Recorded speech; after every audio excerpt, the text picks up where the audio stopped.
and today is the final day of the World Team Chess Championship. Big day for our boys, a chance to win the bronze medal if we win this playoff match against Spain. I'm your host Soumya Swaminathan, and with me is Grandmaster and the very wise captain, uh, Srinath Narayanan. Hello, Shri. How are you doing? Hi, Soumya. I'm good. How are you? And how are you, chat? Are you excited? A bit of a disappointing result yesterday, but Mhm. bronze is still an amazing performance, I should say. Definitely, and a medal is a medal, and we fight till the end.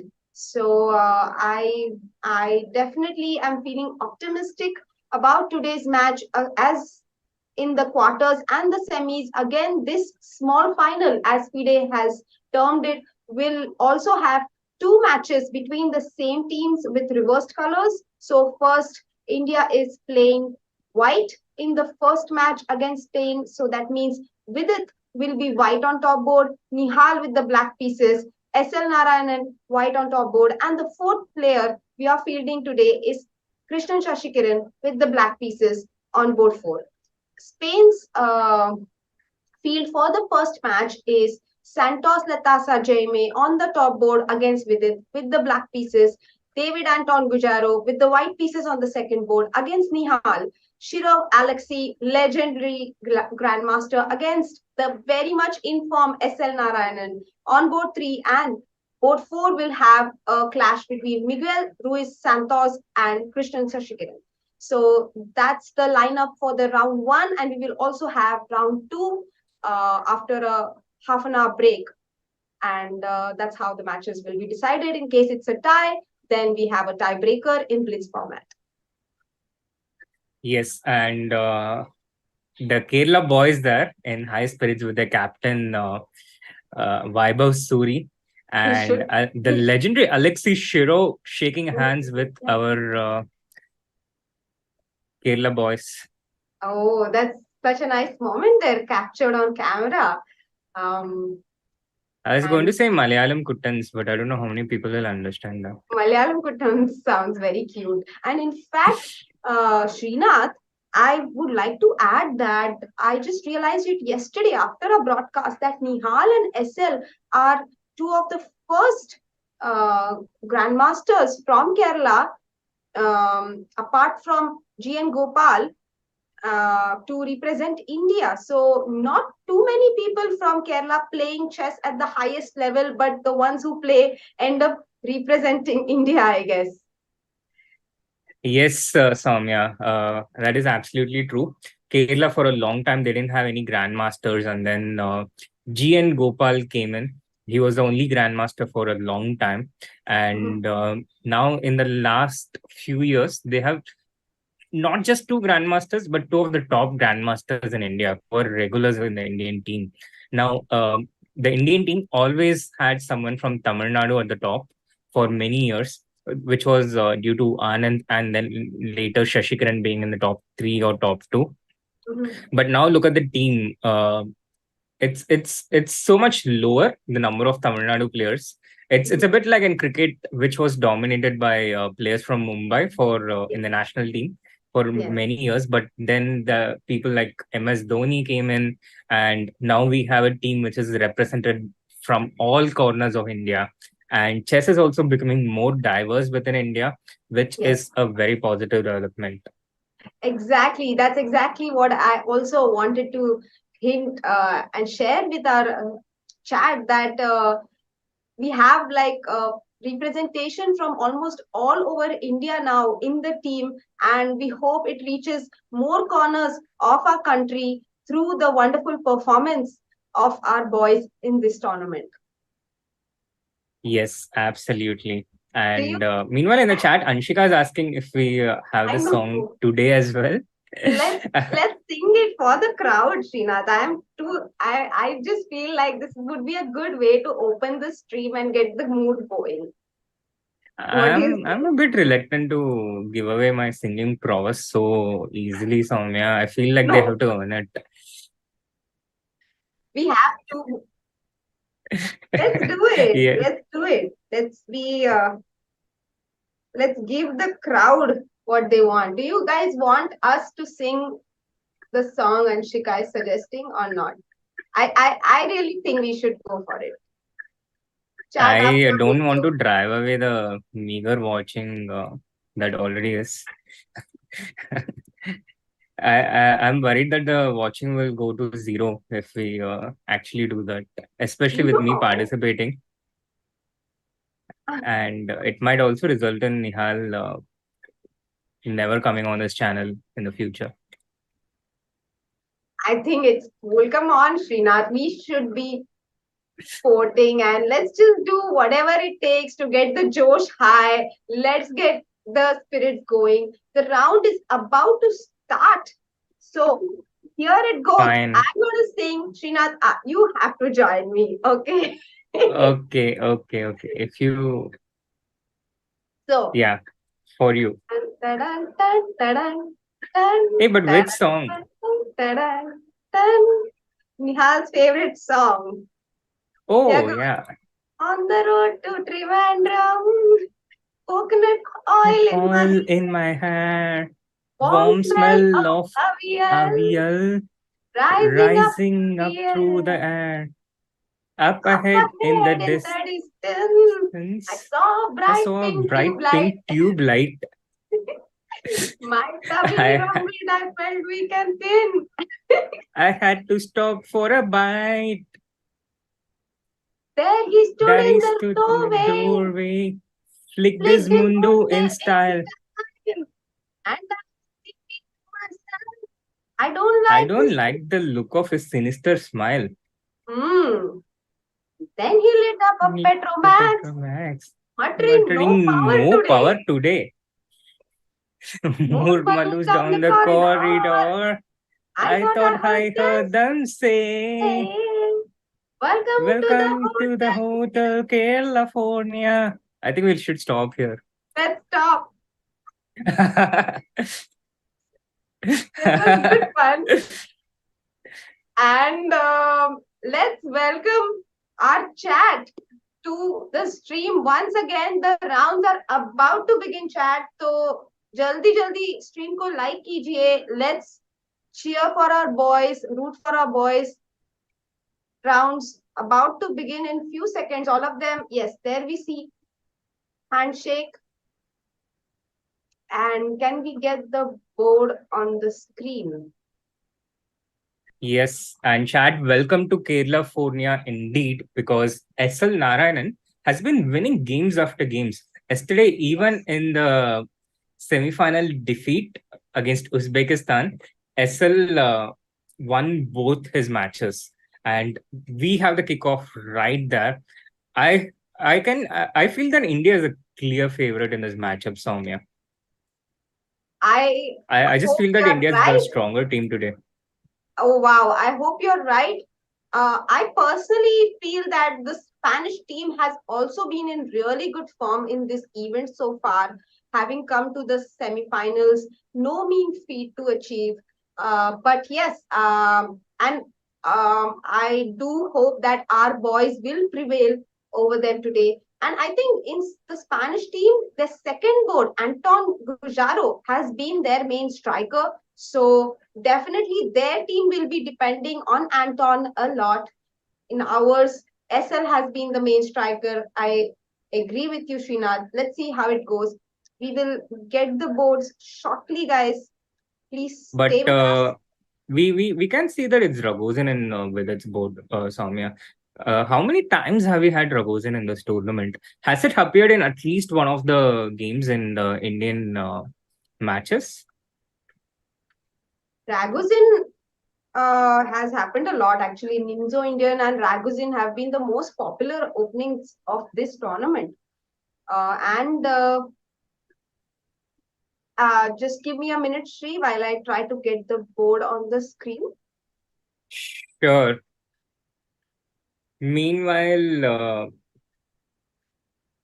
I can say that it's a Ragozin opening in the Vidit Santosh Latasha Jaime. A bit of a brief on the Spanish players. Jaime is one of the young players from Spain. He plays quite fast. He recently played in a rapid match against the five-time world champion, the legend Vishy Anand. He lost that match 2.5, 1.5. But he won against Vishy in the first game of that match. And he's a regular in the Leon Masters, which happens almost every year, except once during the pandemic, I think. But yeah, he's a very strong grandmaster from Spain. Perhaps one of their best hopes to get into the 2700. And in terms of his style, his playing speed, he's a bit like our own S L Narayanan. He plays quite fast. David Anton Guerrero is also quite strong. He's a bit more solid, a bit more stable. He's been at the level for a bit longer than Jaime, and uh, he's been, I think, close to 2670 to 2700. A bit of a personal history between me and David Anton. He was a player I defeated to get to my Grandmaster title. I got about 2500 with a win against David Anton Guerrero. And it was a very special moment for me when it happened. So he's someone I remember quite fondly. Then we have Grandmaster Alexei Shiro on board 3, who has played for quite a few federations. He was initially born in Latvia, the same place as the magician of Riga, Mikhail Tal, and he's been living in Spain for quite a long time. So he holds two nationalities, Latvian and Spanish. He's been a legend. He has a peak rating of 2755. He has been in the top 10 in the world for a pretty long time, and he stayed at a very high level for many years now. He's 50 years old, and he still has a rating of 2666, which is a bit low for Shiro standards because we have seen him about 2700 for most of his career. But yeah, this is Alexei Shiro on board 3. And on board 4, um, we have Santos Ruiz Miguel, who is Yeah, also one of the young and upcoming players of Spain. And yes. In fact, he's a commentator on chess.com Spanish, Srinath. And can I tell you guys a fun story? Because the games will be live in a few seconds now, guys. Please bear with us. Meanwhile, a fun story to share about Anton and Miguel. We actually met them, me, Harshit, and Abhimanyu, met them during a camp in Kochi, which, guess what, was organized by La Liga. It was a part of football match that they had organized between a Spanish football team versus the Kerala Blasters team in football. And as a friendship match, it was a friendly match, of course. And on the side, we also had this chess camp because La Liga has this program where they give 1% of their total earnings every year uh, to other sports as sponsorship. So that year in 2018, Chess was a part of the sponsorship program and they were sponsoring the Spanish team. And that's how they organized a camp with the Indian team in Kochi that year. Me, Harshit, and Abhimanyu became good friends with the Spanish team. We had a really good time and lots of chess. We also had a chess match, which we won. So we were very like excited about it. But frankly, it was only everything was quite friendly and we also played like a simul with all the footballers. And there we also have, as the story has ended, we also have the games on the screen. We will get them shortly. Yes. While we were talking about Miguel Santos, this is his position against Shashi, our own Sasikiran. Shashi is black again. He's played a lot of blacks in this tournament, Srinath. uh, yeah, that is true. He's been, I guess, having more of black than white. Maybe because our team finds him one of the most reliable persons on that board with the black pieces. But the variation that he's played against the Italian is actually not one of the most solid approaches from black. with d6, h6, g6, you're going for a King's Indian kind of setup, where black will look to play with f5 in the future, move that knight away and play f5. Very King's Indian structure, pawn structure on the king side. But on the queen side, white has achieved some good progress. That pawn on e6, I think it's a positive development for white to the best of my chess knowledge. And I like white's position here out of the opening. Yeah, because of the pawn to a6, I mean, actually we have uh, in modern times seen a lot of alpha zero games where they have chosen to push the pawn all the way up to a6 or h6 and provoked this weakness like b6 and claimed that this pawn proves to be a huge asset for white. So we will see how the game continues, but certainly an intended decision by Shashi here, because of course black can always play a6 here and prevent white from going a6 himself. So a6 was something that Shashi did not mind allowing. Sheena thinks this is slightly better for white. We will come back to this game after we have a look at the other three boards. Uh, Vidit is playing white against Santos Letasa Jaime. This is the current live position. Let's have a quick look at the opening moves. E4, knight of 6, c4, e6, knight of 3, d5, and Ragozin, as Srinath had pointed out uh, during the video camera view we had. Srinath, do you want to take us through the opening? Yes, Soumya, so this 5 bishop g5, here black has two options. One is you can go h6 after the fifth move, and the other is d4. Now h6 is more in the spirit of Ragozin. H6, bishop into f6, queen into f6. That goes into one of the mainline positions in Ragozin. And here white has many options, but this is one tabia. There is queen a4 check, e3, rook c1, etc. A few different moves for white here. But d takes c4, it goes more in the spirit of Vienna opening, which starts on the fourth move also. Like you can start with d takes c4 on the fourth move after knight c3. And now after white responds with e4, the main line.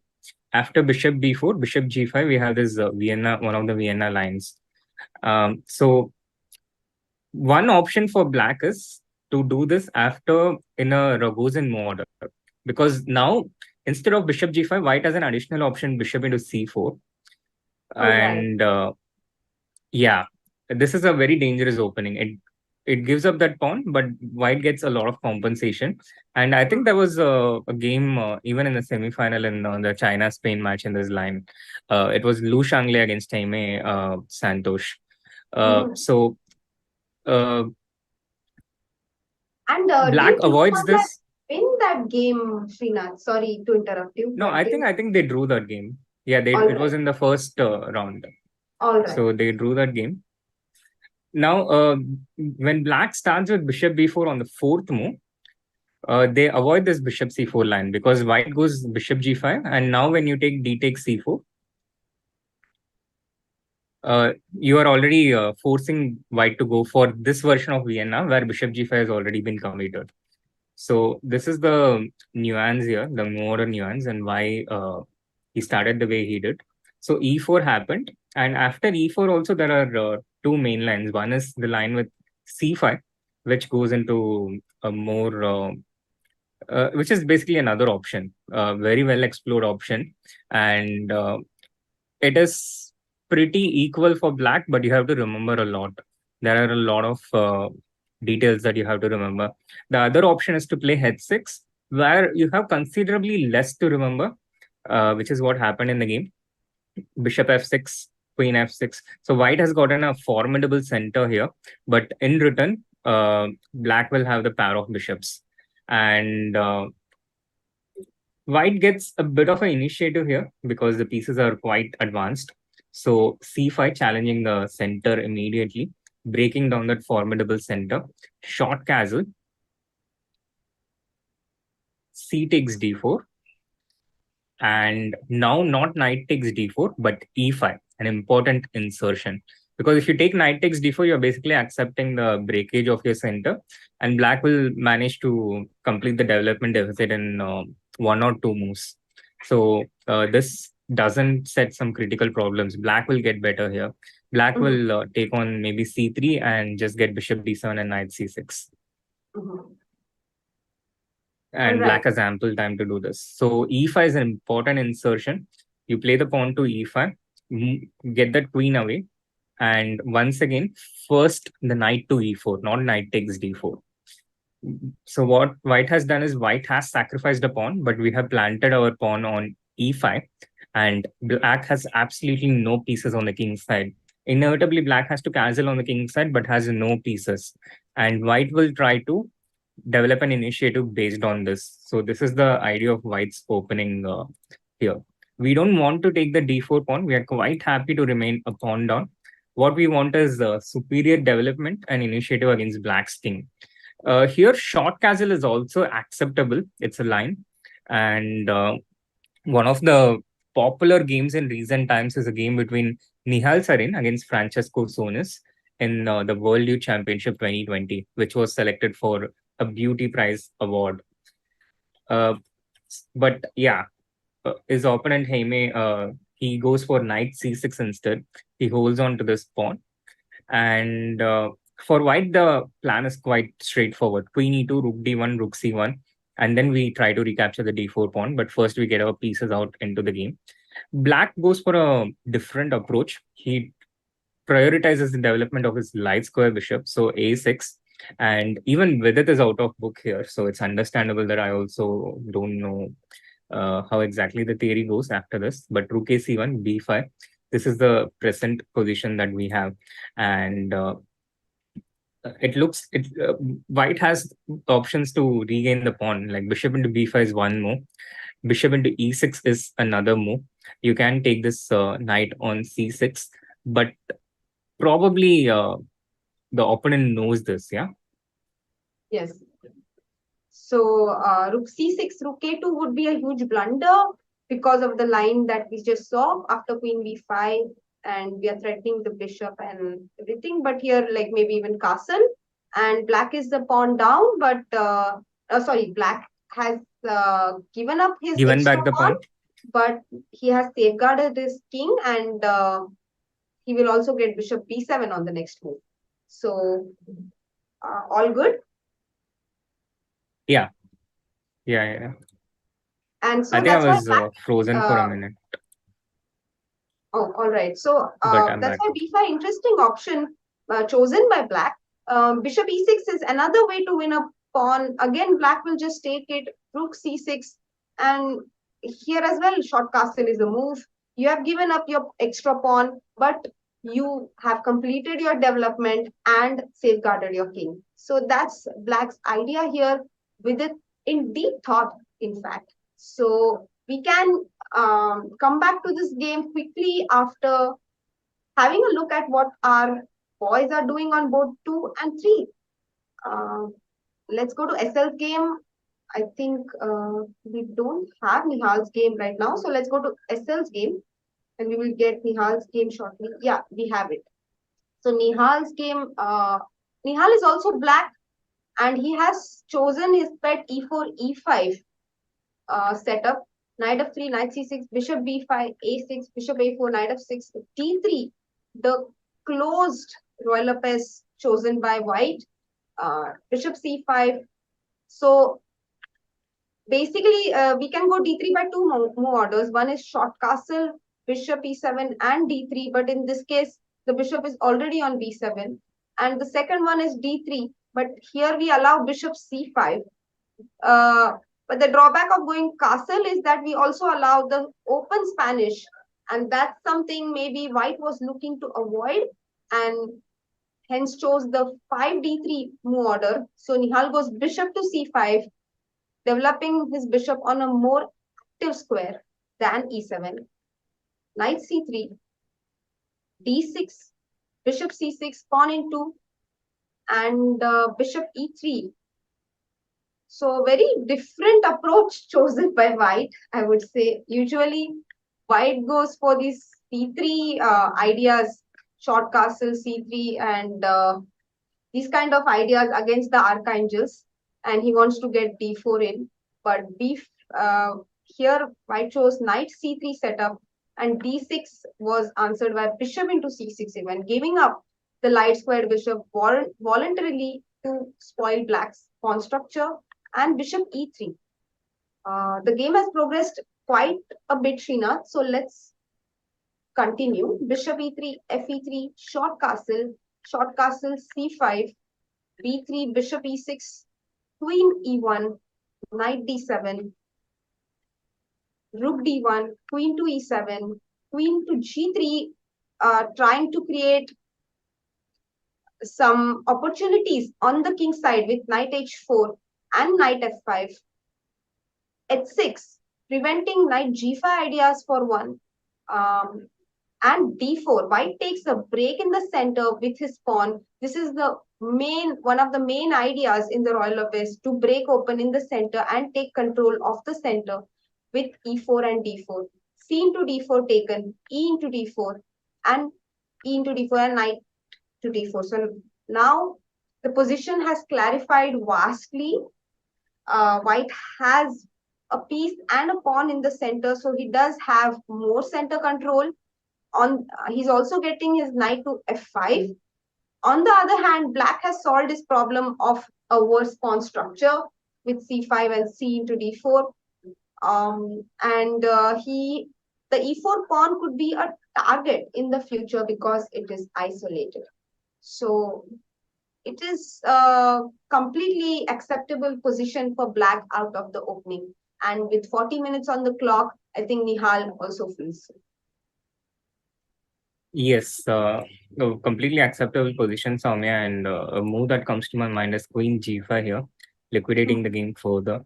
It's a very equal position. The pawn structure is a bit disjointed for both the sides. Both black also has 3 pawn islands, but so does white. And for this knight on d7, there's a juicy outpost on e5 from where it cannot be dislodged. It's like it has tenure on the e5 point. So this position, I feel that Nihal will be able to very comfortably hold. Yeah, I like your suggestion a lot, Srinath. Yes, and definitely no worries on Nihal's board.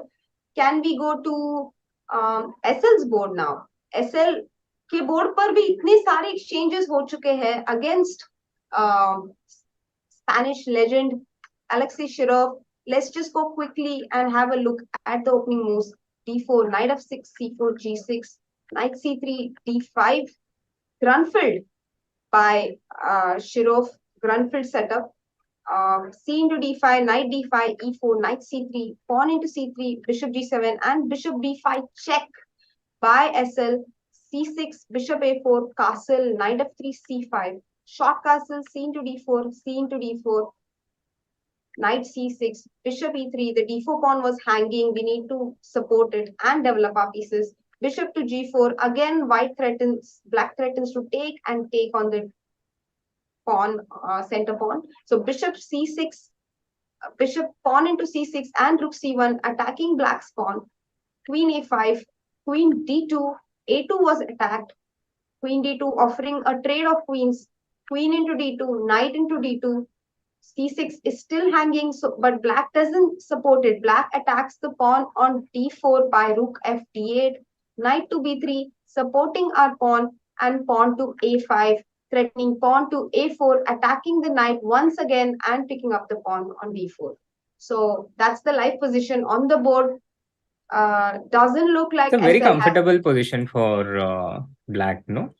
Yes, doesn't look like SL has achieved too much of an advantage in the opening. Black seems to have equalized comfortably with the pair of bishops still being alive. Of course, no problem for white as well, because we can pick up the pawn on c6 and after a4, go knight c5 and enter a position with knight versus bishop. Usually these kind of positions are favorable to the side with the bishop versus the knight, because there are pawn islands on both the sides. There is a pawn on a4 and there are these pawns on the king side. So usually the bishop supports the pawn on a4 towards the queening side and creates more chances um, to victory. But let's see how this game continues. Rook c6 on the Yes, board. but in this particular instance, I think if we just go more deeper and play f3, the bishop is likely to be traded for the knight. Very good point there, Srinath. Here, f3, an important move, and the bishop doesn't have any good squares. Maybe bishop c8, the only move Oh, to yeah. keep it alive. Because bishop h5 would run into g4, trapping the bishop, and bishop d7, we simply exchange it with our knight and get full equality. So bishop c8 might be the only try, but bishop on c8 doesn't seem to be doing much. Indeed, and bishop d7 is another move, but here we can just even trade knight d7, yeah, apart from rook c7. Yes, both options perfectly valid. In fact, rook c7 might be a better move, attacking the bishop and the pawn and forcing the rook to d8. So rook Yeah, but c6. I think it should end in a draw. This position, Mm-hmm. it feels so close to a draw to me. It might lead to. I think this might once again be the first game to end today. Uh-huh. All right then. There we have a very But let's nice see. view of the playing hall. Uh, Two cameras. On one side, we see the Spanish team fully focused, and on the other, we have our Indian boys facing the camera. Nihal, SL, and Shashi. SL has not worn the same lucky shirt today, by the way. Yeah, I think today S3 he realized that it's him who is lucky and not his shirt because he was winning regardless of. Oh wow, what a yawn from Nihal there. It's a bit of an early game for Nihal today, yeah. And It's an I early really 2 p.m. like start. the, yeah, definitely. And I really like the camera setup there with four screens on the board and on the screen and the board as well. There we see the India board number one player, Vidit Gujrathi, strolling behind his team, taking a think while his opponent's time is running. Let's go to Vidit's board and check what's happening. We also see Vaibhav Suri, captain of the Indian team, standing there behind Sasikiran. Yeah, Vaibhav is captain only recently, Soumya, but you can already see the stress of the job. Uh, he has already, I mean, it's a bad joke, so I'll not continue with that. A3 on board. Our producer is I mean, you already see him without any hair. but that's his usual hairstyle, Sheena. That was his hairstyle even before he was the captain of the team. So that's just life. Yeah, I think it started when he was the Started assistant assisting coach. the team. I Yeah, actually I think think he so. looks very good with this hairstyle. I think he can, like, he's one of the few guys who can carry this look off really well, and he looks so confident, huh? And also stand out, our producer adds. Yes, I do agree. I think he looks very confident and completely in charge, even though he might be very, very stressed within because of the high Yeah, yeah, stake in yeah, the yeah. That I match. can Bishop that I can e7. attest to. Yes. Bishop e7 on the board. How do you feel as a captain when you cannot make any moves for your team and you spot the move, but you're just, telling your player telepathically that please play that move on the board, but you really can't do anything about it? What are your feelings going on? It's actually more challenging when you are with the under 16 team because there you can really feel it. There have been moments where out of the opening preparation you would get something like +1 or after 10 moves, and then after 14 moves it becomes -1. You just need to give them a few moves on their own.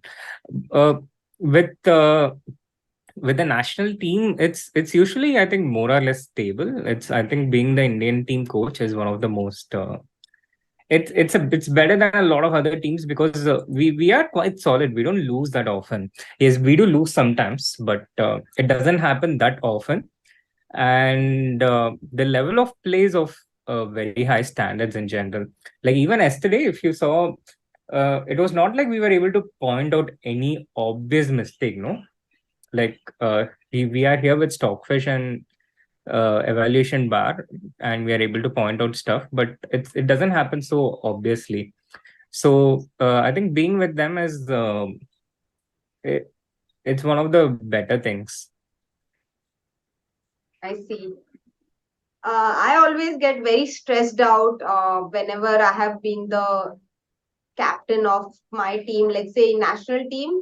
I always get very, very stressed out, and I always have to like, I'm very close to a heart attack at times. Let's just put it that way. Oh my Because god. I Samya's just team, if want. you're hearing this, please be kinder to her. I mean, I just feel like I can't do anything about what's happening on that board, but I really want to. And I'm just praying inside, just praying that I hope she sees this move. I hope my player is able to hold this, whatever needs to be done.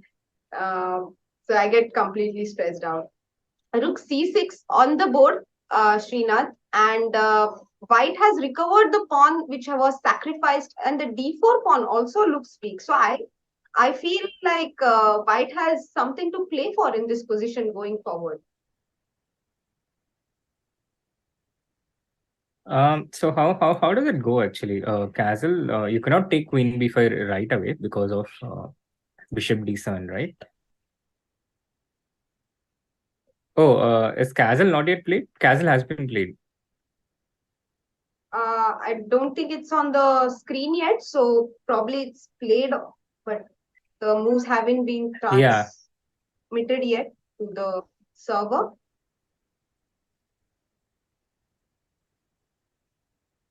yeah.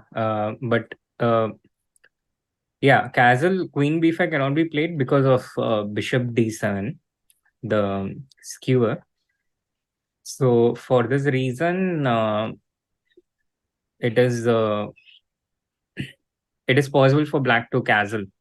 And after castle, instead of taking Queen b5 directly, it's possible to play the knight to d6 and try and take the b5 pawn. But it also uh, it also feels like Black has decent compensation here, and this game also kind of feels like it's liquidating. Apart from the SL game, which looks completely equal now, it is going towards that drawn rook and game that we were discussing earlier. Apart from that, this position also looks very equal to me. So, of the games which are going on right now, to give a status update after the first 30 minutes, I think the Vidit game is equal, and Black has managed to solve the opening problems. The game between Nihal and Anton is also equal. Nihal with the black pieces. He shouldn't really be having that many problems in this position. The third game between SL and Shiro is pretty much a draw. I think I would just go ahead and call it. And the fourth game between Shashi and Miguel and Shashi, this one's going to be, I think the result of this match is going to come down to this one. I expect draws in the first three boards, and the fourth board, any three results are possible. It's quite early into the opening, and I think it's going to come to this one. All So right. this is my prediction for this game. Mm-hmm. What are your thoughts? I have a question for the chat while we go to Shashi's game. Before we go to Shashi's game, Srinath, what happens, chat, if we play Bishop B7 here and take on D4? Is it a good move or a bad move? And what will be Black's reply? to rook d4, क्योंकि pawn तो हमने खा लिया, और अगर white black अभी कुछ नहीं करेगा तो हम बस pawn up रह जाएंगे. तो ब्लैक को अभी क्या अच्छी मूव है जिससे उन्हें अच्छा कॉम्पनसेशन मिल सकता है उस pawn के लिए? Good question there by Soumya. Mm-hmm. And What do you think happened the there? format has favored the younger teams a bit more, Soumya, this world teams? Because of the rapid, no, you know what, I was thinking about this last night, that uh, you know uh, first of all, I think there are some players in all the teams who have had a lot of experience in playing rapid format in the past 2 years. Let's say in our team, we have Vidit and Nihal, who have had tremendous experience playing rapid and faster time controls in general. In the last 2 years, we saw Nihal perform extremely well in the CGC as well. And Vidit, of course, has been playing almost all the online rapid events. He also played in the CGC and everything as well. So that's one side. And the other side is SL, um, Shashi, Setu, and Abhijeet. I think I have hardly seen the four of them play rapid events in the last couple of years. They have focused more on classical. And during the lockdown, for sure, there were many official events held online which were in rapid format, like the Asian Championship was held online in 2021. It was in rapid format. The Asian team was in rapid format. The national championship in 21 was in rapid format. So there were a few events at least in 2021 which everybody was sort of playing because they were official events, and so they got some practice in this time control. But in this year, I think there has been no practice at all in terms of tournament practice in this time format, and that's why we see that players have not, some of the players have not adjusted well to the format. SL, of course, doing extremely well, despite not being too experienced in rapid.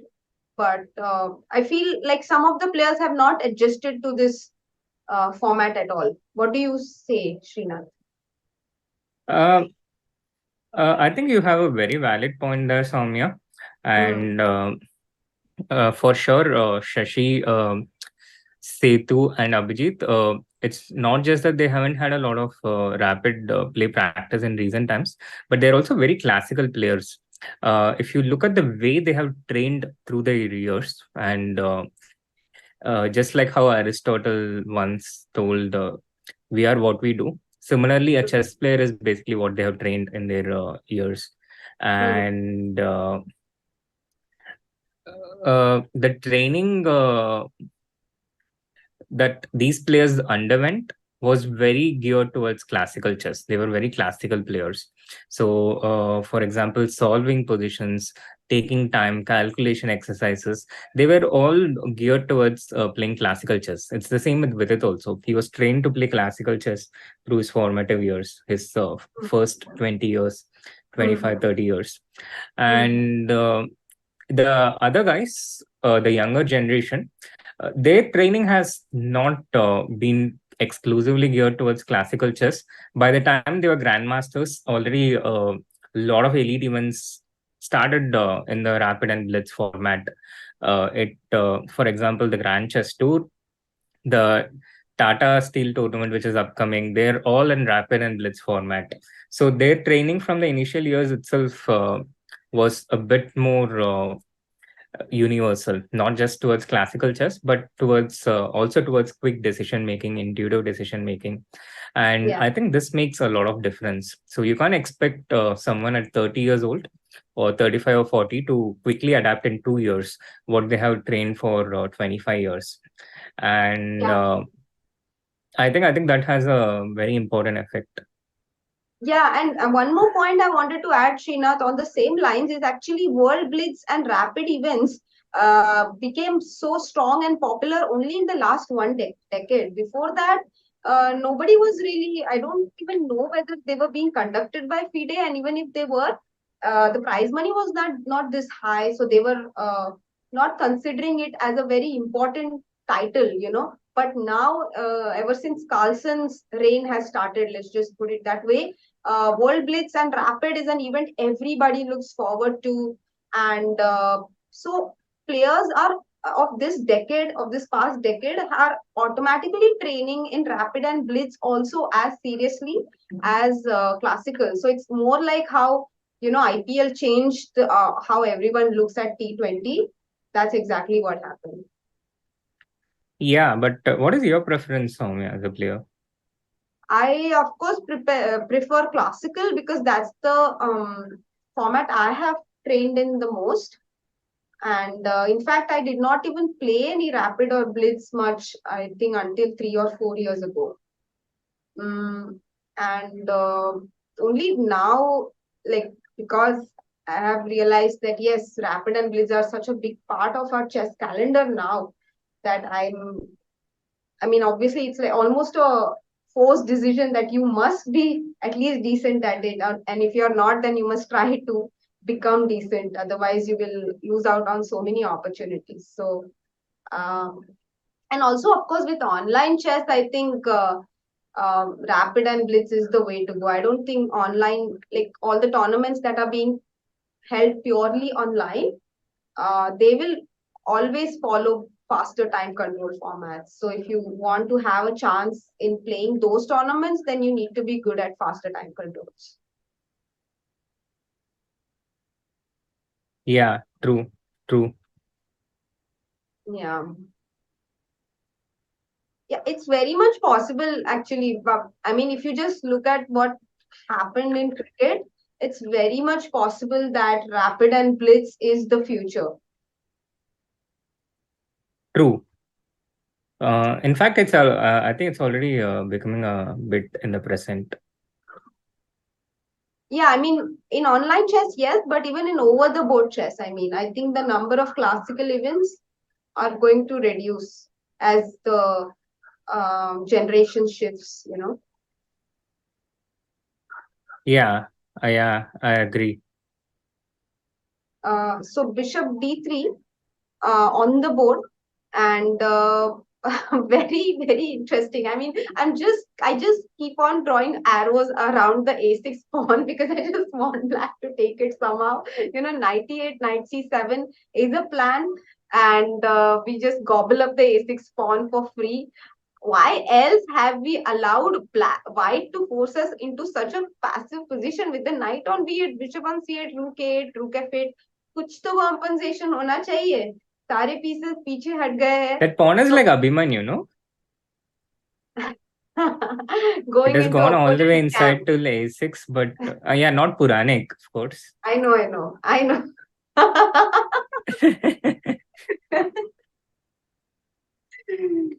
It knows how to get into the camp but doesn't know how to get out. Yeah. Yeah. Well pointed out, Samya. And after b5, it looks like the pawn is already lost immediately. Okay.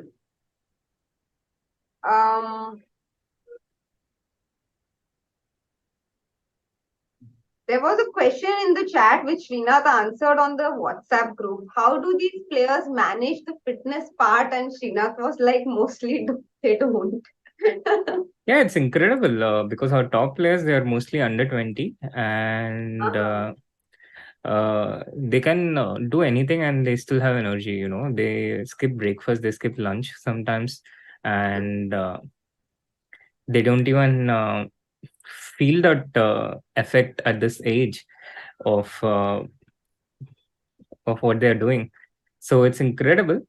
But of course, some of them are starting to do something. Gukesh is very disciplined. He goes to gym every day, and even during the tournaments, he works out. He has a very disciplined schedule. Vishy Anand is a great example. I think he works out 5 or 6 days a week, and also during tournaments.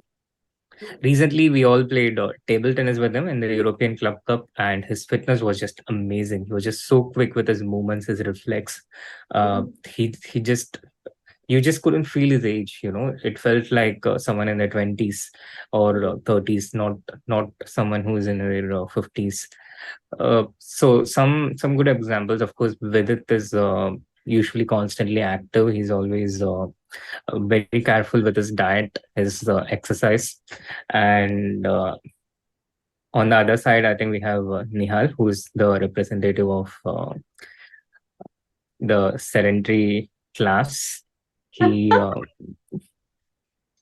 he was once given a Fitbit, and the location of that Fitbit was never found because it was never used.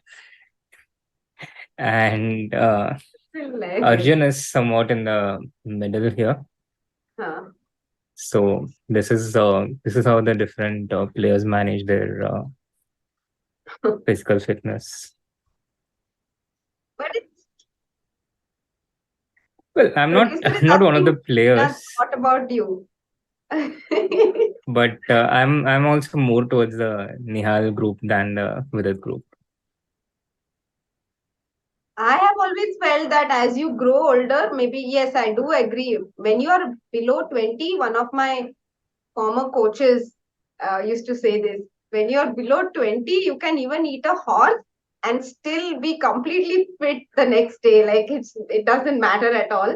So that's in a way true that your body can take much more ridiculous lifestyle choices made by you than when you are an adult.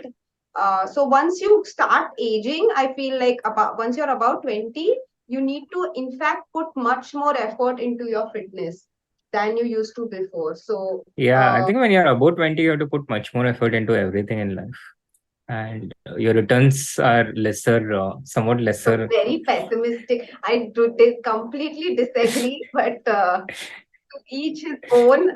But but okay, I do agree on the fitness part that this is one of the biological changes that you go through, and that's why you have to be. It's very good to develop these habits from a young age itself. Like let's say you're used to running um, every day as a kid, you won't suddenly need to find the motivation to do it after you've crossed 20, and that's one of the reasons why some people really complain a lot about exercising, but some people don't. Like for me, if I miss my exercise, it's like, oh my god, like I really love exercising because I've done it as a child, so it's a part of my lifestyle, and something I look forward to. So, but for someone who's not used to it, for them to incorporate it in their lifestyle suddenly might be very difficult, and that's why it's good to have these habits as a kid. हो गया moral science lecture.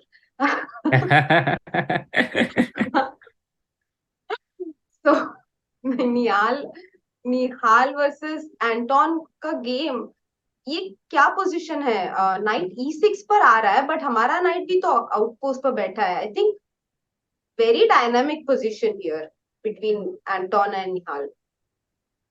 Yeah, the knights on e6 and e5, I think they just cancel each other out. And aside from that, there's nothing happening because one thing that brings about action is pawn breaks. Here we see that there's no pawn breaks coming. This pawn is extended on f5, the white pawn. And the other pawn is on h4, so you can't bring about an immediate break. The c4 break from white is also well controlled by black. This knight on e5 controlling it, and black also cannot really initiate anything for the moment. So it feels like it's in the balance. Yes. So Nihal's position in balance. Let's go to Shashi's game. We did see it a few moves earlier. B5 खेल चुके हैं Shashi, so he wants to take the A6 pawn now, and that's why White answers with C4, so that if you take it, we take it with the bishop and support the A6 pawn. And let's say Black takes bishop into A6 now, then White will take on B5 and target the B5 pawn somehow, maybe queen E2 here. or knight c3? I don't know, Yes, actually. I don't see the compensation for. Also, you can take with the bishop, yeah? Like, you don't have to take with the pawn. You can get rid of that bishop on e6 and right. trade it That's a out. but much better move, because otherwise our bishop would be stuck on e6 defending the b5 pawn. Yeah, this makes a lot of sense. And we are a pawn up, but our development needs to be completed, but so does white. So white is also lagging behind in his development, even though this rook is beautifully placed on a1 in a semi-open file. And maybe knight a3 or knight c3 here would be the move. Knight c3. Yeah, knight c3 is option. I was thinking queen b7, but that hangs the e5 pawn. Huh. And maybe this is the way white intends. But I can play b4, no? Yes. Where do you want to play b4? After knight c3. And no, I was thinking knight d5, but I just realized that you can play e4 here and play f5.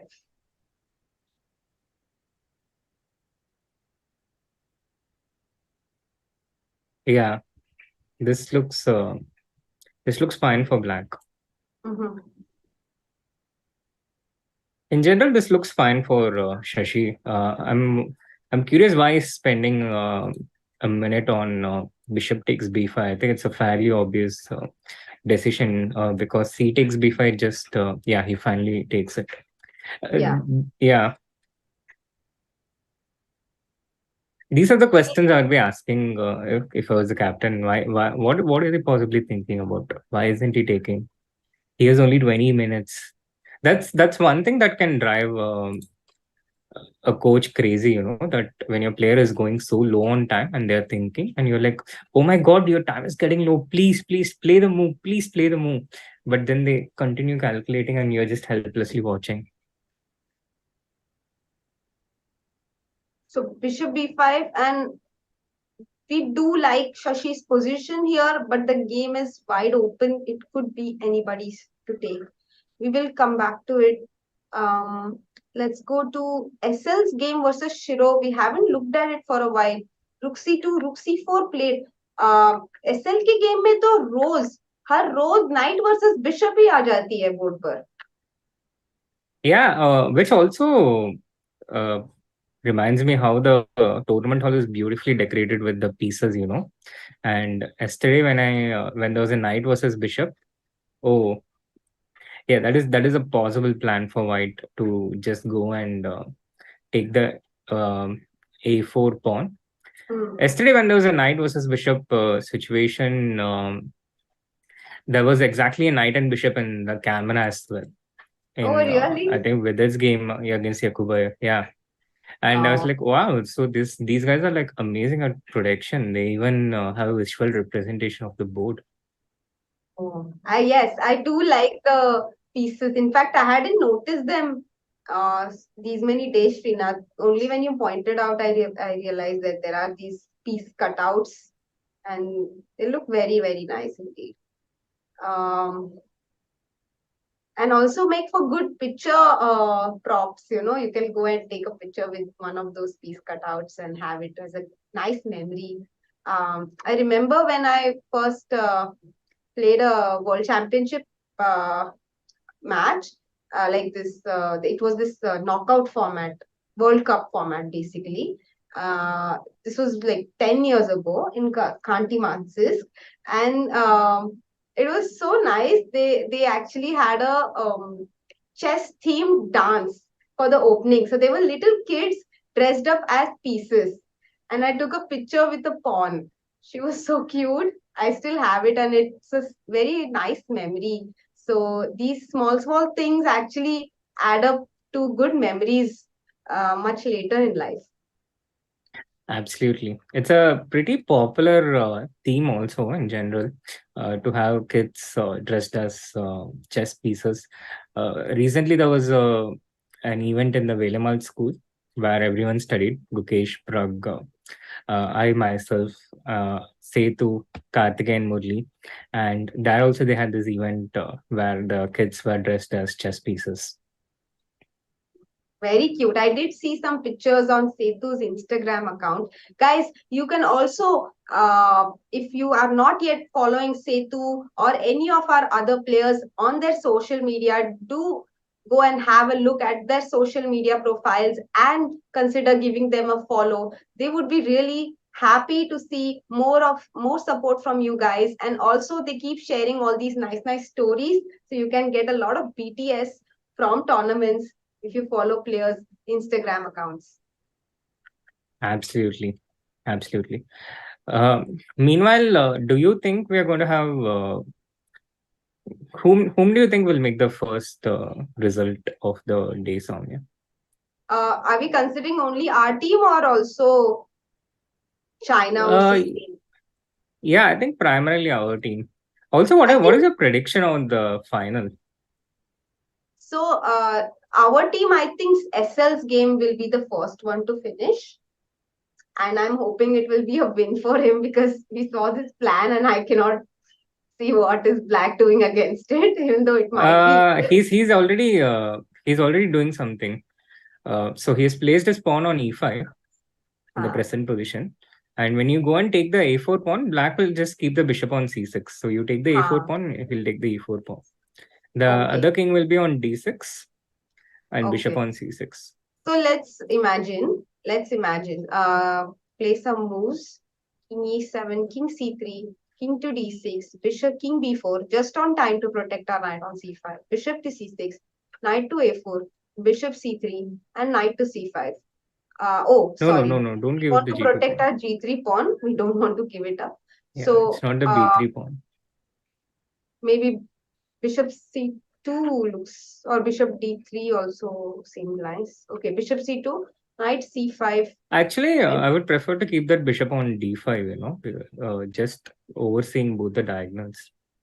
Uh, I want mhm. to cover the a8 square and also the e4 square. Keep that. And if I play But knight I'm c3, a puny human, so no, I I'm could be I'm wrong. also not checking engine. I'm playing by myself. Knight c3, then what do you do? I guess I have to go bishop c6. It's the pawn endgame is lost. So bishop d5 is probably bad. I'm just losing a tempo. Yeah, I should play start with bishop c6 maybe. And knight c5, I wanted to play so that I can go knight d3 and knight Now e1 e4 d6. was my intention. Oh, this is even bad according to the computer. See the evaluation bar Yeah, drop. we are both puny humans. Oh, and But the point is, thing is, I think bishop, this no, bishop. just just even king d5 and king d4 because the bishop on c6 protects the a8 square much better than the knight on c5 can protect the e1 square. That is the difference. All right. So white does need to be careful. It's not just a free hand that white has, and black can also turn Yeah, the but game I think SL will not take the a4 pawn. Likely around. that the game will just end in a draw with some kind of a repetition here. Because Yes, if you take that a4 pawn, then the e4 pawn is endangered. So they yes, will look to maintain the balance. yes. So we maintain the knight on c5, keep the e4 pawn protected, keep the a4 pawn attacked, and keep our kingside pawns on dark squares, and claim that neither side can make any progress. And agree for a draw. Fair result there in SL's game in case it's a draw. Uh, Finals में क्या हो रहा है? Do you want to have a quick look at what China is doing against Uzbek players? Yeah, We actually, what are your thoughts though? What are your predictions about the final? Oh, I think it's even completely even contest, and we have not been able to really follow many of the Chinese games because they were in a different group in the qualifiers, and in fact, we did not play them at all. So, as a result, I have more information about the form of the Uzbek players, I would say, and I have been very impressed with their level of play. So, I think the Uzbek players will win based only on their form in the tournament, but I don't know what the positions are currently. What about you, Srinath? Yeah, What are I agree with you, Soumya. I think Uzbekistan is a clear favorite and a Mhm. stronger team, but China has been surprisingly good, and maybe they are just highly motivated. This is their only chess event in a few years, actually, for most of the players. They have played amongst the Chinese players, but for I think all the others, uh, it's their first event in 3 years outside of China, as far as I know. Now, China has a zero Of COVID course. policy, and they have a very strict lockdown policy. And with the cases rising, I read that they are reintroducing lockdowns. So this might be their only chance to play outside, and they are probably motivated to make the most out of their only chance. Oh, that's a very powerful source of motivation, Srinath, knowing that this could be your last tournament in a few months. So definitely, now that you mention their source of motivation, I think, yeah, this match could go either way. I can now totally understand how the Chinese players are feeling, because all of us have were in that position at some point, not being able to play any tournaments at all during the lockdown, and to suddenly get this breather and get a chance to play for a tournament. I remember the first time I traveled for a tournament after the lockdown and literally felt like a bird that has been freed from her cage. I was feeling so happy and so relieved to simply be there in that tournament. And I was like, every game I'm going to play till the Bear Kings are there on the board. I'm not going to take any draws and just play my heart out, because this might be my last tournament. um, because you never know when COVID is going to come back, right? This was back in 2021 December, so uh, everything was so uncertain at that time. So I can totally understand how the Chinese players are playing, feeling, and let's see how the finals go. Bishop E2 in Baijin's game, by the way. I like Uh, Bai Jinshi, yeah, he's a very young player, upcoming player from China, and he plays the Catalan with white. mm, So he's a nice kid, and here he's a pawn down at the moment, but he has a pair of bishops, and also the black's knights are kind of disjointed, disconnected. Bajanshi has had a good knockout so far. He defeated Bartel with the white pieces in the quarterfinals against Poland, and defeated Alexei Shiro with white in the semifinals. And this is his third white in three of the knockout games. Let's see if he's able to score a hat trick with the white pieces.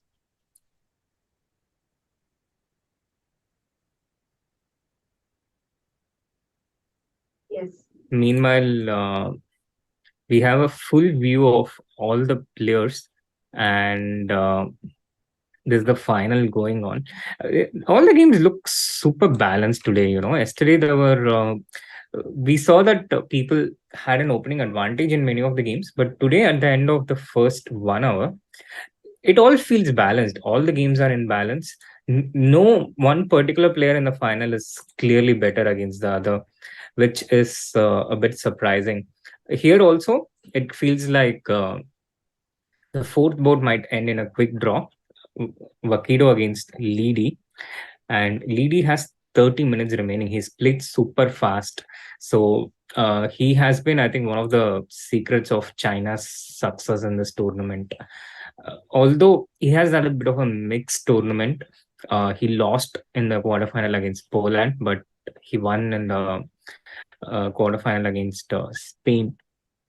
So a bit of mixed bag there, but nevertheless, yeah, this is likely to the b2 pawn has been taken. White will regain the d5 pawn, and it should go towards the 4 versus 4 rook endgame. Mm-hmm. So yeah, this is a very equalish endgame that we're going to see in this um, matchup. Meanwhile, I think we are towards the draw of SL Shiro. All right, let's go there. And this is the position between Sindaro and Zhu Zhanzhu. Again, a very, very complicated position with the king on h7. Let's go to SL's game quickly. Maybe they will take a draw soon. h4 on the board after we had left it. King e7, g4, king d6, g5 might also be played later.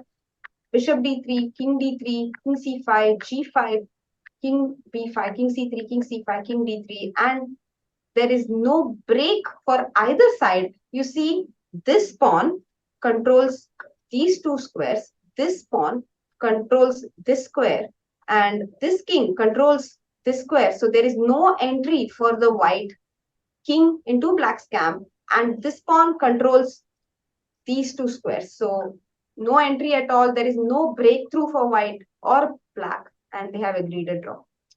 Very, very fair result there on both three. SL is always the first one to finish, yeah? Yes. And it's And I always guess Nihal is positive. always the last to finish. Yesterday also he was the last one, is it? Yeah, yeah. Mhm. Shashi was the last, but yeah. So निहाल की बात कर ही रहे तो निहाल के game पर जाते हैं. Queen d4, h5 on the board, Queen f4 and Queen a3. ये बहुत ही डायनामिक पोजीशन है क्योंकि ब्लैक एक्चुअली अभी क्वीन a2 खा लेगा और c2 भी खा लेगा. On the other hand, white will try to somehow create some mating opportunities. Pawn on g7 can be attacked, but it's amply supported.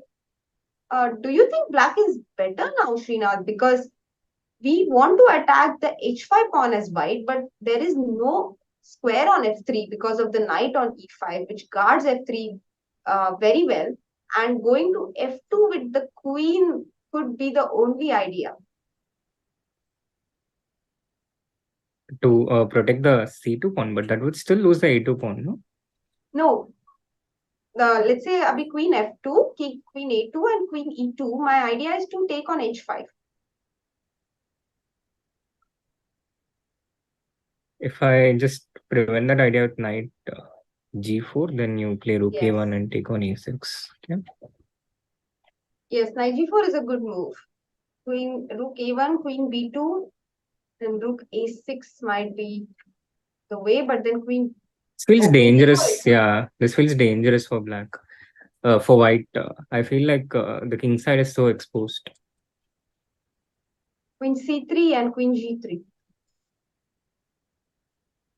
This is actually good chances, yeah. After queen a3, we want to take the a2 pawn and pick up some material. White plays queen to d4 with the idea that queen a2 will be met with what?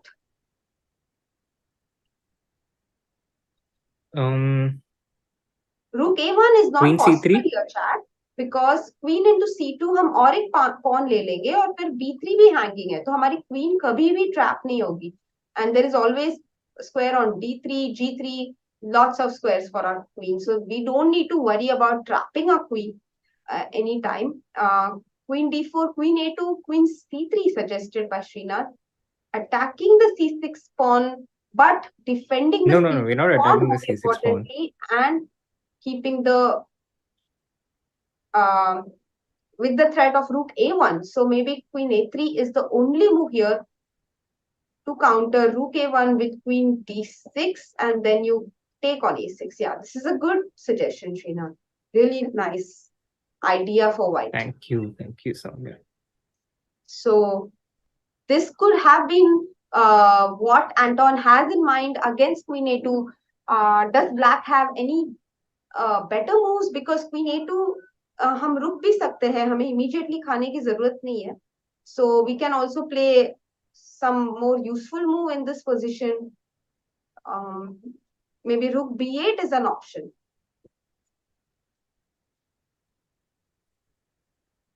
Yeah, also knight g4 here also. It is an outpost. It's a very attractive square for the knight, and it threatens some queen d6. Black can easily take over this position. White's position looks bad to me. It's filled with weaknesses. Yeah, I agree. White has to be the one to be more careful and look out for tactics against his king and also keep his pawns protected. I completely agree, Shri. So Nihal with good chances on board too. Let's go to Vidit's game. Vidit playing white. ये position तो बहुत ज्यादा आगे बढ़ चुकी है हमने यहाँ पे. Meanwhile, we have Brishti Mukherjee in the chat, who is quite a strong player.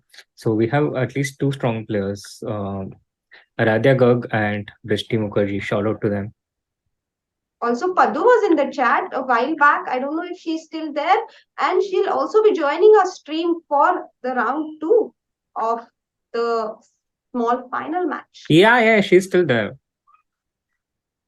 She's asking the chat about turning off the evaluation bar, but chat doesn't like that usually. I've tried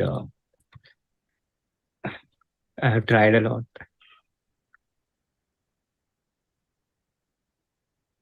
For AB4, I think eval bar is literally the only sort of guideline for non-chess viewers to understand chess, or for hobby players to understand what's going on in a professional uh, game. And that's why the bar comes really handy as a viewer. And I actually realized this while I was watching other sports. So let's say I was watching cricket or football or tennis. There is a scorecard there which helps me understand exactly which player has the advantage in that until that point. And that is the role the eval bar plays in chess. So that's why I also feel as a commentator that it's really helpful for everyone watching to keep it very, very well pointed out. It's absolutely correct. It's just that I wish there was a better evaluation bar than Stockfish, because Stockfish is very cold.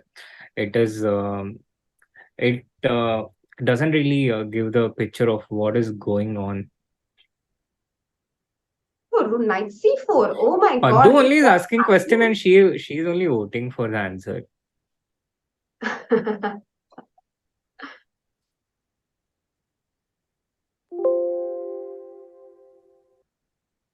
Yeah, so you're saying something? Bishop g5 and attacking the d2, and here literally knight c4 was the only move, Srinath. I was wondering what to do with white because rook d3, rook b2 falls, and somehow this doesn't feel very good even though the position is equal. Black's piece is more active than black. So I did not want to give the b2 pawn, which was our compensation for black's pair of bishops. And knight c4, very nice move spotted by Vidit, with the idea that we attack the black queen instead of saving our rook for now. And if the queen moves, let's say the rook queen moves to a6, we go rook to c2, and now the d4 knight is no more under attack.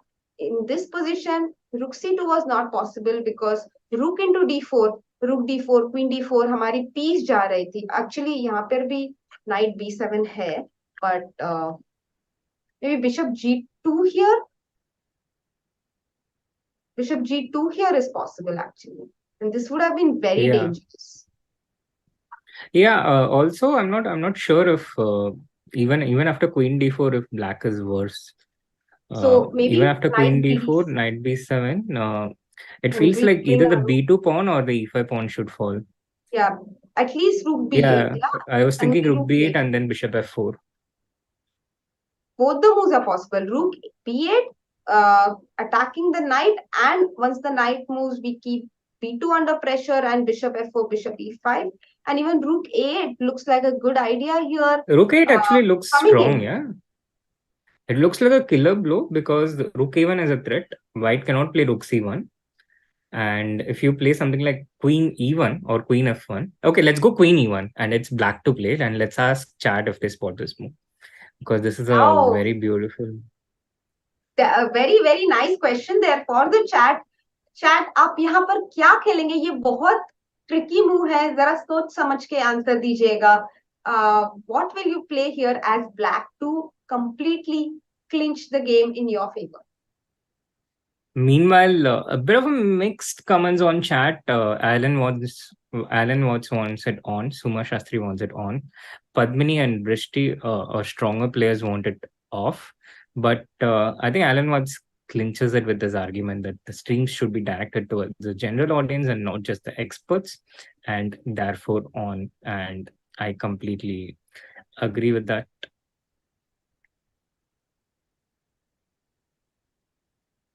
Yeah, And we have the answers rolling have some in the answers. chat as well. LPDO क्या होता है?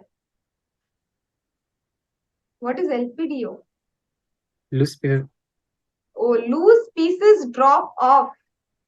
Okay, LPDO. ये क्या? ये क्या term है? Loose pieces drop off is Padmini's clue to the chat. Queen E1. Some of you guys have already come up with suggestions. Queen E5 has been suggested, and Queen E4 as well. Queen E5 also a nice move here. VSC chess. We do win the pawn, but and this would also give us a big advantage. But Queen E4 even more effective because we also attack the knight on B7, and Queen into E4 would run into Rook A1, back rank checkmate, which Samay often misses. And Samay has come a long way since that miss, though. Since all those improving 1300, improving 1400. Yeah. He's a good example of how to improve for the general audience. It involves playing a lot with goals and feedback. Bishop D2, Rook D2, Rook C8.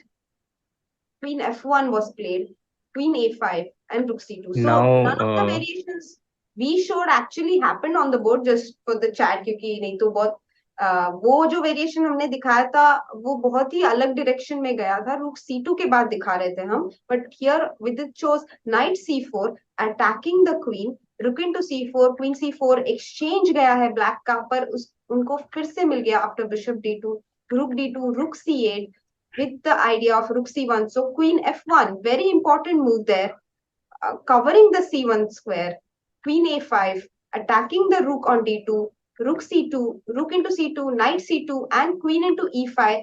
Black has recovered the pawn with the bishop versus knight position on the board. क्या ख्याल है श्रीनाथ, ये equal है या looks pretty equal, Soumya. Looks pretty.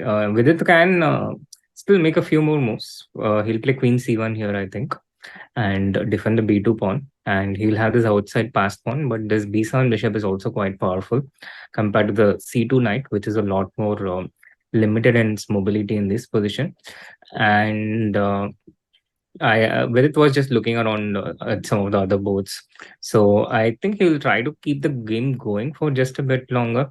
But there's also not a lot to play in this position. So I think it should be a draw, but it will take about 5 to 10 minutes more. Yeah, definitely. Queen C1 on the board, and Jaime looking quite bored over there because he knows it's going to be a draw and he just needs to make a few more moves. It's actually his expression gives away a lot about what he thinks about the position. We have Nihal's game still going on, and we have Nihal on the screen as well. So let's go to Nihal's game. I'm really curious कि white ने क्या खेला होगा उस position में. He did go queen d4 and black replied with rook f e7. So what is this move, rook f e7, Srinath? He's preparing knight g4, but he has doubled his rooks. So next move when he plays knight g4, the knight on e6 is pinned. And I like this position for black here. I think it's Nihal who's pressing here, and white is under some pressure. He's going below 10 minutes. So white has to be very careful in his defense. For now, he has managed to defend against queen e2, but it is hanging if white moves the queen away from there. White's position, it just doesn't look all that inspiring to me. Definitely, and I actually now probably understand the point of rook f e7, that he did not want to play knight g4 immediately because of a move like queen c5, offering the queen trade. And he wants to keep the queens on the board in order to have these ideas with queen d6 and queen h2. So he first plays rook f e7 with the idea to go knight g4, and now queen c5 would be impossible because, for example, let's say White plays a move like queen f2 here, just for the sake of testing our theory. Knight g4, queen c5 would be an epic blunder because of queen into c5, knight c5, and rook e1, rook e1, It's rook checkmate e1, actually. It's not even winning a rook. checkmate on the board. So that is Nihal's deep idea with rook f e7, not allowing queen c5 after knight g4, and that is going to be his next move. Um, Great. So White replied with c4 because he needs to create some threats against black. Otherwise, it will get more and more difficult for him. C4, a good move by White. Yeah, a good move by White. And the key point, Soumya, is that if black takes d takes c4, uh, White doesn't want to take b takes c4, which would just allow the queen to g3 and uh, worsen White's position. But after d takes c4, he wants rook into e5. This is the detail. And after f takes e5, once again, not queen takes e5, but queen c4, with the knight coming to g5, and suddenly black it's an Uno reverse card. Oh, this is brilliant tactics on the board, spotted by Srinath and maybe by Anton as well. Queen into c4 here, not queen e5, not taking the e5 pawn, but the c4 pawn. And now the king feels so unguarded on g8. We are threatening a variety of things here, knight g5, knight c7, and whatnot. Maybe king h8 is what we want to play, but this also looks completely bad for black. I mean, even knight g5 and uh, knight g5 is a move. We are threatening queen e2 and queen h5 next. And a move like queen a2 will be met with knight f7 as well, right? Yeah, knight f7 looks strong. Six. You can also, yeah. No, f6 engine doesn't like at all. No, but I like queen c6 at some point, maybe before knight f7. And queen c6 and queen g6, I see what you mean Yeah, there. So you want queen to get to g6 the and queen h5 pawn. f3. Queen g6 and queen f3, तो queen a2 से हमारा e2 का square guard कर लिया black ने, पर queen c6 के बाद f3 और g6 दोनों स्क्वायर्स अवेलेबल है, and we attack the h5 pawn, but not just that, we also threaten checkmate on king queen h7. So yeah, this is going to be very dangerous to take the pawn on c4. Nihal will not take. Can Nihal simply play queen knight g4 here with the idea that cd runs into queen d6? Knight g4 looks nice indeed, Soumya. Um, some dangers for White to watch out for there actually. Knight g4 and queen d6. I'd be pretty scared. Meanwhile, Brishti in the chat asking what happens after queen c4 and now rook into e6. After d takes c4, rook e5, f e5, queen c4, and now rook takes e6. And how do we respond here? F takes e6, queen e7, and I guess you can just take on c6 now. Queen e6, there is rook d6, and this position should be better for White, but black can still defend. Yeah, and we put the queen on e4 so that we don't have. Oh, they have draw. They have a draw in Vidit which and Jaime has drawn. yeah, it looked like heading to a draw very soon. Vidit's king has. I think a draw was offered because 30 moves are over, so you don't need to wait for any kind of move repetition. You can simply offer a draw to your opponent after 30 moves, and they have agreed to a draw in a. So this is good for Spain that they have held They're black games, and now they have two white games. In theory, it's good for Spain, but in practice, in Nihal's game, I'm not really white is not really the one pressing, so that remains double-edged. But again, as I said in the beginning, I feel it will come down to Shashi's game. It will come down to Shashi's game. So let's go to Shashi's board. And so many moves have been played since we left it. Shri, bishop b5, d into e5, d into e5, knight c3 was played by white. Bishop into d3, rook, queen d3, knight bd7, bishop e3, attacking the a7 pawn, a5, saving the pawn and gaining some space on the queen side, controlling the b4 square as well. Knight d2, coming to c4 with the knight, d6 maybe, attacking a5 pawn as well. Rook f b8, we attack white's pawn on b2 now. Rook a2, white defends it with his rook and also intends to bring his other rook to a1, attacking the a5 pawn. Bishop f8, just in case we want to bring our bishop to b4 to support our a5 pawn. Rook a1, queen a6. And now white did not take on a5 because rook a5, rook a5, rook a5 will be met with rook into pawn, and we will still be a pawn up on the queen side. So white needs to protect the b2 pawn. He goes back to c2 with his queen, protecting b2, h5 on the board, because bishop b4 would have been met with bishop into h6. This move, g6, actually also weakens the pawn on h6, and that's why we need to first save it. H5 on the board, and white now took the pawn on a5.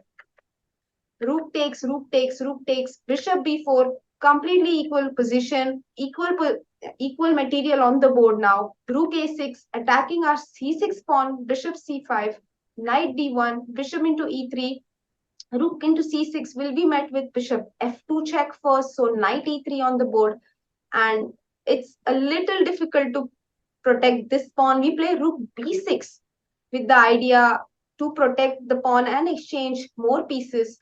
Rook a8 check and rook to b8. That's the live position Yeah. in Shashi's game. Shashi's position looks quite solid to me, Soumya. It's 5 versus 5. But the danger for him is that he has only just under 2 minutes remaining, which would once again really stress me out if I was a captain here. I'd be worried because he has very less time. But the good thing is the position is not that complex. The thing is, as long as the rook remains, the rooks remain, both the rooks. No, they're not repeating. The white rook is dancing. It went to a8, it came back to a6, and then it went to a7. And he will keep poking Shashi from there, Just he will keep with Shashi, when you make these moves, he tends to think, he tends to take time. He won't respond instantly, and he will get to down to less than a minute. Right. But I still feel I completely understand your sentiments, Srinath, since you've been a captain of the team so many times, and it's definitely a pressure situation to see one of your players so down on time. But rook b5, nice move here by Shashi. Rook coming to c5. Even a knight can come to c5 and attack white's pawn on e4. Certainly, the position is almost equal, we can say, but the time situation is what tilts it in white's favor slightly. Knight e4 on the board, white playing very, very fast here. Yeah, his opponent is just 23 years old, and he's, I think, quite skillful and adept at putting clock pressure on his opponent. Shashi spent 48 seconds in against for rook b5, which is generally fast, but when you have a total of 120 seconds with 48 seconds, you're spending more than 1/3 of your time, and he spent more than 30 seconds after knight c4. So Shashi is bound to get to less than 30 seconds, and in this situation, it really starts the pressure really starts becoming unbearable. He's gone queen e7. I expect queen d3 from white now. Queen e7 voluntarily getting into a pin, but this knight is well protected with the knight on f6. Queen. I guess he wants queen c5 on the next move. Yes, queen coming to c5 on a more active square, maybe even b4. and keeping an eye on the b2 pawn. So white is thinking, in fact. And Srinath suggests queen to d3, which has been played, queen to d3, so that we do not get to play a queen to c5 because chat, queen c5 को आप क्या खेलोगे as white? Queen d3 also on the board. Meanwhile, Nihal didn't play queen d6 in his game. Instead, he took c takes d5. Sorry, let's just go to Nihal's game. What does he have in mind? C4, knight g4 He was didn't, played. yeah, knight g4 was played, c takes d4 was taken, and he didn't play queen d6. Instead, he took c takes d5. And allowing the queen to d5, we were always so scared of allowing the queen on this diagonal, Srinath. What does Nihal have in mind? I think, Soumya, he wants to take queen into a2 and then just go queen f to queen h4 and repeat. Oh, this is the perpetual that Nihal has in mind. Queen a2. Brilliant spot there. Knight c7.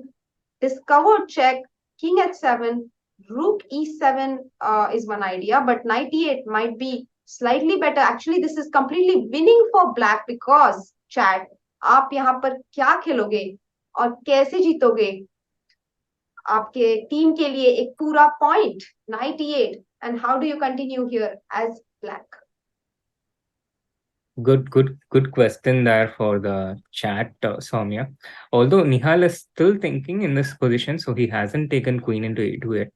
But if he doesn't go for it, I don't really see the point of black's play here. And Shashi's situation is super scary.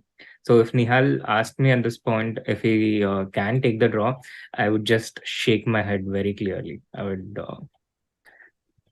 be like, Yes, no, try and keep the game going. yes, and in fact, Parth Sharma has asked this exact question. What's the score? और किसकी game में? Sorry, Ankur Sharma asks किसकी game में hope है हमारे लिए? I feel निहाल की game में hope है because opponent can also go wrong. It's not a very easy position to play for either side, but I think Nihal has his ideas quite clear in this position. Um, let's just let's just wait for the chat to tell us what does Nihal have in mind against in this position.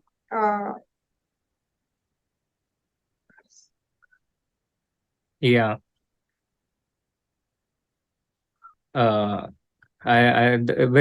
in Arjun's match, we saw that Chad didn't really have much time because the move would be immediately made. But in Nihal's game, we can be sure that Chad would have ample time to come up with answer. But meanwhile, Soumya, Shashi has just blundered in his game. We have a critical turning point. He has just blundered and his opponent has spotted it. So Shashi's completely lost now. And that is what is distracting David Anton as well now. Rook a5 was a massive blunder. This allows the queen to come to b3. Shashi missed this move and there's no defense against the threat on the f7 pawn. It's a big miss by Shashi because after queen a5, both queen c4 and queen b3 wins. Oh my god, that's a huge miss there. How do we is there any defense at all after queen f7 or is it just checkmate for us? Maybe it's not immediate checkmate, but it's a very important pawn because it connects the black's kingside pawn structure. So now queen takes f7 check. The queen goes to e6 next, and the e5 pawn will also be endangered. And after queen f7 check, king h6, basically the black's position has been opened up. It looks very tough to defend that one.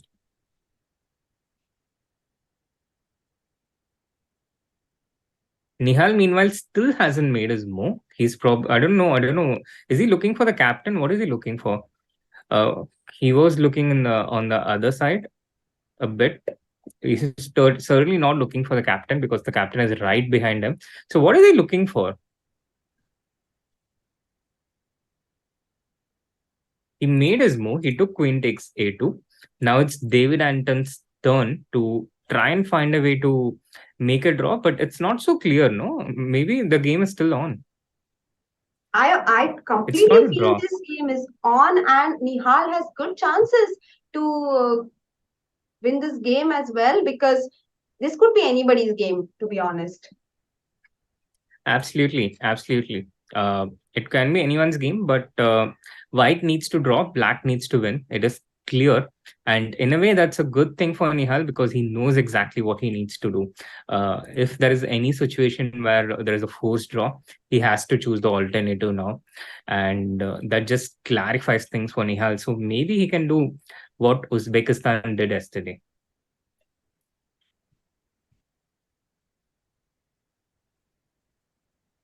The big question, will India clinch the bronze today? A lot depends on Shashi. Meanwhile, a lot of correct answers in the chat. Shout out to all of them. Bristi, student of Tal, Rinal Shah, Nairanjit, and VSSC Chess.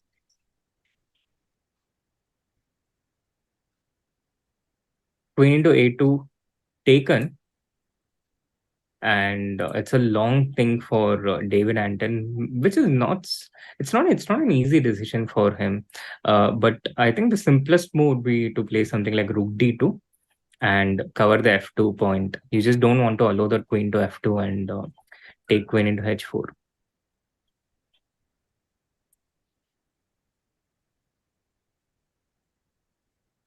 So I expect Rook D2 from David Anton here.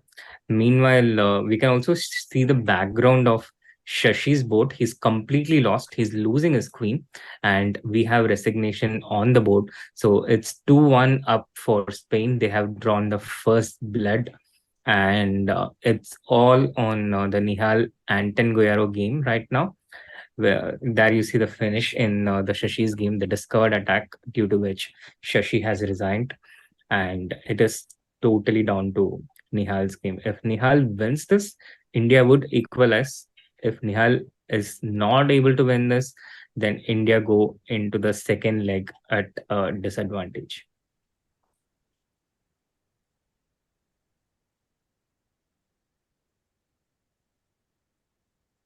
So that was the finish in Shashi's game, guys. And let's go to Nihal's game. Yes, a lot of you guys got it right, in fact. The question asked, uh, while David Anton was thinking, we had asked you what happens for knight c7, king h7, knight e8, and how does black win? You're absolutely right. Rook e1, rook e1, queen f2, or you can even reverse the move order, queen f2 first, and followed by rook e1, and queen into e1, or even queen into e1, rook e1 and rook into e1. Anything, any major piece taking on e1 will win the game for you, because it is checkmate, as the h2 pawn is controlled by the beautiful knight on g4. So congratulations to everyone who got this right. Mrinal Shah, student of Tal, Brishti Mukherjee, Nairanjit and BSc Chess, all of you absolutely right there. And Queen A2, White is still thinking white down to 3.5 minutes, while Nihal also very low on time with 1 minute 50 seconds. Rook D2 on Yeah, the the board. game is Rook D2, Queen E3 flashed out instantly. And there are still dangers for white here, Soumya, because the white king on G1 is so much more exposed because of this knight on G4. And this knight on E6 of white is more of a hindrance. It's just blocking the way. It would be nice if white can somehow trade that knight on G4, but that's not possible. And David Anton is under a lot of pressure here. Knight on g4, the pride of black's position and causing all the trouble to white right now. Queen a3 on the board. We want to keep our queen on this diagonal so that we anytime can come queen d6 in case white allows it. Of course, for now it's not possible because the queen and the rook control this square. Rook d4 on the board. Can we just get out of this diagonal for now, Srinath? Yeah, I think that would make a lot of sense. Just king h8 and King h8 or h7. Both the moves seem pretty logical, because king h8 also, we don't need to worry about knight f4 and knight g6 ideas, because the rook on even keeps hanging in every variation. Rook Absolutely, d4 absolutely met true. with king h8. Coach and student completely in sync over here. King h8 on the board. This is going really good for Nihal. Come on, Nihal. You got this. Dhoni kind of magic needed, Chesscom India says. We couldn't agree more, and we can expect that from the magician, Nihal Sarin. Absolutely. So yeah, completely massive, massive moment here. But I have a feeling that Nihal will clinch this one, I because also it feel really like, helps that he knows that he has to win this. yes. And also, I feel like this position, fight has so many landmines in his position, just waiting to explode, and he has to step around them very, very carefully. For example, as white, I was looking at a move like rook f1, getting out of the pin and also covering the f2 square check, but then that runs into knight at e3, fork on e3, attacking the queen as well as the rook. Rook So into g4 taken. very practical decision there by Anton, taking the rook and going queen e4 and queen g4, perhaps goes king h2 even. Wow, wow, that's a big decision. That's a big decision, and it looks good for black, to be honest, because now we are just an exchange up, and the moves you pointed out, Soumya, queen e4, queen g4, is just not working for uh, black. It's just not working for white. So I think we are going to see two incoming. Let's see, because this game still remains very tense, Srinath. If white manages to get his queen to h5, it can go either way. We need to, of course, the good part is that Nihal knows that he needs to win this, so that gives him a lot of clarity in his decision making. Queen b4 on the board, very good move, protecting the pawn on g4. And if rook e4 is met by queen b8, check first, and then black can think what to do, whether to push g3 or not. Yes, and there is also the potential of getting an A passed pawn, because this B3 pawn is a weakness. So for black, I think the A pawn will come in very handy. White is just completely losing here, Soumya. Nihal is very likely to win this one. Queen b8 check on the e4, board. queen b8 on the board. White has to probably play g3, and here queen b7 is very strong. The pieces are just entering into white's king's position. Queen d7, very nice idea there, exchanging the queens and getting into an endgame where the b3 pawn will also be lost and the a pawn will prove to be our biggest asset. Queen b8 check on the board. David Anton is thinking 1 minute on the clock. He plays g3, and we can expect Nihal to go for queen b7 here. This is getting very, very tensed Yeah, and important. Nihal touches his queen queen, goes b7 for on the queen board. b7. Yes, I like that move. I like that move. Queen b7 on the board, and the b3 pawn is going to get captured, Soumya, one way or another, with queen or without queen. Because rook, yeah, beautiful arrows there. Rook d7 and rook d2 is a threat. So if the queen stays on the board, then this rook is going to invade with destruction on white's king side. And if the queens are off after queen takes b7, then the b3 pawn would fall, and the a pawn would be a passer. So completely winning here, and Nihal is going to take this one. He Yes, takes it. He yes, takes it out of panic. Uh, lack, Not exactly panic, but out of lack a of choices. yes, exactly, a kind of resignation. Rook into g4 taken. Nihal will take out that b3 pawn, which has been White's weakness in the position for a long time. But I guess David Anton is looking to retaliate by taking on g7. That's his plan. But that should be responded with, if you take with the rook, then there's rook into e6. And if you take with the knight, there is rook g8. So Nihal can Yes. just take the b3 pawn. Yes. So G7 pawn is not loose, guys. It just looks loose, but it's actually protected by tactics. Rook B3 taken, Rook B3 taken, and white plays H5 with the idea to take Knight G7, Rook, sorry, with the idea to take Knight G7, Rook G8, and H6 next. So that is White's idea here. What will Black play? Maybe Rook B7 and protect Rook G7. E7. E7, I'll go with Rook E7 because the Rook on B3 is doing a good job already.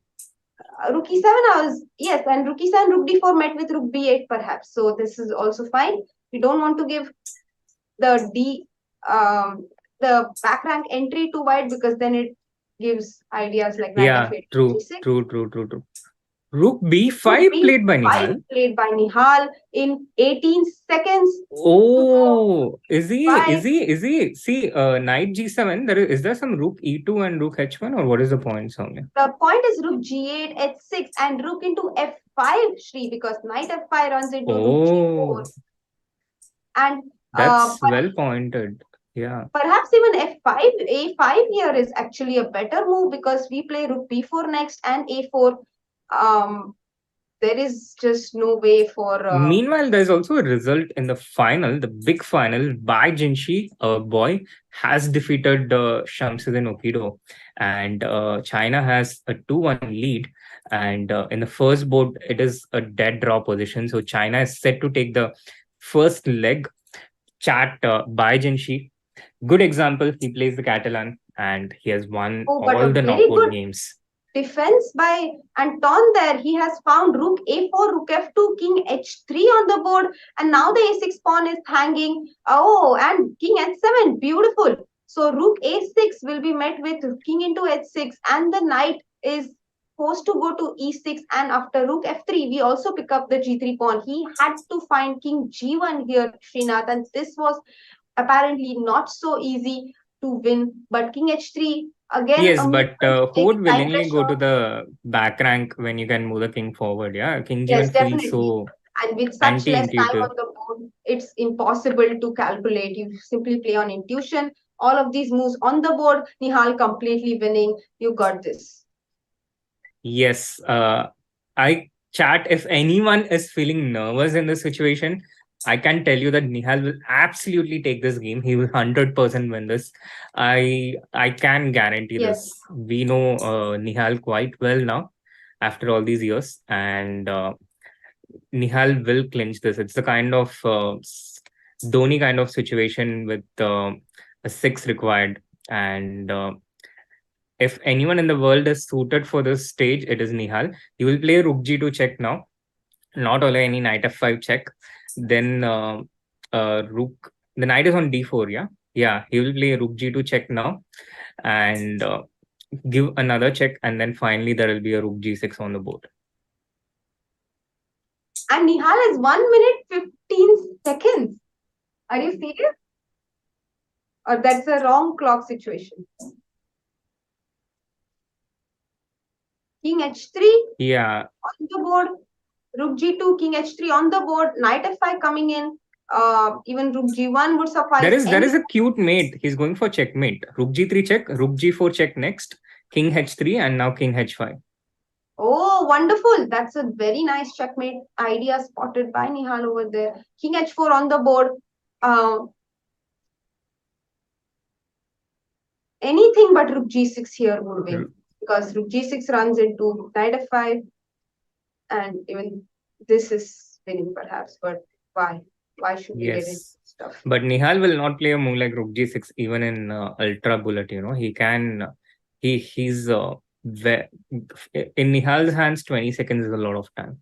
20 seconds on the board. It is definitely a tense situation for me, Srinath, watching this game. But yes, Nihal, you can do it. Rook G4 check on the board.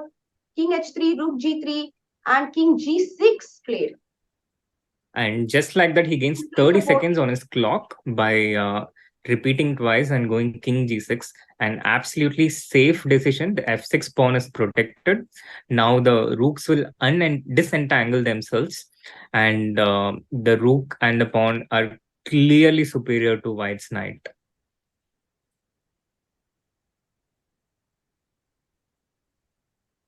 David Anton looking very, very tense there. You can literally hear him breathing from Mumbai, guys. King H4, Mumbai 21 said seconds receive for back. Anton.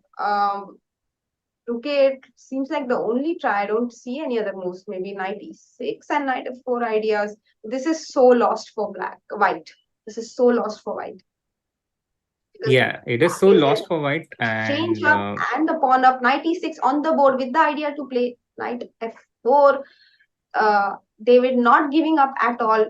Rook g4 check on the board, king h3. now it's just time to disentangle the rooks. The other rook comes to g3, king h2, and maybe just rook e3. This is what Nihal will play. Rook e3 might be played now because we also attack the king knight on e6. We are also threatening king f5 next. All we need to do is find a way to push this pawn right up to the f1 square. Rook e3 on the board. Yes, there we go. And David Anton now realizes that Knight everything has f8 on the stopped. board. Knight King f8, king f5. f7, knight d7, rook e6. And once That is that rook also comes a to plan. e6, I think David Anton will resign. Even king f5 is possible. King f7 played, and knight d7 and rook d4 attacking the Oh, knight, rook d4. He pushing goes for it the rolling checkmate. He just all. finishes it off. And resignation coming in for sure because rook dt, rook e1. We see Nihal relaxing a bit there. We see him calm down. He's only waiting for the hand to come out and to be shaken by Anton Gujaro in resignation. That's the body language of a player who knows that his opponent is going to resign. Yes, there the hand comes out, and we have a wonderful win by Nihal with the black pieces against Spain's striker in this tournament, Anton Gujaro. So 2-2 in this match, Rina. We did lose a point there on the fourth board by great game by Miguel Santos Ruiz for Spain against our Sasikiran on board 4. So victory for Spain on board 4, but a wonderful win by Nihal, uh, bringing it back and equalizing the score 2-2 in round 1 of the small final match. Absolutely. And it was a brilliant game by Nihal. He chose those moments, he had one big critical moment there on the 33rd move. I'm not exactly sure if it was the 33rd move, but that position where he took queen into a2, allowing white to take queen into d5. That was a big moment, and he chose that moment. He spent about 4 minutes or something there. He had only 5 minutes remaining, Yes. and he took his time to be precise. He took c takes d5. He took queen takes d5, and now he took queen takes a2. This was a critical point. This, I think, changed the game completely. He was very precise here. He didn't go for queen d6, which was a very interesting alternative. But I think what Nihal played turned out to be quite effective. Yes, Queen A2, wonderful idea spotted by Nihal, not at the moment of playing Queen A2, but at the moment of having played Knight G4, because he has to calculate C into D5 and what to do for C into D5 here. He found C into D5. He did take 2 minutes, but went for his idea after Queen D5, Queen A2. Very nice spot there by Nihal, turning the game in his favor. Brilliantly executed as well. Let's just see how the game finished once more, because we actually it went ahead so fast that we could not really follow it as deeply as we would like. Here, rook d2, a huge uh, concession by Anton there, becoming a little passive, but also he wants to protect the f2 square. Queen a3, again, a very nice square for the queen. Also the only move for sure, but we always have these ideas of queen b4, queen b8, rook d4, attacking the knight, king h8, getting out of the pin. And here is where he decided to give the exchange sack. And after queen b4, Nihal found this wonderful idea of exchanging the queens. And once the queens were exchanged, I think it was just his game to win. Again, rook b5, nice Yeah, idea. Nihal was very precise, while his opponent just cracked under that pressure. He just couldn't take that pressure. And when that happened, Nihal was just super precise. He played all the best moves: Queen b4, Queen b8 check, Queen b7, all of them best moves. And what a fantastic performance, really. Just going through the end moves of the game, king g6, supporting the f6 pawn, knight e6, knight f4 threatened, rook g4, rook g3, attacking the king to h2, rook e3, attacking the knight, knight f8, king f7, knight e7, and rook d4, the last move, finishing the game.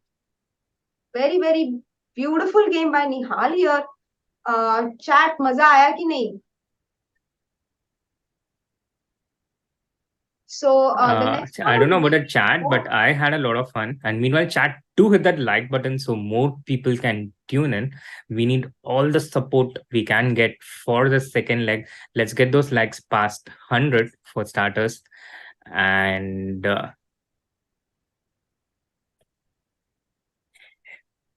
we have a clear feedback from the poll. The Josh is high. Josh nahi Srinath, Josh. How's the Josh? Haven't movie hai na? My Hindi is ठीक ठाक. In English is confusing here, because when if it is Josh Waitzkin, then it's Josh, and Hindi it's Josh, and it's the same spelling. So you can cut me a bit of slack there. थोड़ा picture recommendations भेजो chat Srinath को Hindi movie recommendations. So yes, how's the Josh? Very high, I guess, because chat says 39% high पे था, very high 19%, okay 24% का था, पर अभी I think उनका भी high हो गया होगा. So yeah, this was very much fun. And Srinath, do we yes, we have got 104 likes. So thank you so much for all the likes as well, chat. Do we take a quick break in to get our commentator Padmini Raut on the stream? Absolutely. Now that we have reached our likes target, we can take a bit of a break. But just kidding, we'll be back really shortly. That you don't even notice that there was a break. So stay tuned, and we'll be right back.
Actually, his name is so confusing.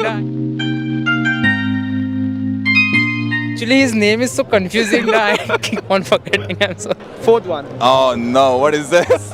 Ян непомнящий. So now to our final segment, we'll show you a list of 5 players and we want you to guess their pronunciation. Okay. And just to help you out, we have added the country from where they come from, just for some context. Okay, so let's go. Good luck. Okay. Russia. And can you pronounce the name? Ian. Ian is very easy. Nepomniachtchi. Very close, but yeah, I think 1 out of 1. Ian Neponymi Itachi. Okay. Ian Nepomniachtchi. Yeah, that's close. Okay. That's good. 1 on 1. Ian Nepochima. Pragnananda Ramesh Babu. Second one. He's from India. Pragnanand Anand, I know him. Pragna Anand. See, you know 3. You are so close. No, actually, his name is so confusing. I keep on forgetting. I'm sorry. No worries, but we all love Prague. Prague is very Prague simple. is yes. Pragnananda. That's from India. Okay.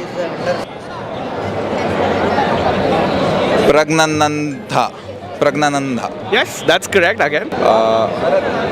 Pragnananda. Correct. Keti Tsatsalashvili. Third one. Georgia, okay. Katie Shalsville. Oh, Satsatlashvili, but okay, that's a tough one. Okay. Keti Tatsawalashvili. Georgia, okay. Keti Satsalalashvili. That's perfect, and you're the first one to get it right. So, congrats on that, Mohin. Keti Satsalasvili. Correct, Satsalalashvili. Jan Krzysztof Duda. Jan Christ Duda. Okay, Han Christoph Duda. But Okay. That's a difficult one. J as as H. Yeah. Okay. Jan Christoph Duda. That's perfect. Fourth one. Oh no, what is this? It's like Scrabble, one of the Scrabble ones. Jan Krzysztof Duda. 4 on 4, you're on fire. Fourth one. Jan Christoph Duda. Duda. Correct. Maxime Vacher-Lagrave. Last one. Easy one, fairly. Maxine Weicker Lagrave. Yeah, Maxime Vacher-Lagrave, but good one actually. You got a few. And you knew when playing many chess players. We are so happy to find chess. I am happy that at least I guessed first name correct.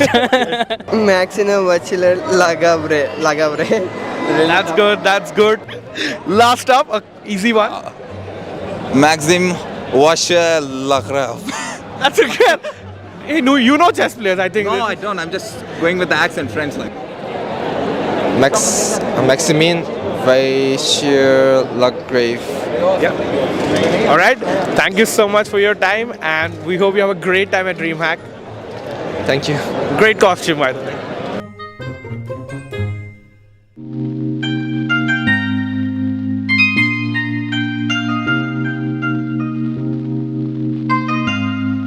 So we have some fun chess questions for you. What is the first thing that comes to your mind when I say chess? Death Note. Oh, that's a good one. I think Death Note looks like some chess between Light Yagami and L Light. So chess means I think their rivalry is very good. For now, Samarena, because he has done a lot to to make chess, to bring up chess, especially in pandemic era where we never thought that game like chess would get a viewership and audience from all over India and as well as from worldwide also. It's too hard, and I'm too dumb for it. Ooh, self-burn. Those are rare. It's college. College. Yeah. Can you please elaborate on that? Because before I came here, we just had a chess tournament in our college. And in West Bengal. Yeah. How did that go? I didn't really participate. I just watched as I joined late to the college, so couldn't. Would you swipe right on a chess player? I would. Okay, we all would. I think great answer there. I mean, I already have a girlfriend, so I can't. We won't tell her. We won't. I mean, if she's the chess player, sure. Okay, that's a good one. That's a good one. No. No? No. On a scale of 1 to 10, how smart do you think chess players are? Yeah, they are very smart. You can give like 9 to 10 almost. They are very smart guys. Yeah, you need a lot of intelligence also because it's a really tricky game. For example, if we see PUBG or something, it just need a hand power. Correct. But this one we need mind power. Mind power, it is not granted for everyone. Chess, that is a mobile. If you have good mobile and something nice hands or something like that, that's also art, one kind of art. But chess is it's a real art because it is a mind art. Mind. I like real mind games more than these physical games. Those are the best games. Oh. I mean, I think it depends on the player. If it's me, it's probably 1. If someone like pro, you need a bigger scale for that. I respect those players a lot. I would say 7, I guess.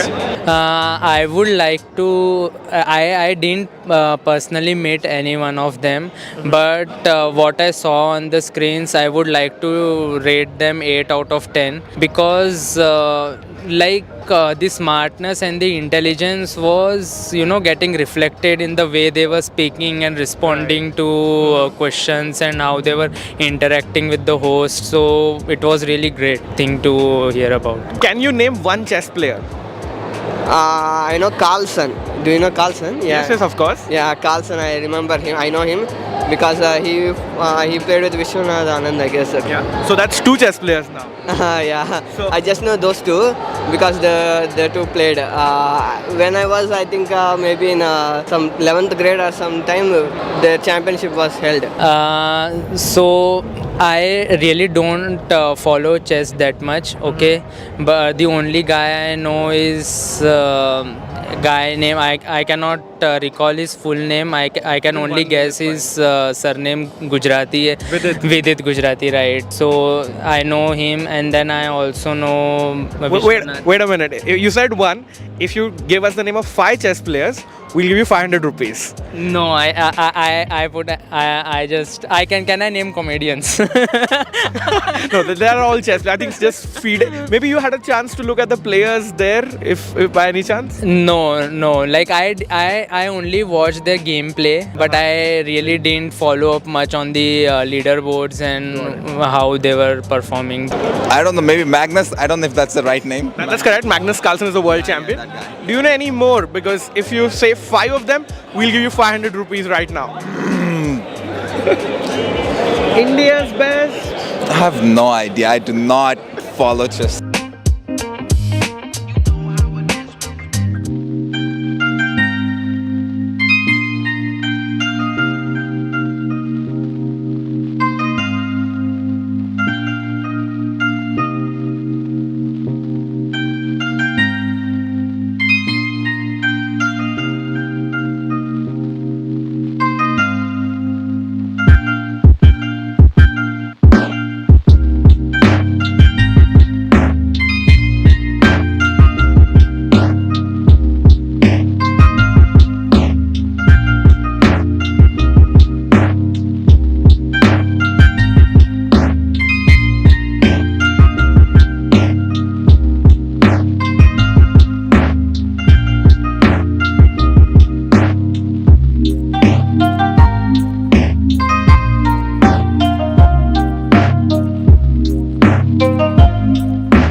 Ready?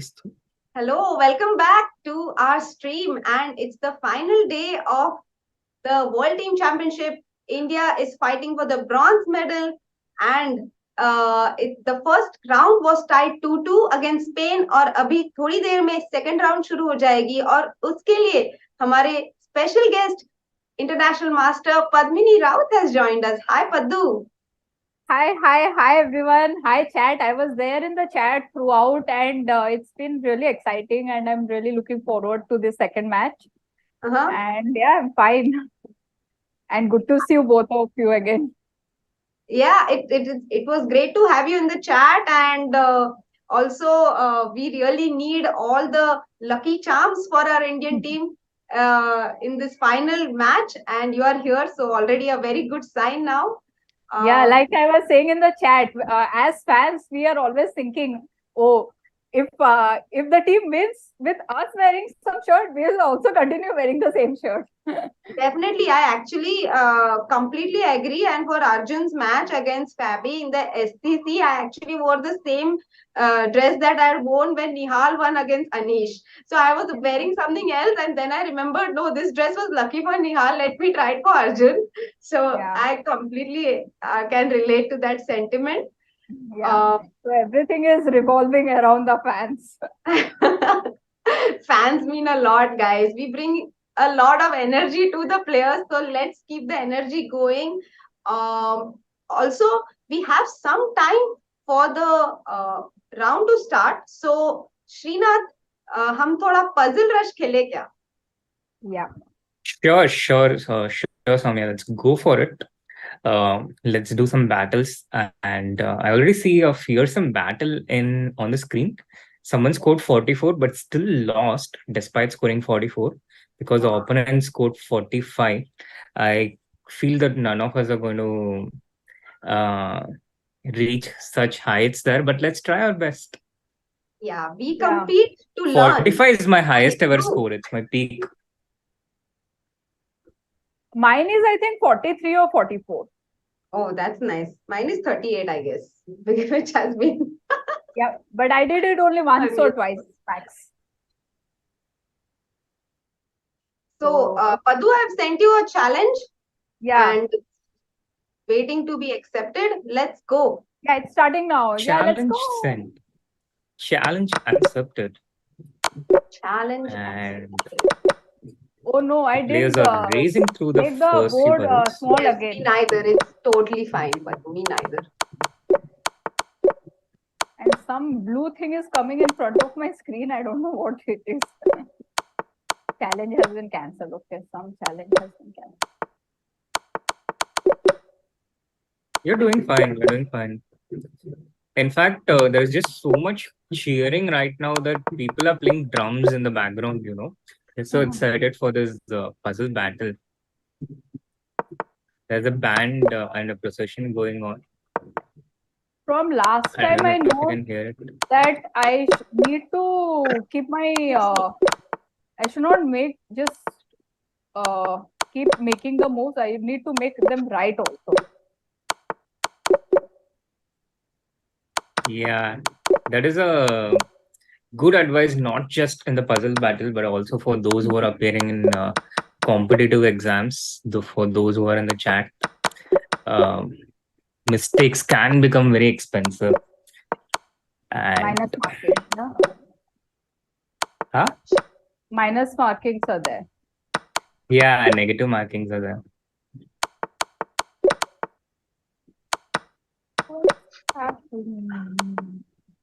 But so far, there has been no mistakes at all.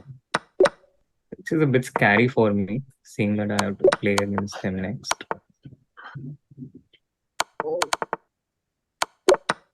100% accuracy from both Soumya and Padmini. Wow. That's the whole point. It's a very environmentally friendly puzzle battle so far because all you can see is greens. See, now you saw the first mistake.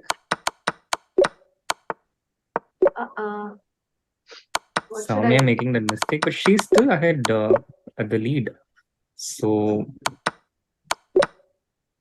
as long as she keeps going, But for the first time, Padmini also has a mistake, so it's going to be equal scores now. Oh, 2 mistakes. Oops. We have one more chance. Oh God. 2 mistakes each. Game over. Oh. Yeah, 33. Rook f6. Why doesn't it work? Yeah. No one likes my move. Just knight c7, I think. Okay. Rook f6, just bishop b5, I guess. Rook f8 I have. No, I thought this is good. Okay. Okay. Great. So now, yeah, yay for Padu and oh no for me. So now Padu will play against Srinath because we are playing a winners to stay. So let's go, Padu. Let's make that 43 that you were aiming for. Yeah. Okay. I'm full team Padu here. What about you guys? Whom are you supporting? Wow. Already I'm at such a fan disadvantage, support disadvantage of playing the away game. Chat, at least I hope you're on my side, although I haven't done a... Oh, I already have a mistake. Oh, it started? I don't think it's on it started and I already made a mistake. It's not that? Okay, I don't... No, it's not on Wow. screen. It's only mine on the screen. Oh, I made a second mistake. Both of them mouse slips. So this is... But if it is not on the screen, then it never happened. Oops. Oh my God, Guys, I'm almost done. Even I am not able to follow them. So What is happening? This is the most hilarious stream moment. Oh, I'm just like, we just know whether who is winning by their expressions. You only have to tell us, guys. Please I comment. made 2 blunders already. You have blundered already. Okay. There seems to be something weird with my mouse because it is kind of wrong clicking. So I'm now being very careful. Okay. Yes. So the next match we will have it on the screen, but ye wala possible nahi hai. Okay. Srinath won. Yeah. I was like really far behind this one and I got so many mistakes. But it was a good practice. And now we'll have another battle between Soumya and Srinath. No, let's you and me can only play because I don't think we can get Srinath and my battle on the screen because of the settings. So let's just play you and me only, and I'll try to come back. Yeah. Yeah, and okay, Srinath will be commentating. Let's go. I'll be the commentator. Or we can do trash talking. I don't know how to do trash talking, but we can try. Trash talking. It's kind of tough to do that against. And it's so weird to do trash talking against you, Paddu. Yeah. Yeah, I know. She will be like all cheering me up. I'll be like, yes, come on. Cheer me on. I don't think we can. Okay, we will try. Chalo, let's try, Paddu. But I've sent you a puzzle battle challenge.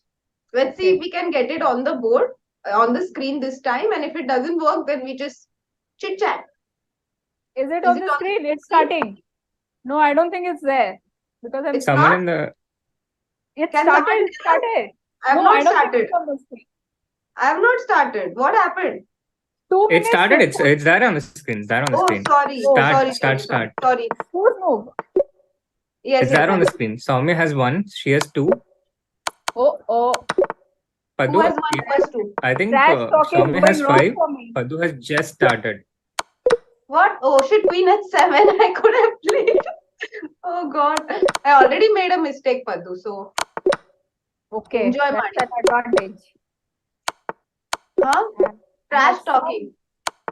Some advantage now. We can trash talk all the... Or you I can share me. we can't. So we can trash talk how white is playing, allowing this checkmate. What is this? So careless of white to just allow this checkmate. How do people actually do this, all this trash talking while playing? Especially Bullet. I don't know. Do you want me to call Adiba?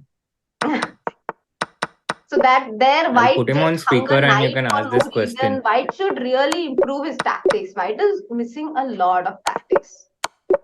See? White needs to practice puzzles. Go to chess.com, dear white player, and practice more puzzles. But who is a white player? Chess.com/puzzles. Whoever it is. किसी ना किसी के लिए. नहीं अभी तो David Anton Guyaro is the white player. No, पावम अयो. पावम ऐसे बकरा बना दिया उसका. What can I do there? He's the only white player who lost today.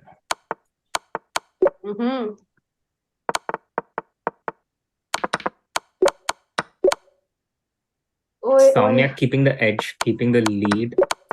Oh, really? She seems to be. Yes. Aha. Now I need to. Oh, oops.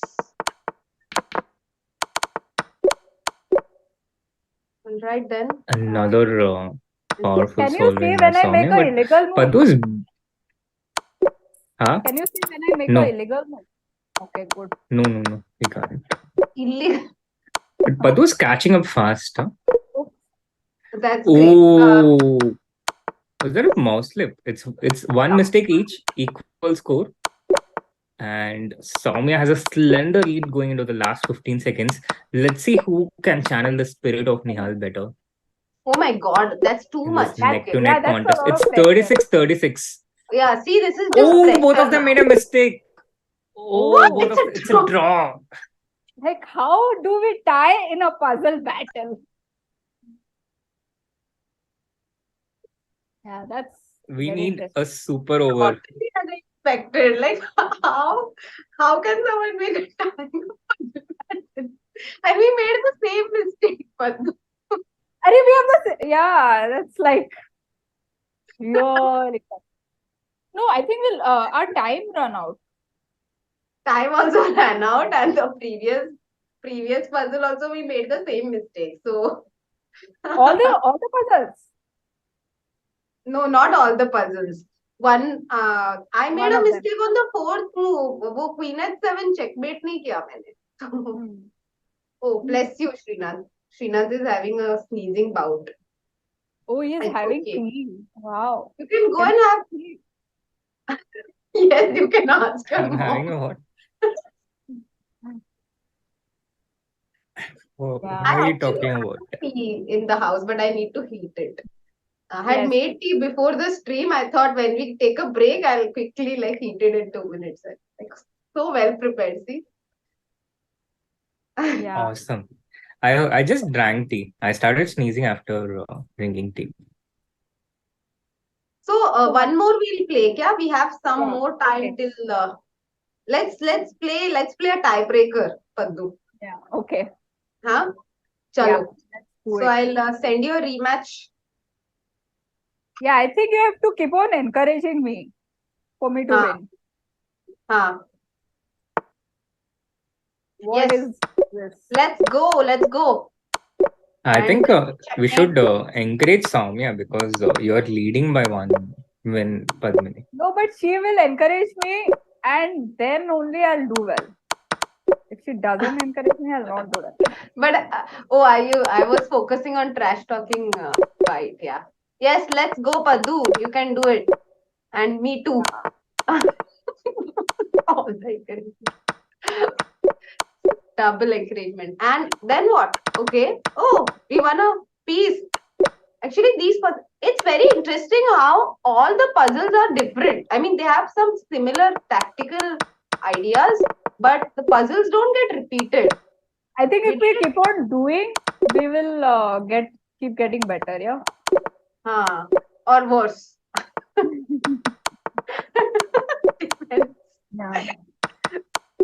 Soumya is always the one to take the lead at first. And then what happens? Oops. You have to tell. Oh, what is this? Oops, kya oops? Acha. Check. Oh, sorry. Illegal moves. Yeah. Luckily, doesn't lose point. Okay. That's checkmate. No, not yet. But we win the queen. That's good enough. Well done, Soumya. I think you're going to take this one. All right. I feel so. And do I? So this is the third match. This is the third match, and oh, this is a really cool puzzle. Yeah, let's go, Soumya. Let's go. But how? Let's do it. Let's do it. Yeah. What are we doing? Oh yeah, we are winning the Solve group. everything. Trying to solve as many as possible as checkmate. And let's break our own records. Let's break our own records. That's what we're here for. What else? What else we here for? What else? To better ourselves, to become better than we were. Oh, this is beautiful. What It's a amazing beautiful. how it started as trash talk and where it went. Come on, let's do it. Come on, turn the radio on. Yeah, we checkmated. अभी क्या? ये क्या है? Oh, this is Just take the point. Nice. Yeah. Yeah, you have done it. You have done it. You have crossed the highest. No, I haven't. Let's keep Sorry. going. Let's keep going. Let's You do have. it. Yeah, you're there. I have broken my record. I have broken. 40. Oh, It's a record. For me, not for yeah, others. that was amazing. That was very quick solving a lot of the puzzles. So maybe if you Yeah, you can. don't think at all, you can solve really fast. Like because sometimes you take some, like at least in my case, मैं ना कुछ जगहों पे सोच रही थी पहले, तो फिर वहां पे वो seconds चले जाते हैं और बहुत expensive हो जाते हैं वो seconds, है ना? But sometimes it also happens that also we with can't practice, even you see just the become pattern. better. अगर pattern नहीं दिख रहा है, कौन सा piece hanging है नहीं दिख रहा है, then we are anyway taking time. हाँ. Yeah, I think. No, but eventually it all comes to. I think we should all do a big puzzle battle stream sometime. हाँ. Like get everyone and do like a big puzzle battle tournament. Puzzle battle tournament. That what do we name it? I would join if the minimum age is 20. Okay. Mentally 20. But if there are under 20 people, then I won't find 20 and above. I won't belong. Huh. Okay. Should be 20 and above. So Padu, let's go. So it's one and a half. A tiebreaker playoff. Chalo, and we'll try to anyway break our own scores even if the other one is out. So winner takes it all, no? Okay.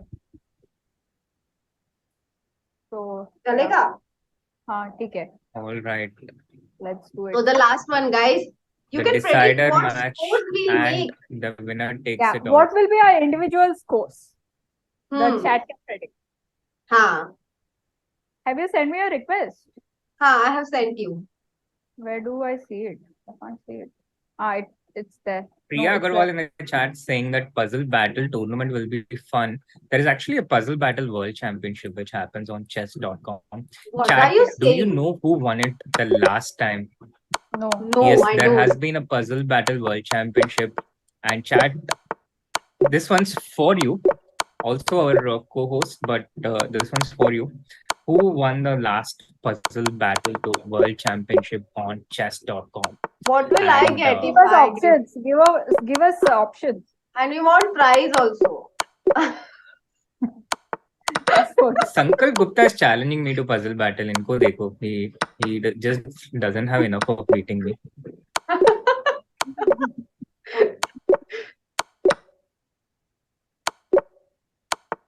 Acha, give us options, no, Srinath. So it's not Hikaru. Okay. It's not Nihal. Magnus. It's not Ali Reza. Magnus didn't participate, but even if he had participated, it wouldn't have been him. But the person is of American nationality. And Wesley. No, I think it's not Wesley. Like, give us some names. So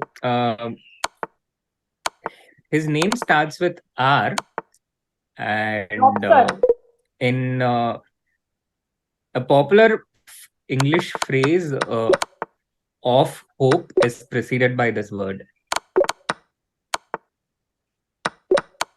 Oh God, this has been that's very challenging to do puzzle battle and think about the answer. Yeah, I can't hear now what he's saying. मैंने queen भी hang कर दी मेरी, like enthusiasm में. But ठीक है, both of you have equal scores with just 1 minute to go. So this one is also like the India-Spain match. It's equal neck and neck until the last minute. Okay, fine. A little lead there for Padmini with 45 seconds to go. The moment you compliment me, I'm making a blunder, Srinath. Padmu, you can do it. Commentators jinx is true. Yeah. Just like 30 seconds to go. Padmini still in the lead, but Soumya catching up very quickly. Why is Queen H7 wrong? And Soumya can actually claim a win now. Yeah. How? But I don't know. There's a claim win button niche. Oh, it's no, a she check. can do it now. Just. But why should I Yes, claim but a if win? you do it, there is a chance of making mistakes. So then what happens? But Soumya she has. So if you're tied on the same score, but you have made lesser mistakes, you can claim a win or let your time run out. But if you go ahead and solve it and make a mistake, then it will still be a tie. No, but I think whoever's time runs out, the other person doesn't get to know that the other person has finished their puzzle. No, it comes. No, the score and the mistakes come. So when they have made all mistakes, and if your score is higher or equal, then you can claim win. Okay, it's probably that I have never scored higher than my opponent, so it's not coming for me. I didn't understand. I'm still thinking about the answer. Does everyone have it and only I don't have it? What is the answer to that question? Rook G8 and Bishop H2. Oh, okay. No. That is. Yeah, the chat has found. The chat has got the right answer. It is rare option. VSSC chess and Komal K got the answer. Also precedes Ray of Hope, which was the clue I was giving. It's I was thinking Aronian, and I'm thinking, how is Aronian of Hope making any sense? Aronian of Hope. So Sam of Hope. Hikaru of Hope. Makes a lot of sense. Jeffrey of Hope. Jeffrey of Hope. Sam of Hope. So did any chat members guess our scores? No. Why do I look like a school kid? She just looks very cute, that's all. Yeah. Meanwhile, the pairings are out for the pairings are out for the next game. And it's Abhijeet Gupta on the fourth board this time for India. Oh. And for Uzbekistan, they have rested Shamsuddin Wakido, who has lost 3 games in a row. The defeats inflicted by SL seems to have extended today as well. He lost a hat trick of games, and they have had to replace him with Ortik Nigmato on board 4. This is probably not ideal for Uzbekistan, but they kind of ran out of options, and they are really missing Nodebek Abdusatro. But on the other hand, China is without their top 3 players at the very least: Ding Lijian, Yu Yangyi, and Wei. Actually, even more players. There is Bu Jiangxi, Wang Hao, Li Chao, all of them higher rated than the players who are in this team right now. But this team is a young outfit who seems to have been very well suited for this format, and they have been clearly, convincingly the best team so far. So, yeah, and Padu, what are your predictions about the score for the China versus Uzbek match? Because of course we support Indian team here. So finals का जो match चल रहा है, आपको क्या लगता है क्या होगा? I think in the other match, I feel more towards a 2-2 because China has a lead and they might be like they're very solid. Their opening styles are also very solid, I feel. So maybe it will be a 2-2, I think. 2-2 हो जाएगा और फिर China जीत जाएगा because China has won the first round of the finals, right? So they only need a draw. But Chinese players का style तो solid नहीं है ना? They always play dynamic chess, and so does Uzbek team. So you still think 2-2 हो जाएगा हर board पे? For example, I feel because I saw the Uzbek players are playing, let's say, E4, and the Chinese players open with Petrov. And so that's one solid opening there. And I think, and with the white pieces, they play, most of them, I think, play E4. And that could be sharp games. So I think the white games will be more important in the match, in China-Uzbek match. Very wise words there.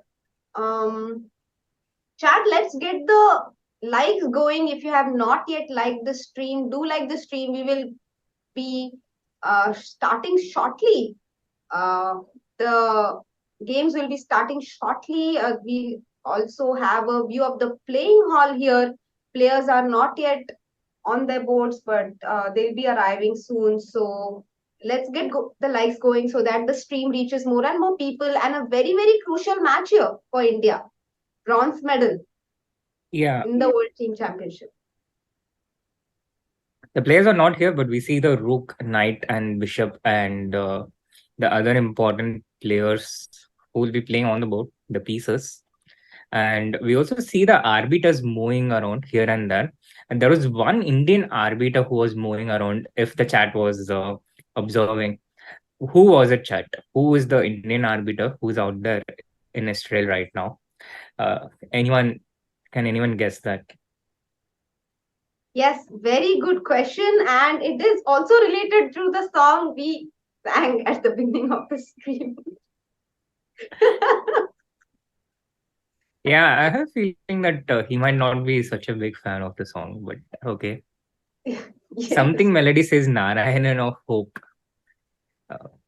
Oh yeah, Narayanan of Hope, both Srinath and SL. That's sweet. And it's soothing melody, not something melody. Yeah. Brishti Mukherjee has the right answer. Gopakumar sir, he's a fair play officer and he's part of the fair play committee. So he's out there to ensure that the games are played fairly.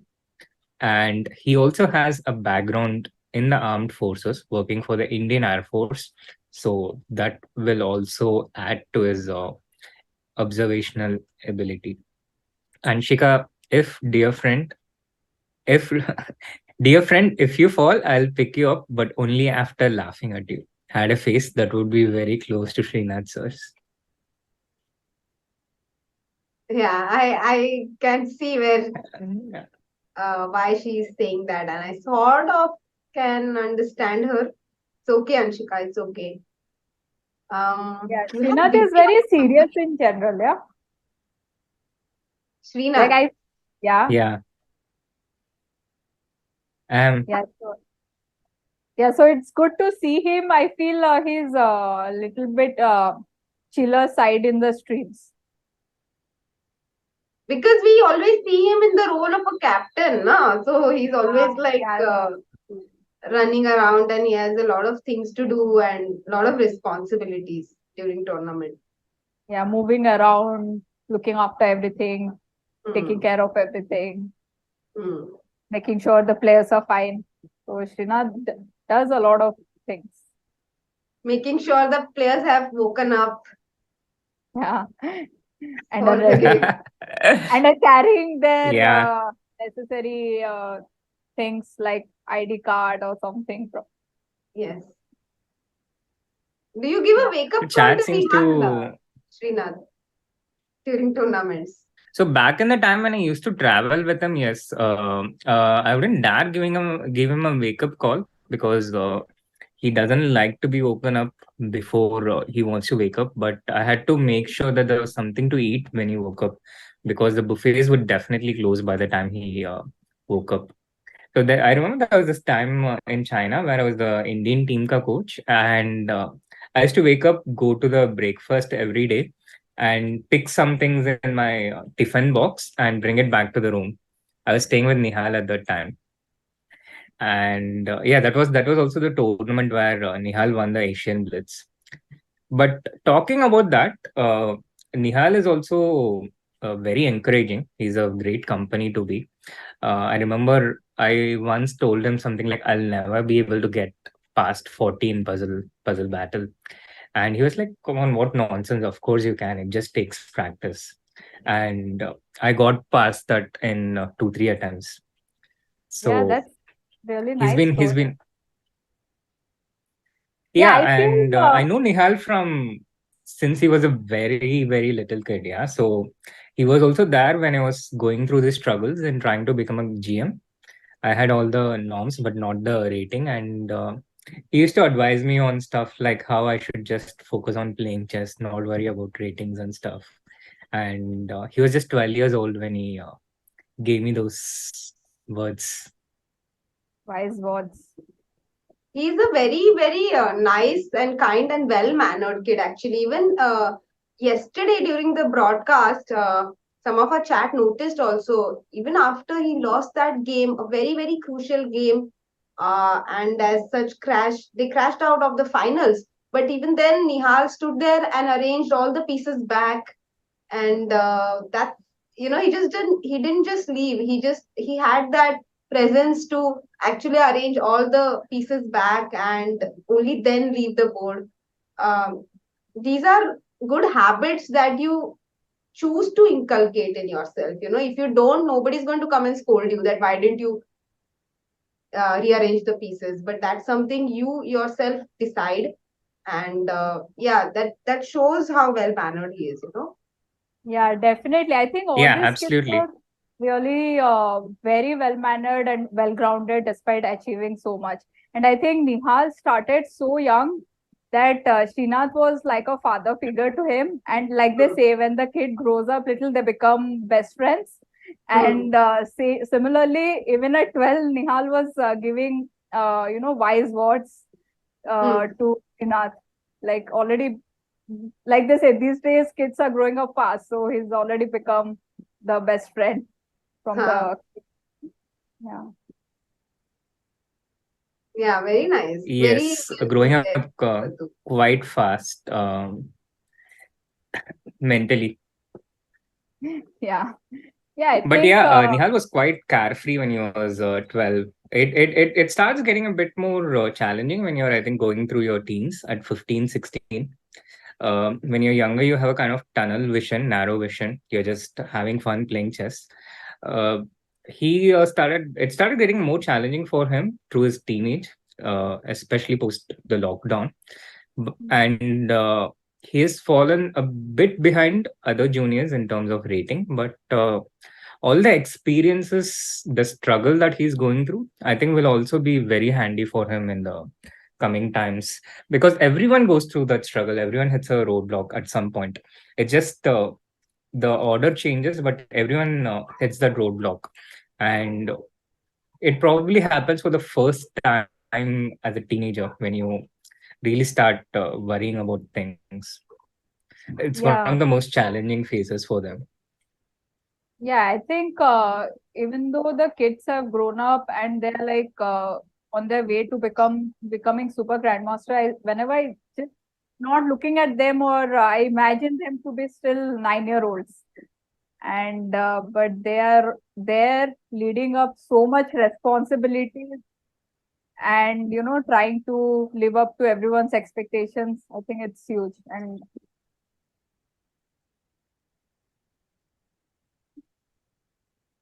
we have Yeah, absolutely. yeah, I think the players will be coming to the venue soon. So what's your favorite piece? We can see the chess pieces in the background. What's your favorite piece for both of you? For me, it's the knight. I mean, I've always been attracted to the knight for some reason. How about you, Srinath?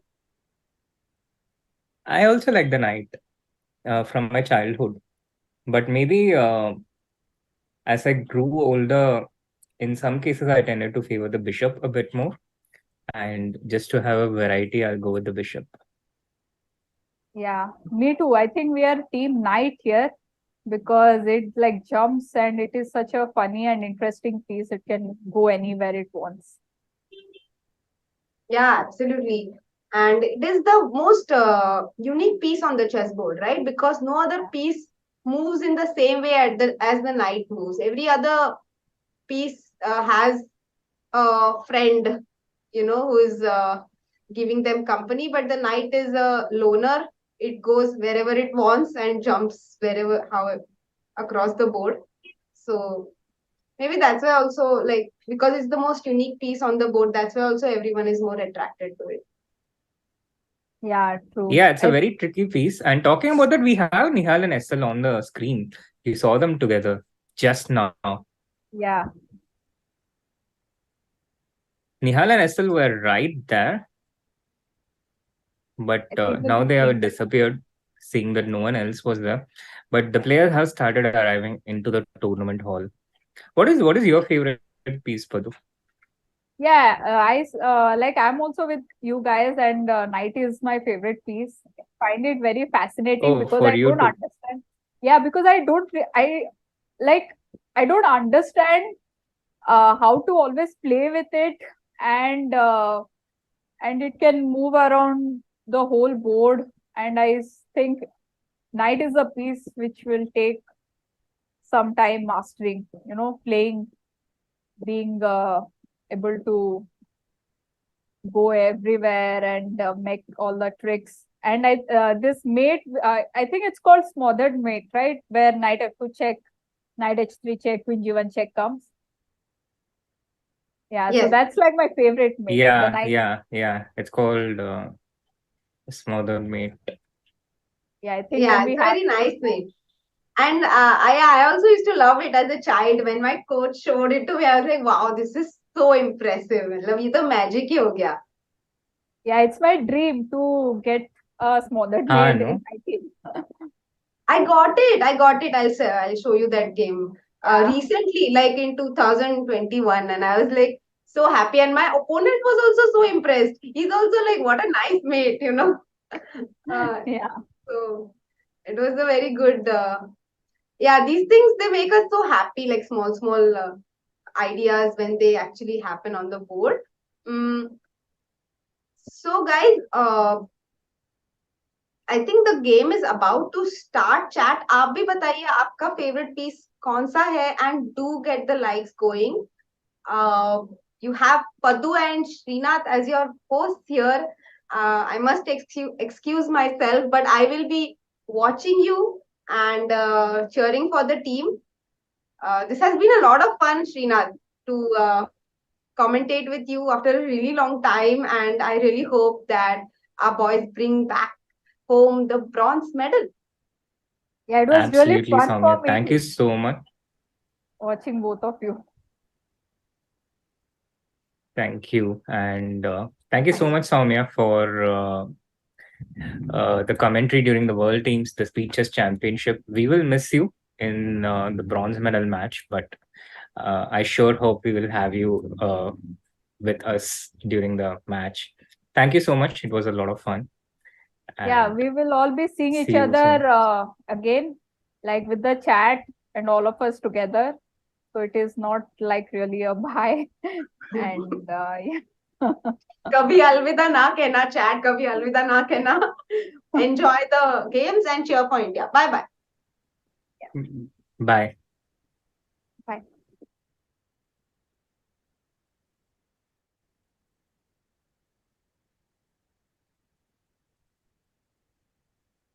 Is our audio on?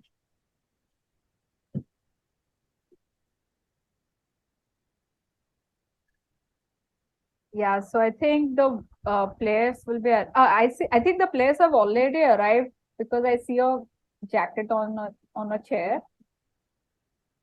So Yeah, the players are just starting to arrive. We have about 5 minutes to go for the kickoff, and we also have the final position of the David Anton game on the screen, where Nihal won that important match and made it 2-2. Chat, what are your predictions for the upcoming match? Who is going to score for India, and what scoreline do you think will the match be between India versus Spain? I just saw Vidit smiling and moving towards the team. Yeah, and we also have the Spanish players in the background, Yeah. David Anton and Miguel. Yeah. Srinath, you have been the Team captain events. of so many team events. And how do you think these moments are, like the breaks? How tense are the players? Like, can you tell about their how their mental space is during this time? We usually just I think crack a lot of jokes and keep it light and chill during these moments just before the game. There might be very few exceptional people who are preparing, but not at this point. At the you don't use your phone in the tournament hall. At the last, you can check till you're going into the game, but not beyond that. So the last point where people prepare is till the time we are traveling to the tournament hall, the car or the bus. Beyond that point, everyone's just Nihal's that talking. Yeah, we can I see them on wonder the to mirror whom also. and what. He's talking to us. Can you see them in the mirror? Like the players were not. Yeah. I can also see the players from the mirror, and Yeah. with a glass of water, is it? Yeah, a glass of water and hot tea. I don't think he drink. Probably it's green tea because Yeah. he doesn't drink tea with caffeine. Yeah. See, as captain, When you I also said, need to be a good waiter. what? Captain. As captain, you also need to be a good waiter. It Yeah, I allows you think. to join Starbucks directly. Yeah. So on the captain on their resume can put as part of their experiences as a waiter job. Yeah, you become you're automatically trained to be a barista. So Yeah, and if I feel chess there is gets always. solved, I think that's my go-to job. Yeah, Srinath, I feel there is always a bit of competition among the captains that they want to show that they're treating their players the best. So some captain will be bringing chocolates. Okay, the other captain now brings the tea. Yeah, so it is like an ongoing thing I've seen in the team tournaments. What do you think? Have you ever, taken part in such competition with the captain? No, I have never taken part in such competitions, but I just try to be present whenever a player needs me. So captains are doing actually during the games there is not a lot to do anymore with the captains not being allowed to be consulted on draw offers. Like literally there's no role for the captain there except for signing the game sheet at the end of the games. But aside from that, in general, I always try to be present, in case there is a draw offer or something. And also you need to know the evaluation at all the times. Okay, I think we will soon be seeing a clip. Even though Srinath said he has never taken part in such a competition, we'll soon see a clip where we will see that the captains are indeed competing in such role. If our producer G can, show the clip now, or if we'll be seeing sometime. Yeah. Just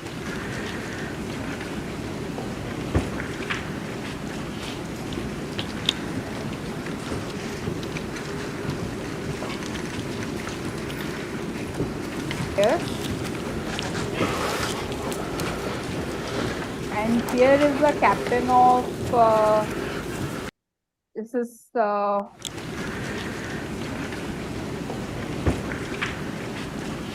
think Austria team giving chocolates to the player.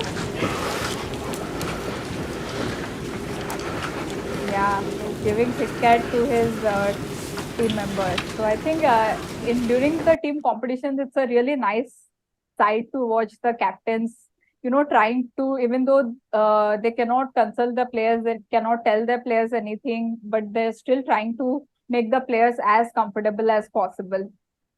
We have already the players sitting on their boats, and I think the arbiter is announcing the games to start soon. I think the games have started, guys, and this is the and I think we second just have the kickoff, no? Yes, just because I see the player trying to switch on the clock, but the clock is not starting. Sometimes such things happen. Oh, the clock has started, and it's a D4. I think it's the Nihal game.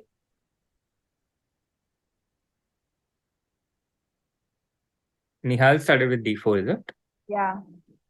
So, okay. Good choice, good choice. I approve of his choice. Good choice. This is probably Nihal's last white game in this tournament. So I'm happy that he ended up not playing B3 in this whole tournament. This was his last chance if he wanted to do that. But he has stayed a good boy in this tournament. Yeah. So we will be soon having the boards on the I think, we already have the... Oh, Nihal is going for the London system, Padu, but he started with this third move C3 move order, which directly plays against C5 from black. It discourages black from playing C5. So when you want to play the London system, one of black's most principal responses is these lines with C5. But if you want to discourage that, then you start with C3. And this is one of the subtleties of the London system. After C5, so we Nihal, take C5 and B4, right? So that is why... Yes, exactly. And this makes black play E6, which is a bit of a concession because the main lines for black against the London, it is with C5 and knight C6 without committing E6. But having said that, the commitment of C3 also reduces white's options a bit. Why is that? So there are a lot of variations where white goes C4 directly in one tempo. So when you commit C3, you lose the chance to play C4 directly in those setups, and that is the disadvantage. So it disallows black from playing C5, but it also loses white this option of getting C4 in one go. Yeah. So we will, in the meantime, we'll see the other boards. Let's see how we are doing in the top. So it's like you said, it's a like clear London. And on the Vidit game, we see a e4, e5. Oh, by the way, Spain also has a replacement. Yeah, Spain is fielding Yufa Dani in place of the legendary Alexei Shiro. Yeah, that's a very interesting choice. What do you think? Do you think I'm not sure. Sorry? Do you think it is to surprise our team? Because the third and fourth board, no, fourth board is the same. So on the third board, they have changed. Yeah, I'm not sure if the idea is to surprise the team, but I think it's mainly the availability of players that determines that. And it's possible that Alexei Shiro was just tired after playing so many games. He's after all 50 years old at this point, and he has also not had a great run in the knockouts. He lost in the match against Azerbaijan against Guseno in the second round. He also lost against China against Bai Jinshi in the second round. So after losing two of these matches, maybe for the third one, they decided to rest him and go for younger blood. Yeah, we are seeing many younger players in this tournament. Shrina, do you think age really matters in chess? Because I have always felt that like age is just a number, and if we are able to keep our mind very agile and sharp, then it is still possible to compete at the same level against these youngsters. Absolutely true, Padmini. And I think our own legend, Vishy Anand, is a great example of this. He continues to be in the top 10. People come and go, but Vishy stays there in the top 10. But yeah, I think it does make a difference, especially in these shorter formats with a 10-second increment. Also, when you have to play 2 rounds a day, in these kind of situations, being under 20 or even being under 30, I think it certainly gives you an advantage compared to someone being above 50. Okay, because a lot of times in the chat, the viewers who have recently been introduced to chess and they love the game and they're interested, and they always ask that if it is the right time or if it is okay for them to start so late, because we are always seeing players becoming grandmasters at 12 years now. So they all like 15, 16 or 19-year-olds, they ask if they can learn the game and play now. Yeah, I think you can play the game. I mean, there's nothing. You can start at any time, and there are, I think, several examples. For example, Gukesh's coach Vishnu Prasanna started quite late. I think he started when he was about 12 years old, and he ended up becoming not just a grandmaster, but I think one of the finest thinkers in chess, one of the finest coaches. So you can always start, but if you want to be a top professional chess player, I think being about 2700, being about 2750 before you're 20, it gives you a big advantage. Yeah, I think because also in earlier days, they used to become grandmasters even after their 20s. So if you are not a grandmaster at 15, or I think it is still possible, maybe becoming 2700 plus or 2750 plus might be a little difficult with the opportunities, but I think becoming grandmaster is still possible. Yeah, absolutely. I completely agree with you. There's always hope for becoming a grandmaster at any age. And one of the examples that comes to my mind is the Singapore grandmaster Kevin Go Wei Ming, who became a grandmaster at 35.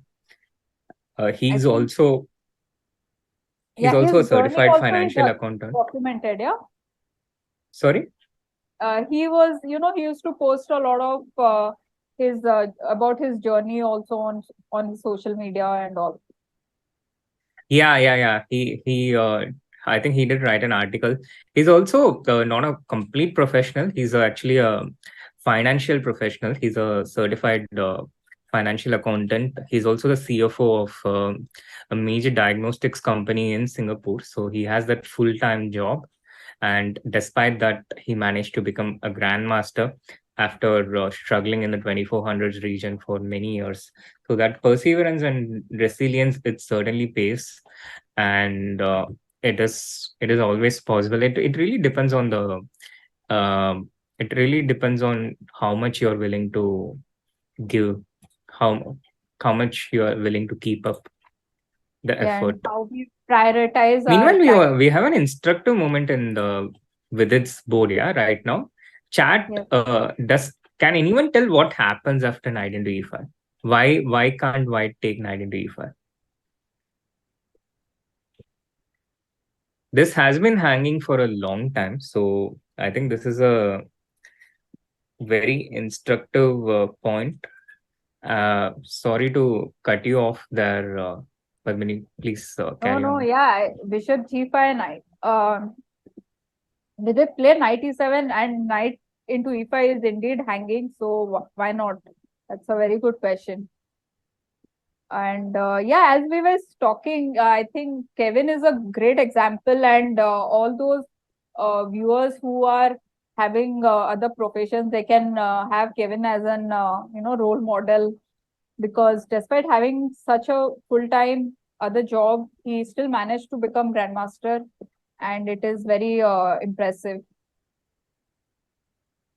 Absolutely. Yeah, sometimes do you think if having something else to do, it takes the pressure of being or giving your best? Having a different financial source, I think it certainly takes away pressure.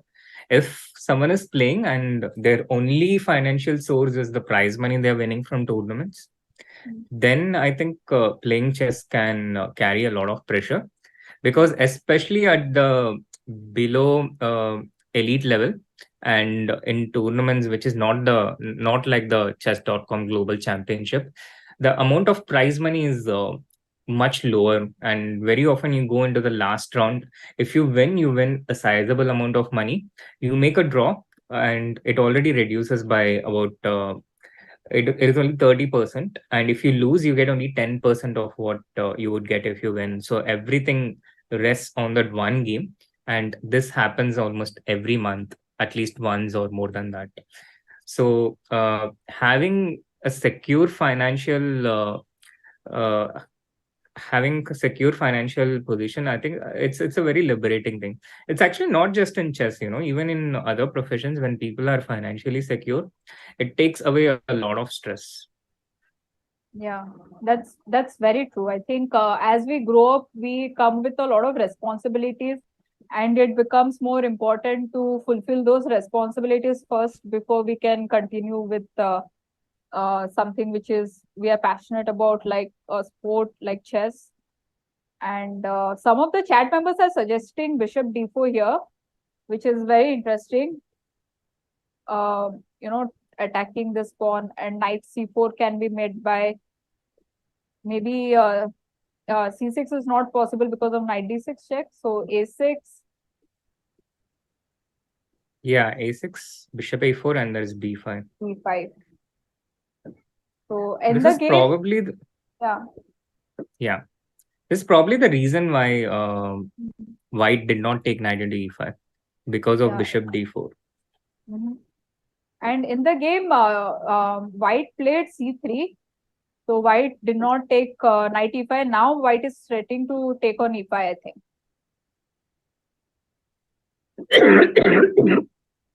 Yeah, I'm sorry. Yeah, now white is threatening to take on e5. c3 is a typical move there.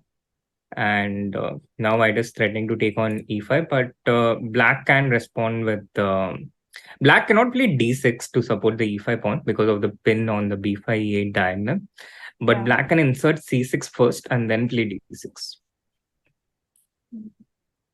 So maybe white will try to play d4 there. Yeah, c6, bishop moves, and then d6, maybe d4 now or later. And what about bishop Yeah, into d4 looks nice. doubling the Bishop pawn? into f6, we are not, I think, particularly worried about since the moment we played knight e7, because black has still not committed to castle on the king side. The king is still safe in the center. It can potentially go to the queen side as well. And black wouldn't mind getting the pair of bishops, especially if white is going to castle on the king side. Also, even if black castles on the king side, without the dark square bishop, it's not that dangerous. The square is h6, g5. It can be covered by black without the dark square bishop for white. Okay, yeah. And Vidit also played c6. So he might be following our plan. But of course, white will most probably not take on f6 and just simply move the bishop and then develop the other pieces. Yeah. Yeah, let's go True. over to other games while the opening develops here. In the Nihal game, we have a lot of updates. Nihal started with London, and it is a full-fledged middle game now. Do you think there will be a kingside attack coming? Nihal is certainly trying for a kingside attack, Padu. He has advanced his pawn to h5, and he will be looking to play the pawn to g4 and g5. You try and open up the files, but it's still a bit far away to see where it is going. And the immediate problem for white, he would love to play the knight to e5 to bring up g4, g5, because if you move the knight from f3, it allows the queen on e2 to support the g4 square. But black can also respond by bringing his queen into the position with c takes d4, c takes d4, and queen c2. And this will allow him to get counterplay. The b2 pawn is attacked, and if white moves away the knight to protect the b2 pawn, then the queen gets traded, and black will be able to neutralize the attack. So this is the immediate problem that Nihal is facing right now, and he can solve this by either playing knight, either by playing g3, keeping the position on, but playing g3 will postpone his ideas to play g4, g5. Yeah. So it will. Going slowly about the attacking plans. Yes. Yeah. So whenever black takes cd4, so earlier I thought, okay, maybe white will take knight into d4, but maybe knight c5 and the knights are coming and getting into some squares. So do you think cd4, white should take cd4 only? Like c2 square, control c2 square and take cd4. No, I think given an option, I would take with the knight here, because what you're saying is true. It allows the knight to come c5 to e4. But of the two drawbacks, I prefer to allow the knight in rather than the queen. Allowing the queen into c2, I think that is more dangerous for white. It basically forces the trade of the queens instantly.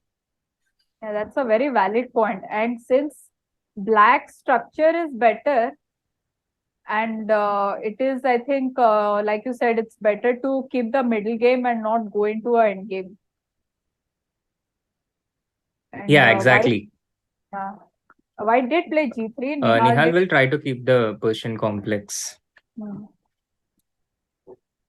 So I think this is where Nihal's game stands right now.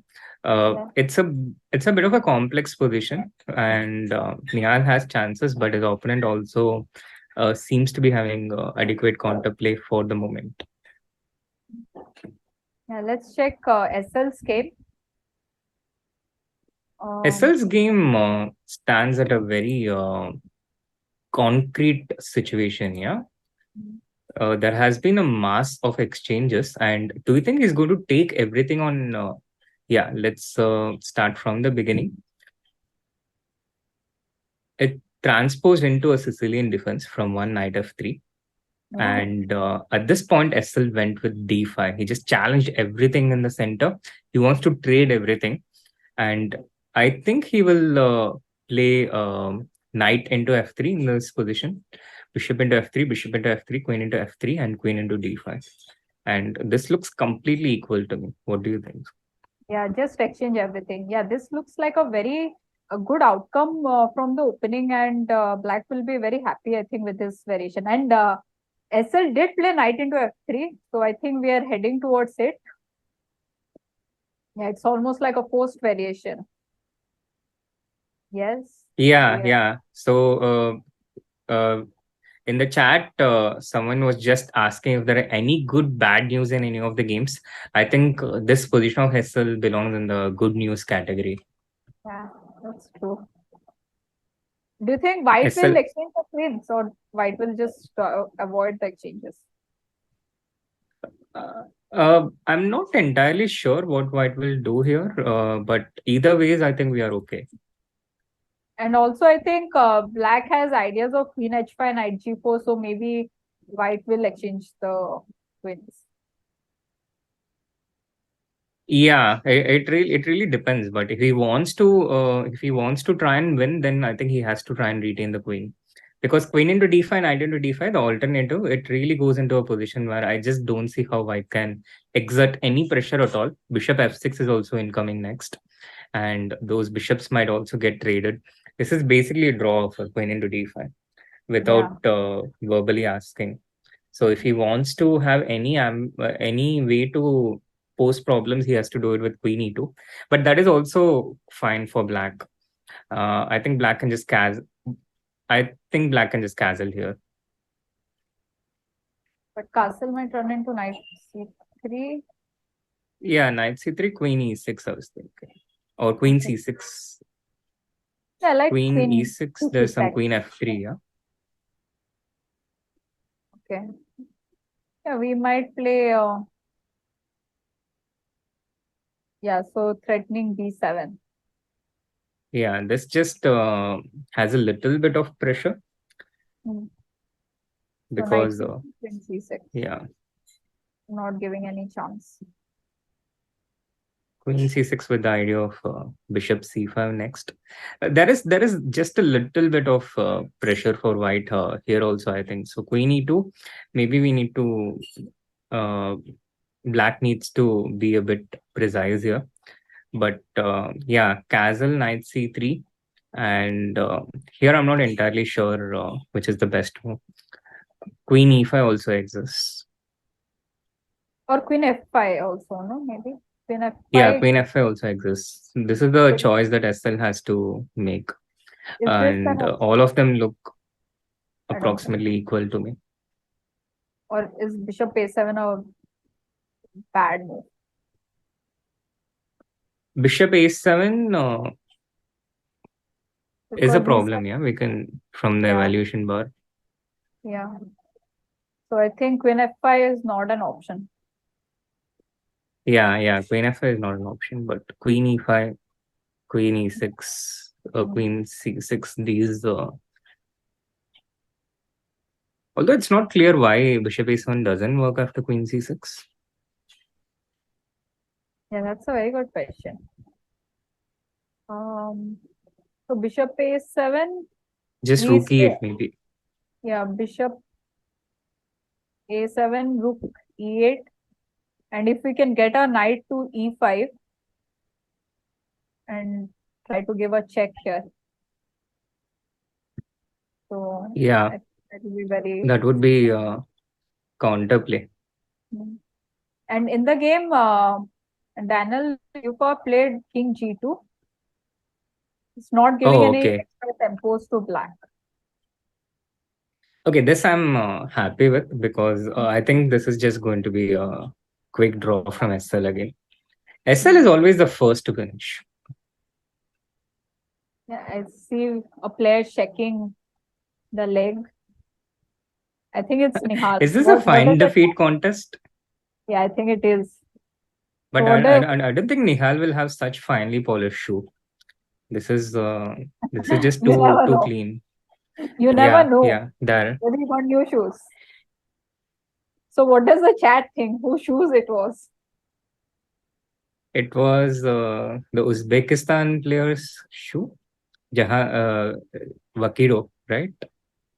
Yeah, because Yeah, I Vakiro Jahangir. think a lot of them are wearing blue suits. So yeah, it is. It is Yeah, Vakiro's. yeah. Good work. So let's say Abhijeet Gupta versus Miguel Santos. And here also we have an end game. And Yeah. It seems fine for black, no? No, I like white actually, because if bishop c3 comes, we will get two bishops. And I feel that it is true. Trouble. It is true that after bishop c3, white will get the pair of bishops, but also black might recover one of the bishops pretty quickly, because bishop c3 is likely to be followed by knight e4. And if the white bishop goes to e5, it would be replied with knight c6. So let's say white starts with bishop e5. If white starts with bishop e5, maybe knight e4, yeah? Knight e4.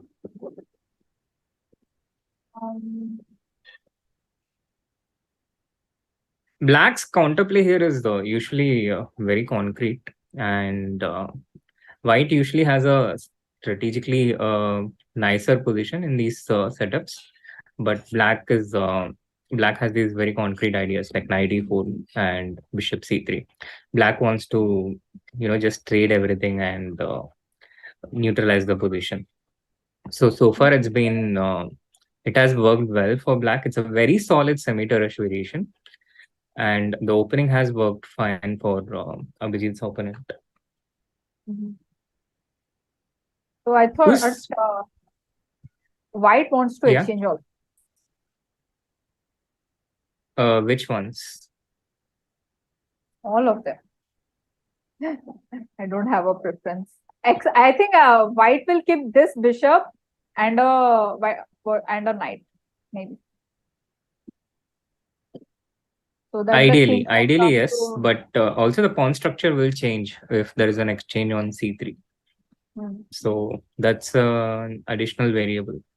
In an ideal world, this is what there is an additional variable, and also black might force white to take on c6 with the bishop, in which case black's pawn structure will also change. So both the pawn structure is also quite dynamic, and this endgame is also a lot more dynamic. It's not static. There's going to be changes in both pawn structure and the piece configuration. Yeah, that's true. And after bishop b4, maybe king e2, knight e4 is coming. And as white, I don't think white wants to castle, because it's an endgame and white wants to keep the king near to the center. Yeah, ideally so.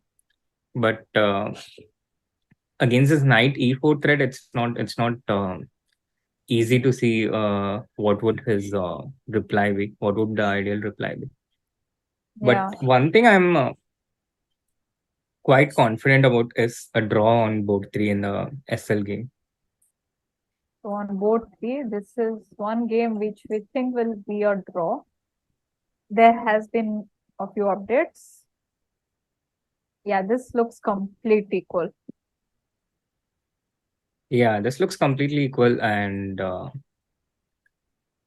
SL has been in such fine form this tournament. A quick draw with the black pieces is actually quite useful for the team, because it allows us to exert pressure with our white games. And in team events, it's quite common strategy. You draw with the black pieces and you exert pressure with the white. Although in this tournament, it has not quite gone according to that exactly. Our last game we won with the black pieces, Nihal winning against David Anton. But yeah, in general, it's a pretty effective strategy. Yeah, I think it has been like the players are always, when we were kids and we grew up, we were told that, okay, the white pieces has the advantage and white is always trying. So white takes so much pressure that it's the black players who are winning here. No, I think white still has a overall higher score percentage. Spain won in the fourth board with white in the previous game. Also in the China-Uzbekistan final, white scored for China, by Jinshi winning that game. But yeah, you're right. In some cases, white can take a bit of excess pressure. It also depends on the position we get out of the opening. Yeah, sometimes black just equalizes completely and can take over with a few inaccuracies. Yeah, and then black, and if white over tries, black wins. Exactly. That's kind of what happened to David in the previous round. Yeah, in the Nihal game, we have some moves. So black maneuvered the knight and white also got the king out, keeping the rook on the h file, so that later it will help with the probably the pawn push. So this is the current position. A very nice way of playing no castling chess by Nihal. But you see, Padu, the problem in white's position is that he's not able to get this g4, g5 going. Black is constantly exerting pressure on the d4 point, not allowing this knight on f3 to move. And if the white knight doesn't move from f3, then we can't really get g4 going. So without this idea of g4, g5, what else does white have? White, one idea that comes to my mind, we can reposition that knight from t2 to e3 with knight f1, knight e3. That will give us some options to strengthen this g4, g5 push, and also maybe with ideas of f5. Also to explain to the chat, we are playing on the king side with g4, g5 here because the center is completely closed. There is no way to break open the center. So without the center being opened, it's not possible to get towards white's king for the black pieces. The pieces are away from white's king and there's no access either through the diagonal or a straight line. So this enables white to play on the king side with g4, g5 because of the closed center. And white's plays on the king side, black's is on the queen side. Yeah. So the Rook h4, g4, g5 suggested by Bristy, which is also very interesting, but black will get counterplay from the c file. So black will open up with c takes d4 and then move away the knight to e7. Yeah, because knight d4 is not possible. Yeah. Maybe white waits a little bit before playing rook h4. Exactly. Black's counterplay is through the c file. And while white attempts to improve his position, black will also get going on the queen side. I think now black wants to take on d4 and give white a like 3-pawn islands, like ruin the pawn structure for white. Yes, exactly. So maybe queen d3, I'm thinking. Queen d3 is possible, but here I don't feel it's such a realistic idea to take on a piece on d4 either, because here also I feel after c takes d4, knight takes d4 would get a bit risky now. If white is looking to recapture queen takes d4, then with the queen on b7 and the king on g2 on this diagonal, it will, I think, mess up with white's coordination. Yeah, but I think if white takes with cd4, then white will always be defending the d4 pawn, and it will be difficult to move this knight somewhere. Yeah, it's not ideal for white, which is why I think black is kind of okay here. Maybe rook c7 and try to double. Or even knight e7 directly. As black, we are looking to trade and go into the endgame. Just remove all white's possibilities to attack, and it's better pawn structure for black. So white has taken a bit of risk here, and Nihal has to justify that risk with fast, energetic play on the king side. Yeah. So queen d7, and we are waiting for Nihal's plan. And in the Vidit game, c6, bishop a4, d6. White has gone for the center. I think they are still following some theory. Queen b6 is a very interesting move by Vidit, because this exerts direct pressure on white's center. He doesn't want white to establish that center. And now the e4 pawn is attacked, and there is also pressure on the b2 point. So his question is, what is white going to do now? How is white going to defend the e4 pawn? It actually doesn't look clear to me how, but maybe, yeah, it doesn't look clear to me how white will defend both e4 and b2. So maybe something like queen e2 will be met with bishop d2, and queen cannot take on d2. Exactly. Maybe he has to go e5. Yeah, but e5 is very undesirable as white, because the center just gets broken. And also after d takes e5, there's knight e4. Yeah. We'll just make them on meeting. So here black's pieces are just being active. It's an unpleasant problem for white to solve here. Yeah, I like this move queen b6 by Vidit. Yeah. I wonder how white will respond to this challenge. Yeah, it's not easy, and we see that white is thinking, and we can see Miguel Santos on the screen. Yeah, he seems to be quite relaxed. Abhijeet is still thinking in that position. He has spent 16 minutes. He still hasn't made a move since we last left. And so far it's been slow going. It's been 35 minutes since the game started, but Vidit's game has seen only 10 moves passed. And Nihal's game is also kind of going slow, 20 moves. It was a fast opening, but it has slowed down a bit.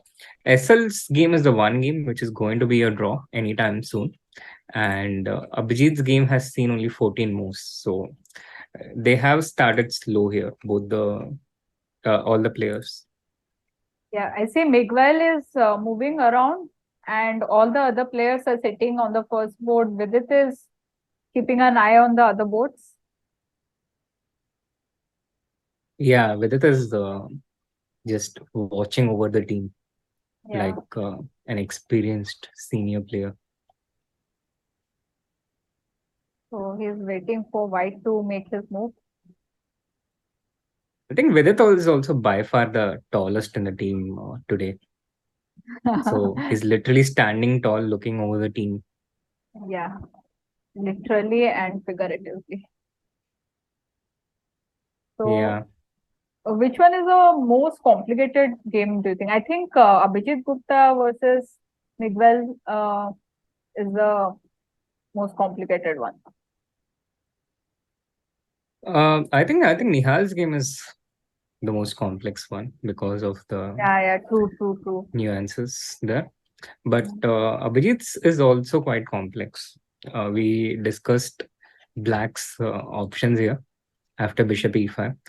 There are two moves here, knight d7, which is also, I think, a very acceptable move, and knight e4. Black has to decide between these two moves. I personally prefer knight e4, which I think is more in the spirit of the position, because I want that b8 knight to come to c6 and take away the d4 and the e5 squares from the dark square bishop of white. Okay. So, king e2, let's say? Yeah, king e2, I think bishop c3.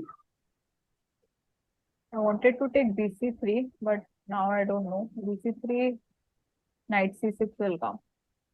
So maybe that's white my has to take idea. bishop into C3. But I guess it comes to the same thing, yeah. Knight C3, BC3, and maybe now Rook C8.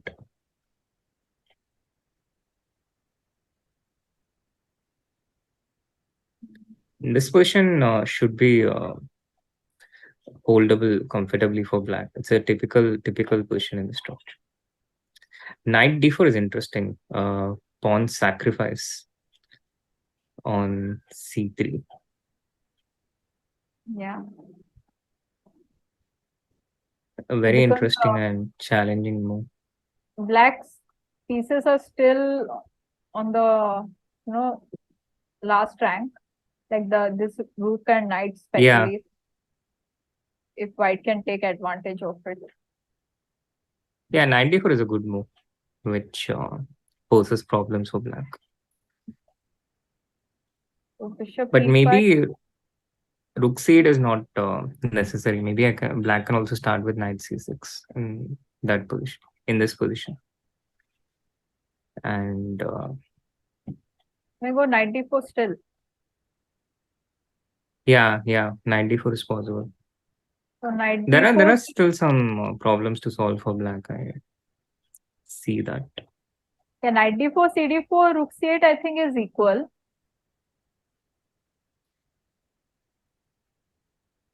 And maybe after. Yeah, but white can still keep playing in these positions. Yeah. Okay. Yeah, but I don't see a way of attacking this D5 pawn. So I thought maybe black can keep on playing or not, because there will be. It doesn't have to be immediate. White will have a presence on the C file. Bishop on B3, the rook on C1, and then white might open another front with H4 on the other side. But when white comes to the C file, black is going to exchange pieces on the C file. Yeah, but the bishop endgame is nice for white, I think. The white bishop is clearly superior to the E6 bishop, and white's king is closer towards this side. Yeah, so black played knight E4 and Abhijeet Gupta responded with A3. So now we might actually see what we were discussing in terms of strategy, yeah? This pawn structure, this whole pawn structure, and then black can also start with A6 instead of knight C6, A6 and B5 in the position with the pawn on C3. After bishop into C3. Yeah, after bishop into C3. Depends on how white takes, but yeah, A6, B5, and then knight C6.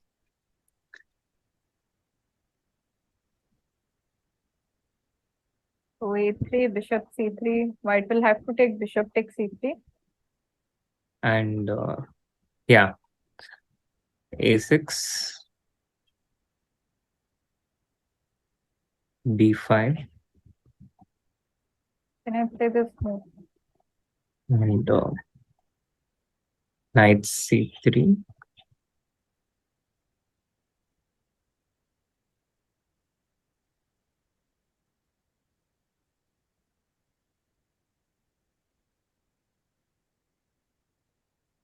But yeah, still some problems for black to solve here because of the D5 pawn. The queen side is not totally developed.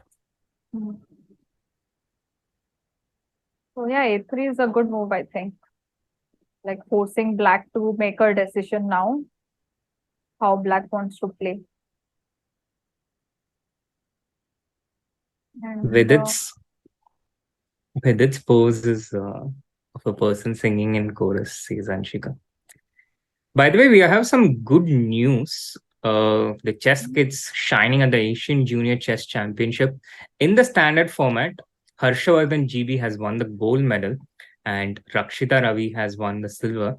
And in the Blitz Championship of Asian Juniors, Bhagyashree Patil has won the gold medal in the Asian Junior Girls and Rakshita Ravi has won bronze. So double medals for Rakshita, and Harshavardhan has won the gold medal So congratulations to them, chat, and do express your appreciation to them. There we have the team there with the entire Indian team and Arshavardhan in the center and Bhagyashree and Rakshita on the right. Yeah. So Srinath, that's how some good many news times coming in have for you India. won the Asian Junior? 3 times. Wow, that's incredible. Thank you. Yeah, and do you know I have also won the Asian Junior once. Oh, which year was it? It was not one of the years where I won, right? Uh, I I think I won in 2009 in Sri Lanka. Yeah, I played in the tournament in 2009 in Sri Lanka, but yeah, I didn't win. You were only 15 years old when you won the Asian Juniors. Yeah, that was one of my memorable achievements. Although I don't remember anything from that tournament, but I did win that tournament, and I think it was a surprise for me too. Not for us, I'm sure. Yeah. I Because remember I you're one don't of the strongest players at that time. Yeah. Yeah, I think that was one of the last, maybe after that I played 1 or 2 times the Asians, but I did not play in my, when I was 19, I did not play the Asian Junior. It had already become a tournament that you had gone past, yeah. Yeah, probably. And so Nihal has played, there has been updates. And Yeah, Nihal, the queens are off in Nihal's board, yeah. The queens are off, and I feel this is not such a great news for White because okay, White is not in trouble by any means, but also Black is doing perfectly fine here. Black's position is no problem.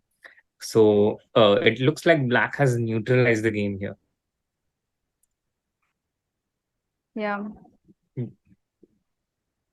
Meanwhile, Padu, there is also a lot of movement in the Abhijeet Gupta game where it seems to be going towards the direction that we were discussing pretty much. And yeah, King D2 was played, knight to C6, and we saw something like knight D4, not in the exact same position, but in the structure. So I think White wants to keep this D file open so that the deep White can keep put a pressure on that pawn. It's already a bit difficult to do that, no? The king on D2. Yeah, maybe White will put the king on B2 and do something. And whenever knight comes to C4, White will take it and then get the knight versus bishop, which I wanted. Even with the black pawn on C4. No, I don't want. Oh, with the black pawn. Yeah, that's a little bit annoying. But yeah, that. Or maybe White will try to play H4 and create more weaknesses on the king side. Yeah, H4 is certainly an option for White to try and open the H file. But I think White has to play knight D4 at some point here in this position due to the dynamics, due to the concrete nature. And the position after knight takes D4, in general, it should favor White a bit more with the current piece setup. Yeah. Yeah, White did play H4. I think Black will defend with F6 now, not commit the pawn to G4. F6, H5. I thought H into G5. Bishop D3. Yeah, some.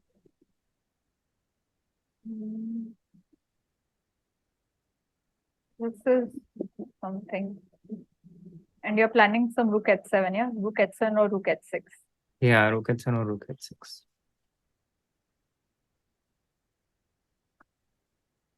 Yeah, this could be very problematic for black. And after h4, I don't like playing g4 because this is putting all the pawns on the light square. Yeah, but it seems like the only option for black. Yeah, this is something like an anti-positional decision which black has to take here. In the endgame, you are told don't put your pawns on endgame or middle game.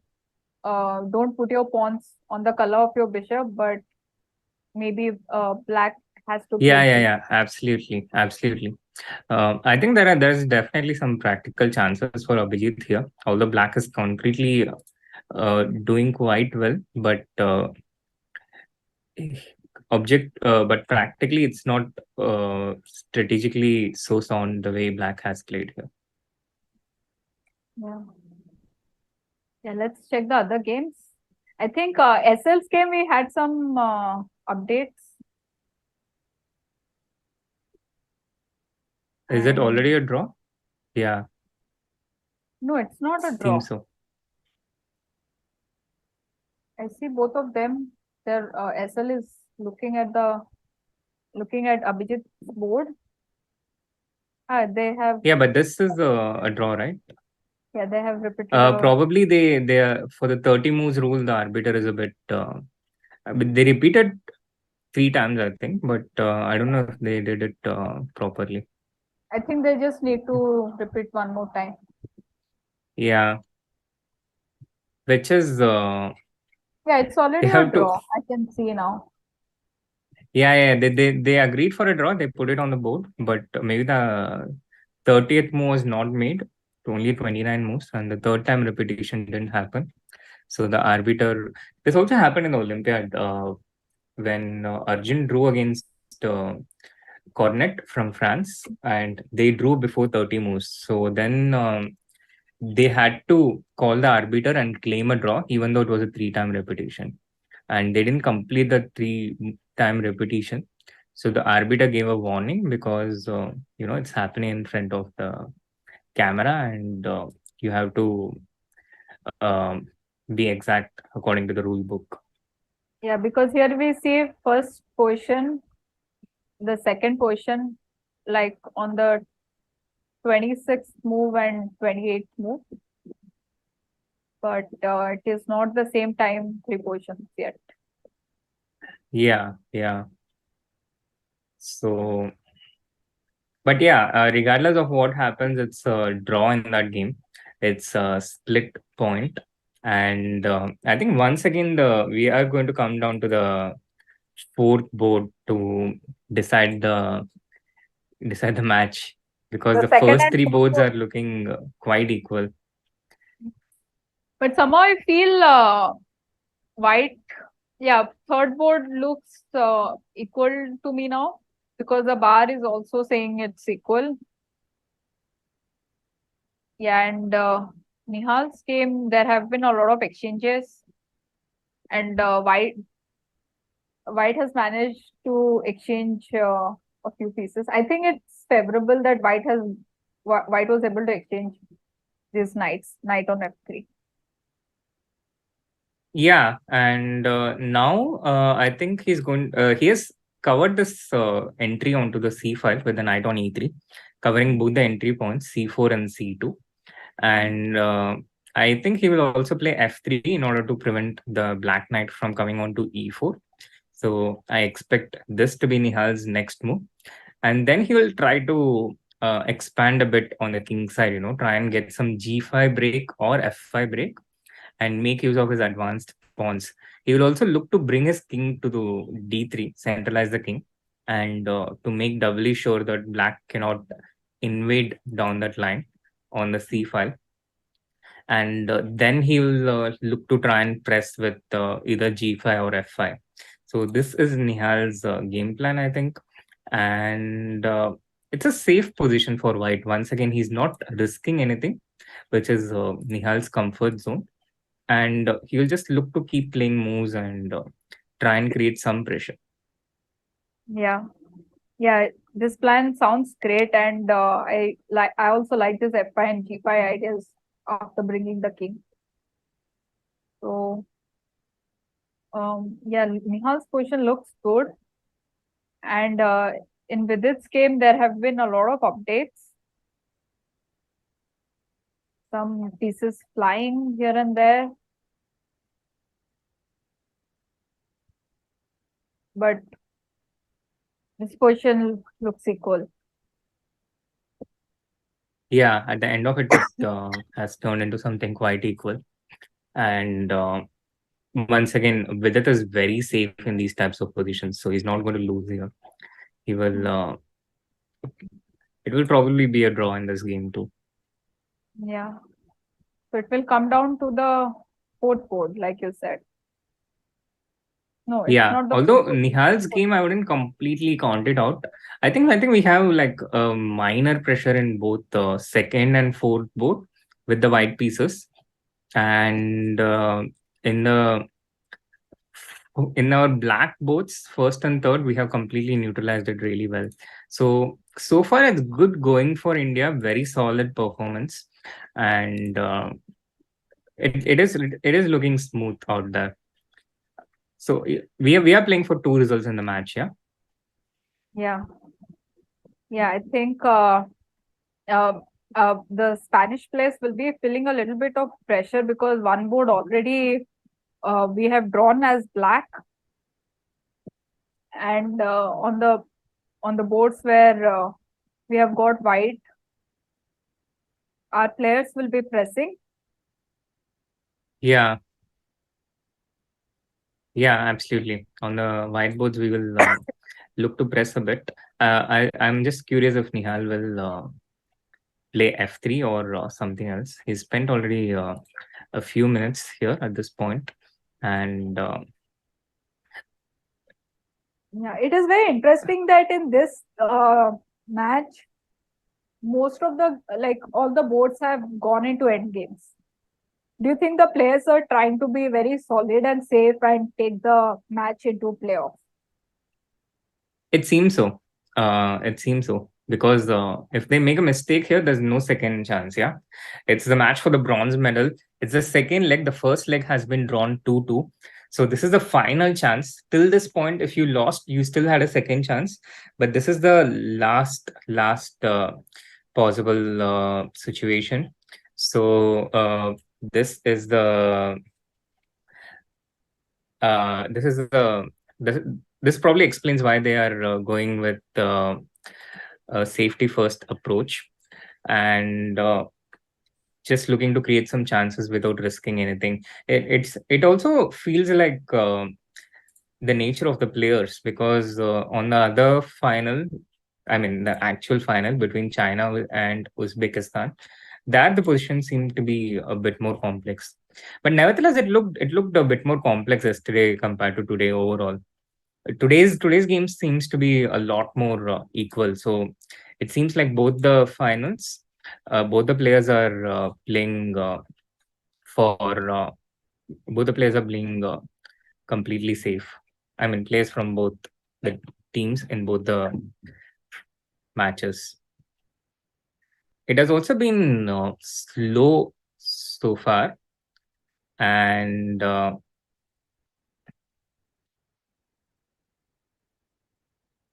of the games which are going right now, it feels like, chat, what do you think? Which game is going to end next? And what do you think is the expected scoreline? Now, I've given my thoughts, so don't try to copy that. Try to be a bit creative and come up with your own thoughts. Which game do you think is going to be the first to end amongst the games which are going on right now between India and Spain? And what do you think is the expected scoreline? Do you think we're going to see another Blitz playoff? Do let us know your thoughts in the chat. And amongst the games which are going on, Nihal has gone into a lengthy think. He has a bit of a time disparity. His half the time of his opponent, David Anton Guerrero. And he also has spent almost 7 minutes on this move already. So he is probably not finding what he wants to find. But there are a few developments in the Abhijeet Gupta game, Padu. He played the knight to d4 in that position, knight e5, and now the g file has been opened. So we are not going to see an exchange on the c6 point as we thought might happen, but we might see an endgame with bishop against knight if white takes knight into e6 at any point in the future.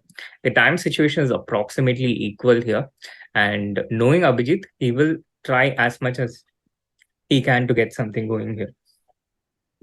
Yeah, I actually like white because I feel somehow rook g1, rook g3, and white is going to play rook g, the other rook to g1. And if black tries to exchange the rooks on the g file, then the king will come to d4.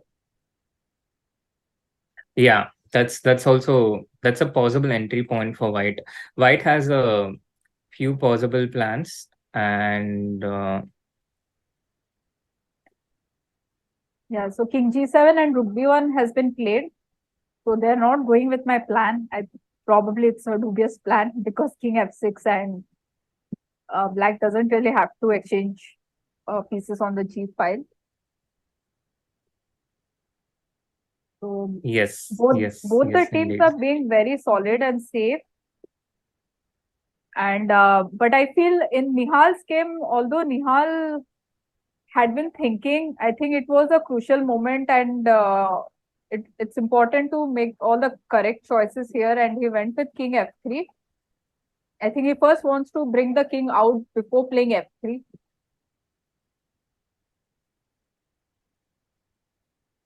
Yeah, he's bringing the king out to e2 and d3, which also makes a lot of sense.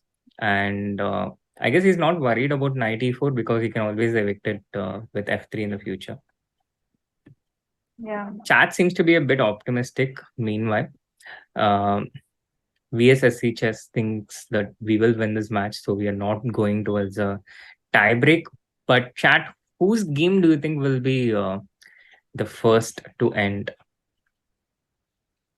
Chat seems to be a lot more interested in the moisturizer you're using, Paddu. Yeah, but it's not the one guessed already. So that's also another thing chat can try to guess. Yeah, I've given clues. So knight Nihal f4. is a little, yeah. Yeah, should we go to Nihal's game? No, we can stay in this one. I was just reading out the chat from Divya, who said Nihal is a little bit low on time.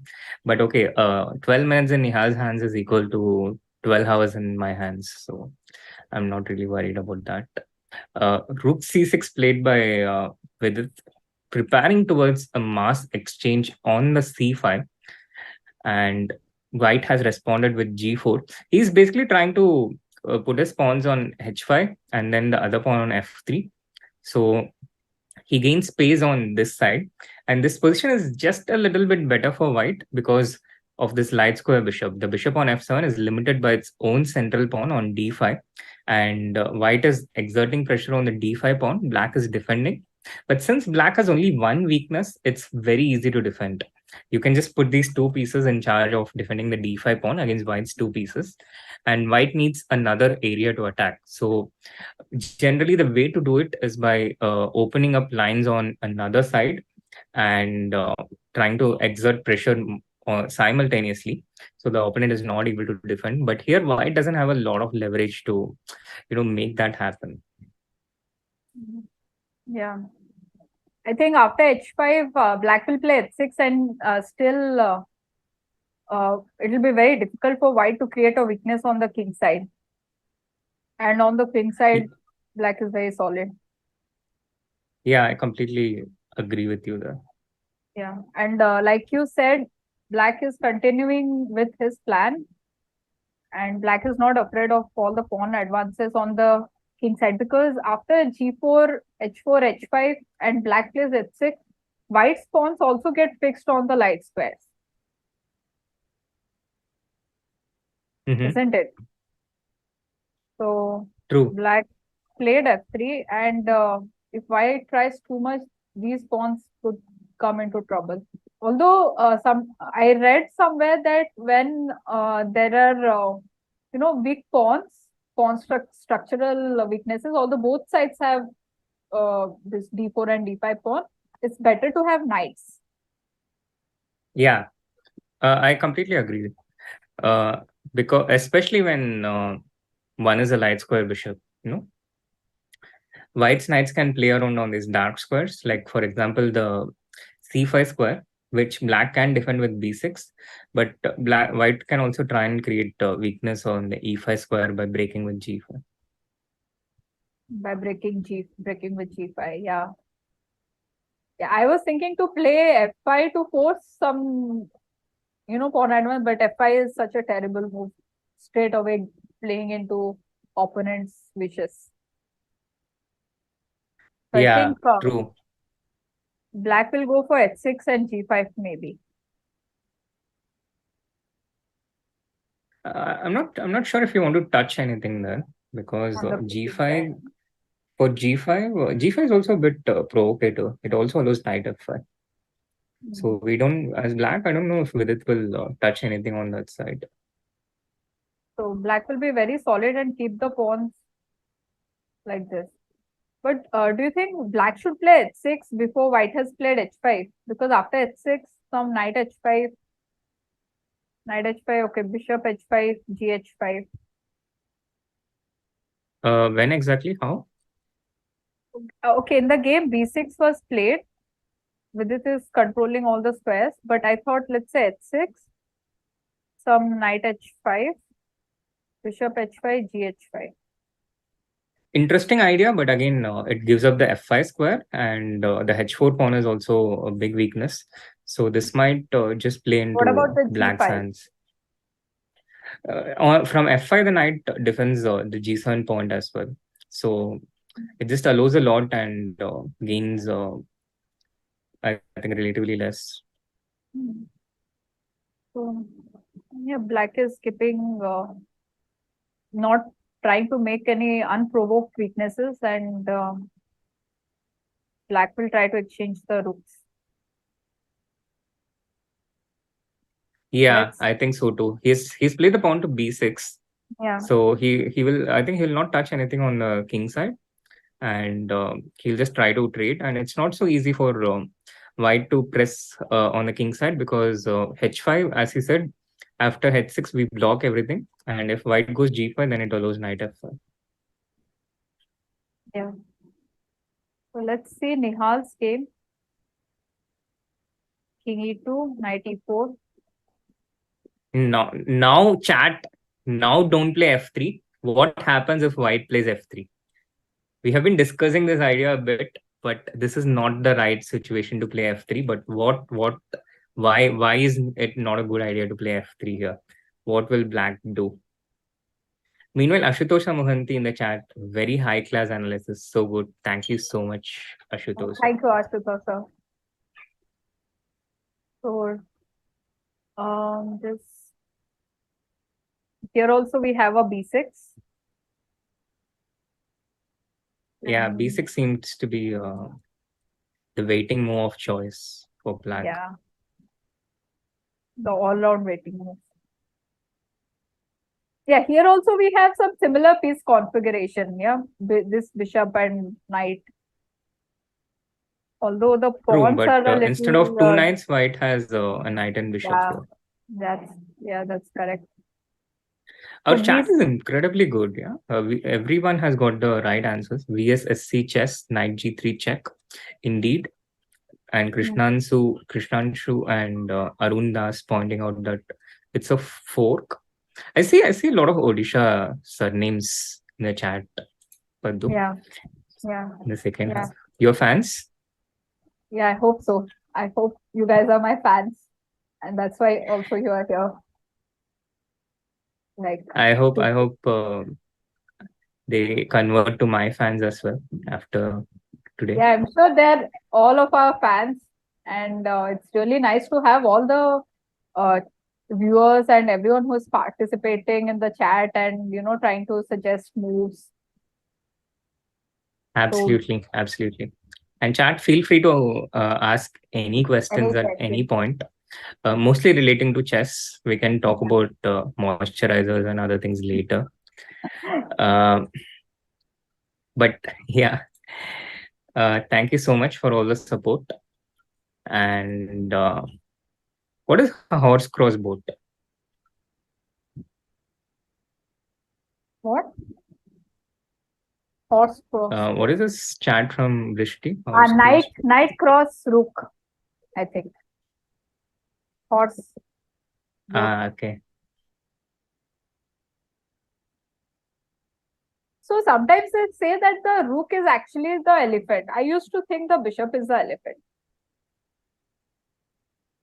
But the bishop is not the elephant. Yeah, no, rook. I've always been taught that rook is the elephant. The bishop is basically a bishop, a powerful person in the chess board. I used to think the rook is the boat, like Brishti says. And yeah, knight is the horse, obviously. Bishop is the elephant. I thought all the pieces represent an animal, and like how in the olden days it used to be. Right. Right. Every time. In my case, I always thought rook is the elephant. Yeah, I think the correct is that the rook is the elephant. No, I think it really varies. No, I mean, it's just different across different regions. And in a lot of regions, the bishop is a camel. But it's kind of, I guess it's kind of tricky. Have you played Age of Empires? No. Chat, has anyone here played the Age of Empires?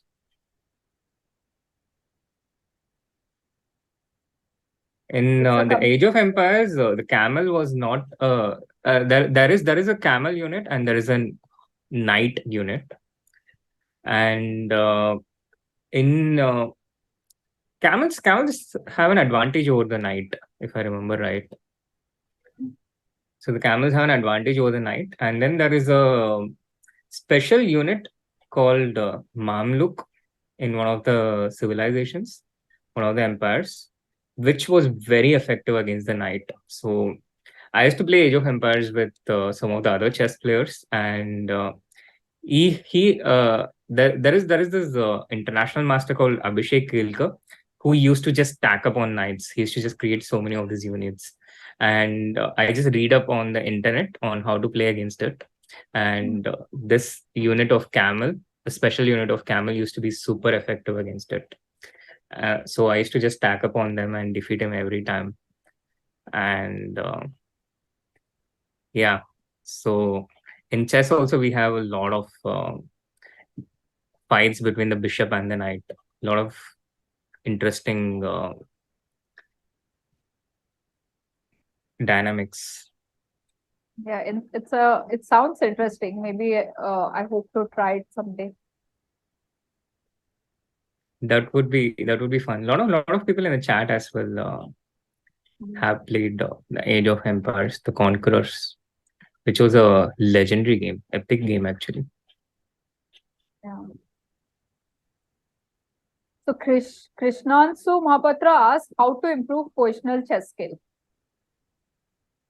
Do you want to answer that one? No, you go, because you made a course on Catalan. I think it's just same as tactics. It comes down to breaking it down into patterns and training at them constantly. So for tactics, we are generally very good at it. We have puzzles, we have Puzzle Rush, and intuitively we just practice it a lot. over a period of time, I think almost everyone becomes pretty decent at tactics, especially in India. The problem with the strategic aspects of chess is it's a bit harder to access the points, and it's a bit harder to access the problems to solve. But I think it's all about training your attention. Pay attention to the pawn structure in any particular position. Pay attention to where the pieces are placed within that pawn structure. So your pawn structure is basically the skeleton of any position. It's the basic. It's like the animal kingdom classification in biology, or the number of elements in chemistry. It's a very basic thing. More than openings, we classify according to the pawn structure, and you will find many similarities within the common pawn structures. See where the pieces go. Just train your attention to those things. And once we see a lot of examples, a lot of repetitive examples, we become better at detecting those patterns. We start understanding and sensing better. And this allows us to become better at it. And one big pitfall I would suggest against is not to read up too much on the general principles, because knowing general principles without backing it up with examples, it will be information which we don't really understand properly. And that kind of half information can be dangerous, because we think we know something, we don't quite understand it, and it just doesn't work out the way it is intended to. Focus on the chess patterns. Don't pay too much attention to text words. Yeah. So you're saying that just seeing the questions and trying to understand yourself is more useful than reading up the words written by the authors. Yeah, absolutely. For example, if I tell something like the pair of bishops is good here, but if I don't back it up with examples where I show how to play with those pair of bishops, then for a person, having that information that the pair of bishops is good has absolutely no meaning if they don't understand why it is so. So to understand why, it's important to go deeper and see what are the consequences. What happens if something like this happens, and how it gets punished. And for that, you need to see the examples of chess things out there, the chess patterns, the chess moves, the chess games. And this is what I think builds up understanding. Yeah. So VSSSC chess, he asked, did anyone play the game Checkmate or Die? No, I didn't and know I hope it's about not a real game. I didn't even know about this game, and apparently it's an app where you get puzzles and there are zombies following you, and if you don't solve the puzzles, then they approach you. So you have to find the checkmate in that time frame. It's some game. I'm glad it's only an app. Yeah, that's true. And do you have Imagine any Sorry? I am just moving fast forward from one question to another. So yeah, you continue. No, I mean, imagine if it was an actual real thing, zombies following us and we have to checkmate. I'm sure we would all die pretty quickly. I think I would also avoid playing such a game because I do get nightmares, and I think I have seen zombies in my dreams, so I wouldn't play this game. Yeah. Yeah, I also, for me, I feel I find positional chess very interesting because as kids, we grow up, learning only about tactics and solving a lot of tactics, puzzles. But when we face stronger players, they somehow make very quick decisions when nothing is happening and which pieces to exchange. If they have two bishops, then how they're playing, like you said, to know how to play with two bishops. So the stronger the player is, I think their positional sense is strong. Like it gets better and better. Yeah, absolutely. And that again comes with knowing and seeing the examples. It cannot be formulated. Chess is too complex to be explained in a few simple words. And Komal K has a question. Does F5 work here with knight e6 check? I think it's a very good question. But F5 black would, I think, retreat with bishop c8. And after knight e6 check, black can take f into e6. So right? F5, bishop c8, yeah? Yeah, only move, right?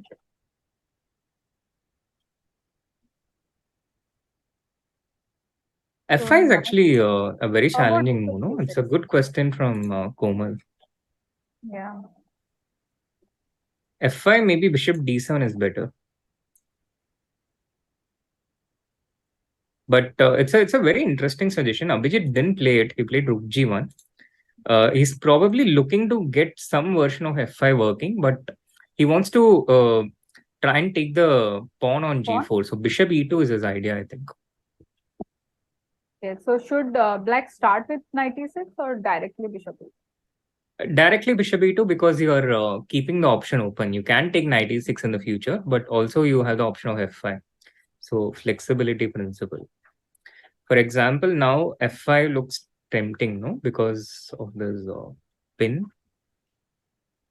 Bishop g4, you want rook g8. Yeah, but I think anyone knight can move, but okay, I'll get the f5 pawn. Like yeah, rook g8 is, I think, very clever. Very, very, very nice way of regaining the pawn. Because if not for this tactic... Oh, Vidit has drawn. Vidit has drawn. We see that on the screen. I think it's a good result because the bishop was not very active, and it's a good result to make a draw. Also, Vidit had black pieces.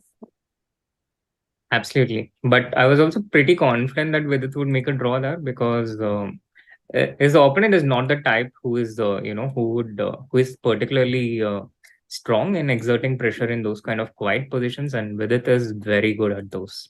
So I didn't really expect him to face a lot of pressure in that game, which leaves two white games. And in Nihal's game, I don't think a lot is happening. So a few moves have been made from this point, and I think this is the present position. It all looks very much in the balance. Nihal is trying to create something, but black has everything defended, and f5 can simply. I'm not sure how black would respond against f5. Yeah, but knight c4 is definitely a tempting move for. Try to exchange the knights.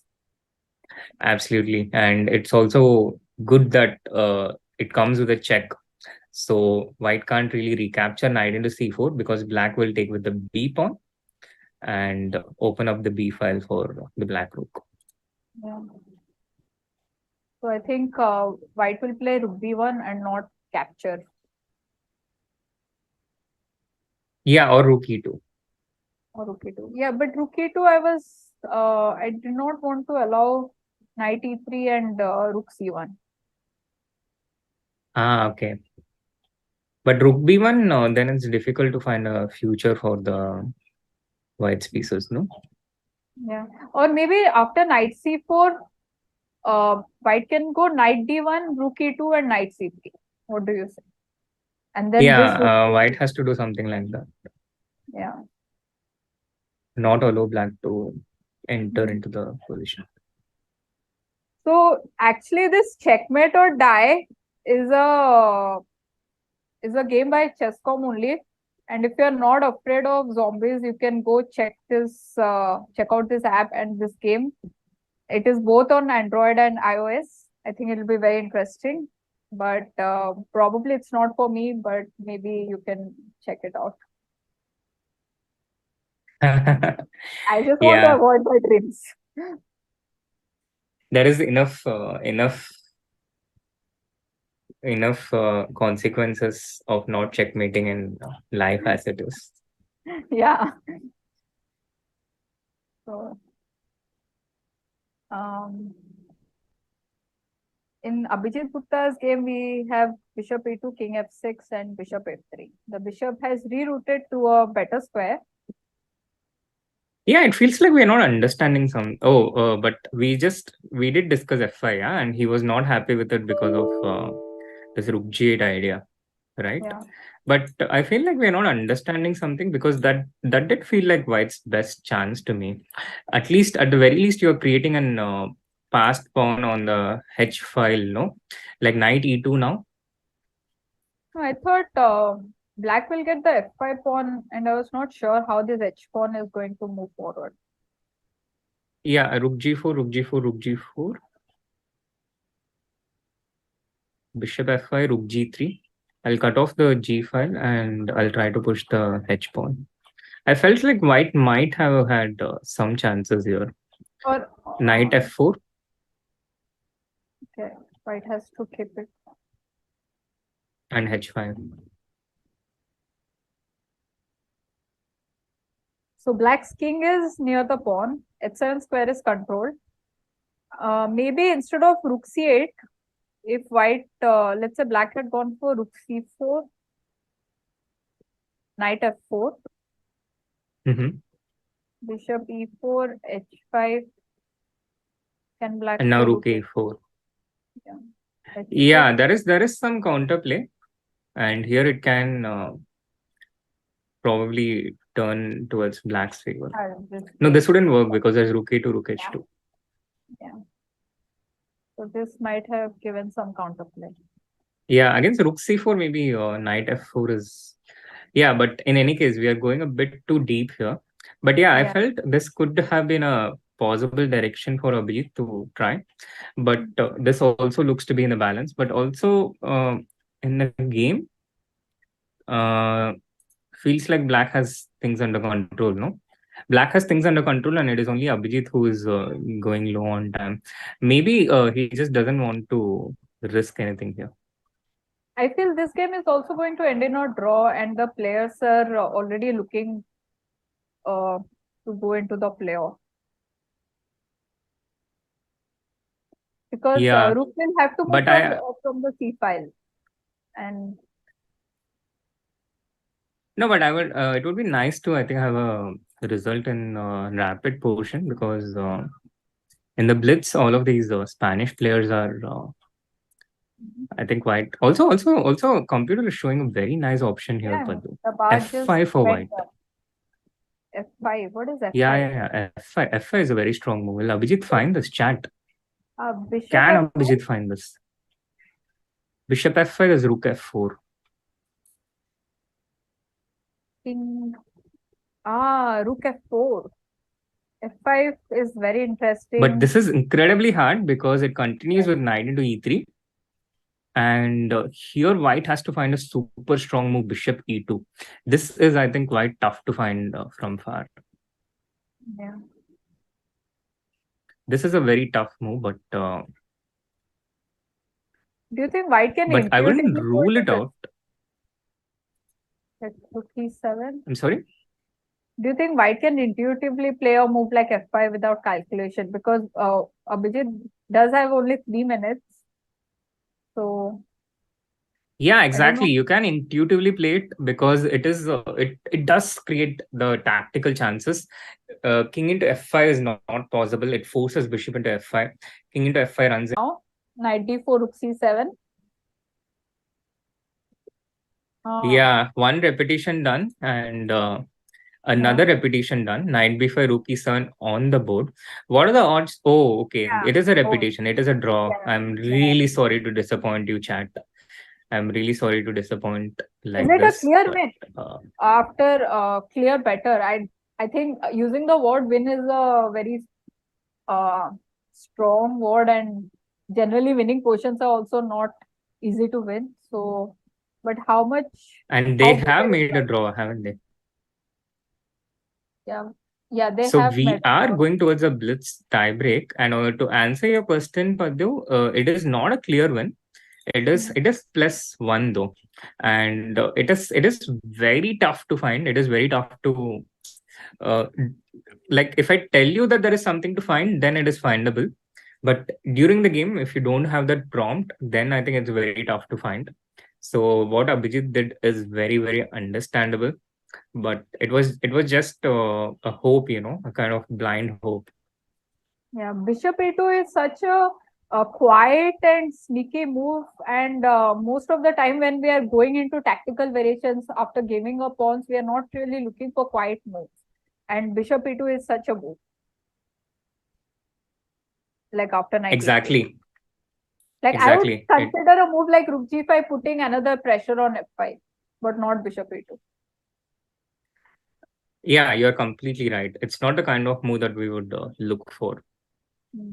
Which leaves only one game remaining, Padu. It's a game between Nihal once again, going till the last minute against David Anton Guerrero. Nihal has only a minute remaining against David's 10 minutes. The position remains in balance. What do you think is going to be the result here? And chat, what are your thoughts?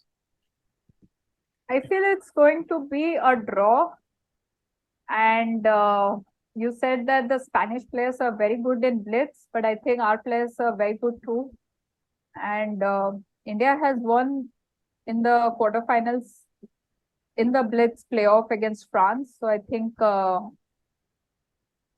India will be the one, having the better chances. Oh yeah, team with Nihal and SL in the Blitz. Of course, it's a very powerful team, and Vidit is also a very strong Blitz player. He is actually he's actually always been a good player in Blitz, and I think he has also improved a lot during the pandemic, playing all this Chess.com Global Championship, the Rapid Chess Championship, the Champion Chess Tour. He's gotten a lot of practice. He's gotten a lot better during the lockdown, and he also has practiced in the faster formats extensively. Vidit is a great example of a workhorse. He's not.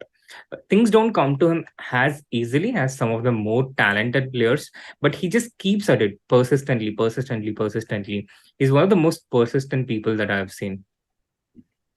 Yeah, that's true. And we have been in the same age category and as Vidit, and we have seen him grow as a player and as a person, very strong. So I think, it'll be like in the tiebreak, it'll be very good for us. Yes, and Karan Punjabi echoing our sentiments. Let's hope Nihal wins and secures the bronze right away. And Nihal is the one who has a slight upper hand in this position. He has created. Look at this pawn structure. The pawns on f3, g4, h5, a bit better than the pawns of black on h6, g7, and e6. Otherwise, it's completely symmetrical, but a slightly better pawn structure. But Nihal is down to just a minute. His next plan kind of presents itself, I think. Knight g2, knight f4, and use the g6 square and the e5 square for the knight. And he can prevent black's counter activity of knight c4 with rook e2. The rook stands guard on the second rank. If black plays rook c7, the rook stays on e1. If black plays knight c4, the rook goes to e2. So I think this is going to be the plan of action for Nihal, but it's also extremely hard to create something with less than a minute, even for Nihal. He's very capable with less time, but to actually create something and be at it accurately, that generally requires more time. Yeah, I think Nihal will be very quick to find a better square for the knight, and he will be soon rerouting his knight. Although Nihal has played f4, he is going for the pawn breaks, I think. And since the knight on e3 is already attacking d5, so he's going for f4, f5. Makes a lot of sense. But I think this it just makes it a bit easier for black to defend because he has only one thing to watch out for, and the rook will defend from f7, prevent white from playing f5. The rook, another plan to do the same as with knight c4, that will also prevent white from playing f5 because it distracts the e3 knight. Although black could have done that on the previous move itself, so he didn't do that. But in any case, with Nihal having just 20 seconds, I have a strong feeling that this is going towards a draw. Yeah, and both players might be thinking, okay, if it's a good idea to draw the game and not take so much risk, because the position, although White has a slight edge, it is not clear, and Nihal has like 20 seconds to 8 minutes. So I think, do you think Nihal might be thinking if he should make a draw or should he try? What do you think must be his state of mind now? No, I think he'll just keep making the moves because he doesn't really risk losing at this point. And he doesn't have a clear repetition inside either. So he cannot just force a draw. Unless, of course, you can always offer a draw. It's more than 30 moves. But yeah, I have a feeling that Nihal will just keep making moves for some time. But okay, it's really hard to say. He could bail out with a draw anytime too and surprise us. Yeah, but like let's say now Black goes knight c4, White has to make a decision, to exchange the knight or because rook e2, Black will take knight into e3. And if that pawn structure we don't mind, no, because then Black's e6 pawn is just inferior. Yeah, and also knight c, let's say knight c4, bc4, king c3, and but do you think?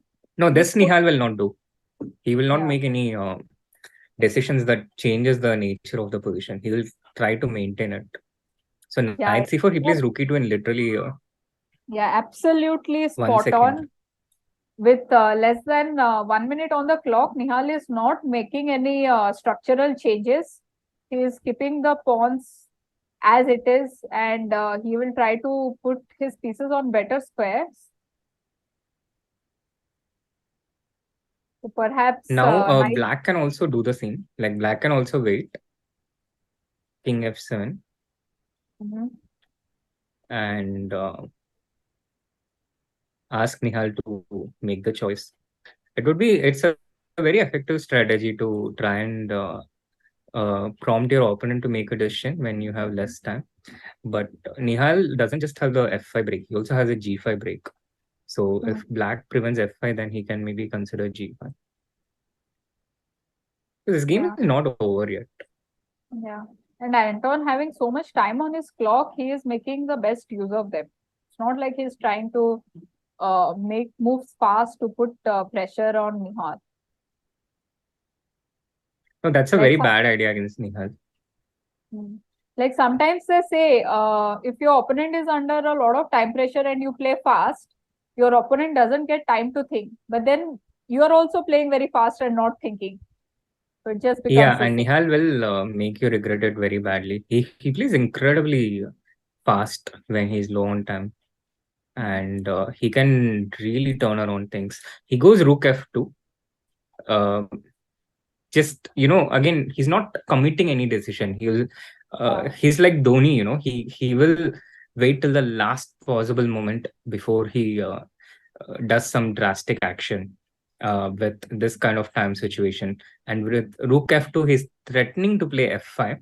Although I'm not sure how strong a threat that is because Black can respond with knight into e3. But he's keeping that sword over his opponent's head.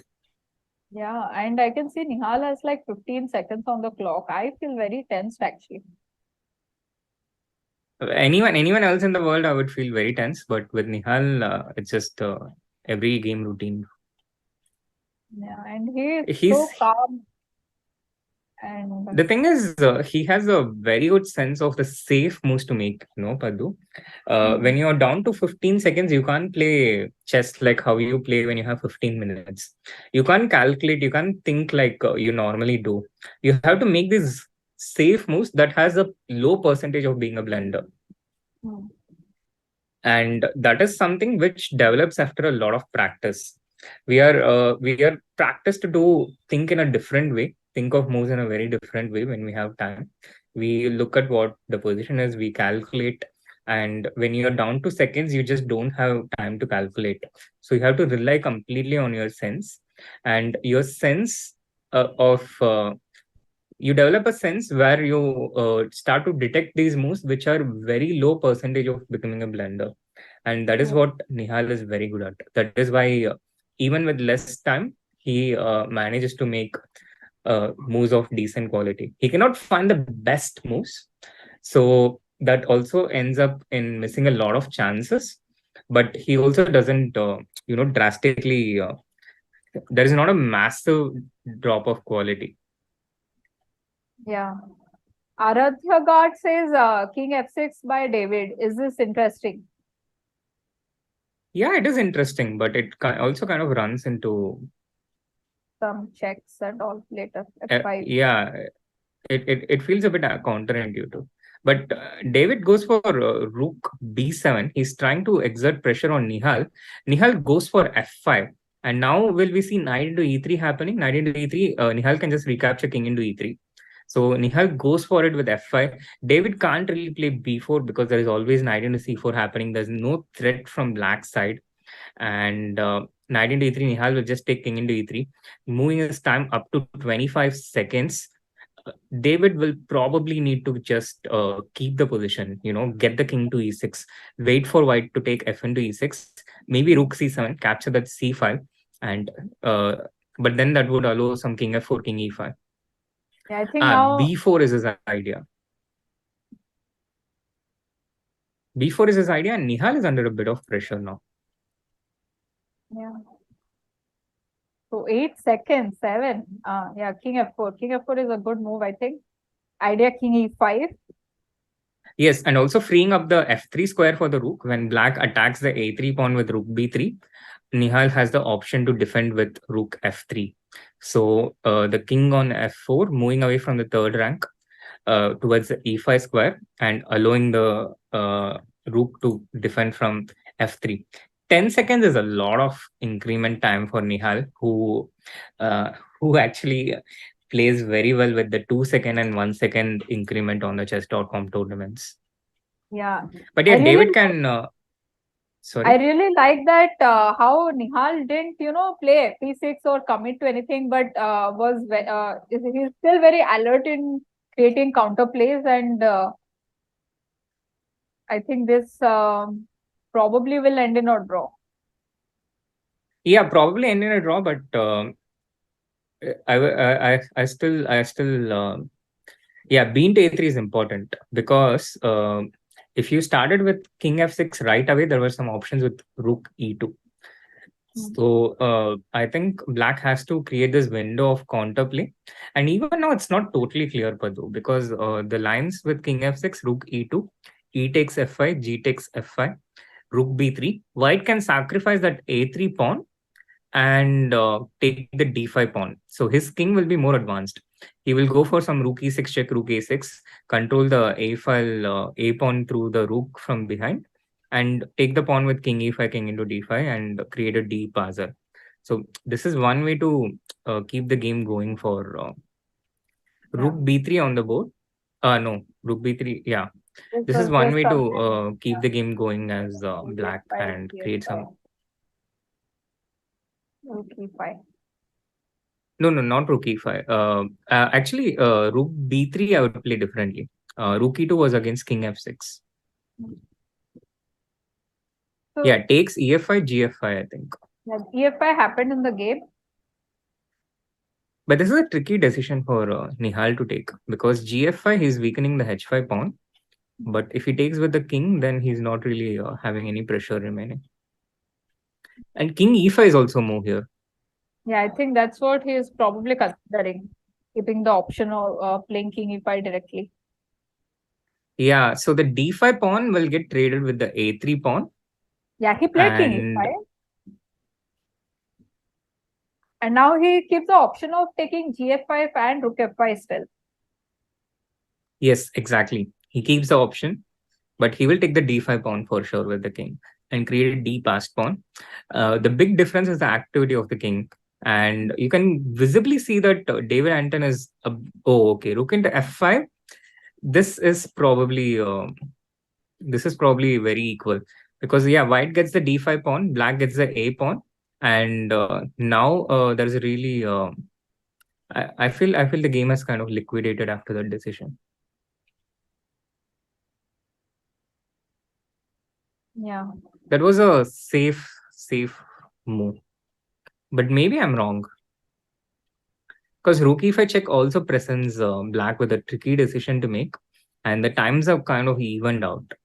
So if you go towards d5, then white will play rook e6, rook g6 and take the g7 pawn and defend the g4 pawn. If you go towards the f side, king f6 or king f7, then the king is cut off and you push the d pawn. So black needs to calculate precisely here. So he went king d7, rook e6. Yeah, is he shaking his head or is he just rook b5 check and rook g5 check? Is that his idea after rook b3? Yeah, I think so. But okay, rook a6. But then we can go rook a6, no? But okay, rook into g4. Yeah, it should be equal. I'm somehow feeling now the players are faster than the updates we are getting.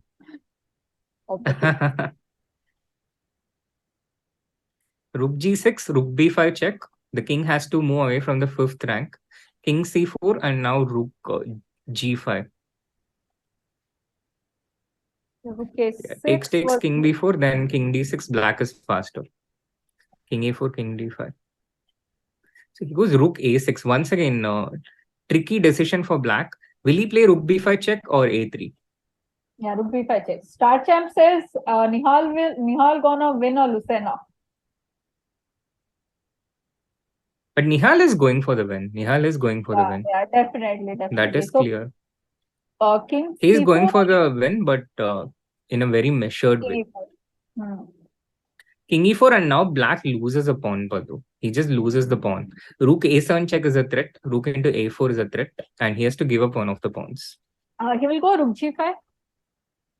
Then king f4 and then I'll take the a4 pawn. So, and protecting d4 at the same time. So white has already got an extra pawn and black coming from 10 minutes to the seconds. I think it is a huge pressure on black now. Yeah, but the thing is, black can give up the a4 pawn and then liquidate with g6 and go into a 2 versus 1 rook endgame. And this endgame should be holdable. So this is what David is going towards. He's going to play g6 now. And rook a7 check, he will put the king on the last rank. But still, this is not at all straightforward for black. It's actually very tricky. Very, very tricky. Yeah, g6 played. Rook a7 check will be played, pushing the king to the 8th rank. The king has to go to the 8th rank. And then after h into g6, rook into g6, Nihal will try to play with the extra d pawn. I'm not sure if there will be... I'm not sure how much of an advantage it is because black has a very good defensive construction, not allowing that king on f4 to advance because this rook on g5 is always watching the g4 pawn. So this prevents the white king from advancing, and the rook on a7 is watching the king on f8. So the rook also cannot move away from that watching post. Yeah. So how does black really defend the h pawn? Because let's say white starts pushing the d pawn, isn't the rook fixed to the 3rd rank, like the 6th rank? Yeah, the rook will stay at g6 and the white pawn can move up to d5, but it's not clear how it can move beyond d5. I feel somehow, let's say rook e5, pawn d5 and king g3, h4, h5. Oh, rook d6 played by black. This allows some king e5, no? Some king cutoff. Now we are going to have some king cutoff. So d5, king g3, king h6, king h5. Feels very dangerous now already. Yeah, I completely agree. It is dangerous for black. But rook g6 now. Rook g6 is the defensive move. Yeah, rook g6. And king d6 is a threat now. White cannot prevent it because the king is stuck on f4. But he can play rook h5 to threaten why king not f5. king g3? What's happening for king g3? Yeah, King g3, king d6. King h4? Oh yeah, that is also an idea. King and h4, sometimes king rook h5. h6 check and rook h6 and the king is cut off from the 6th rank also. I think this is a win. Yeah, only. yeah. It is tricky.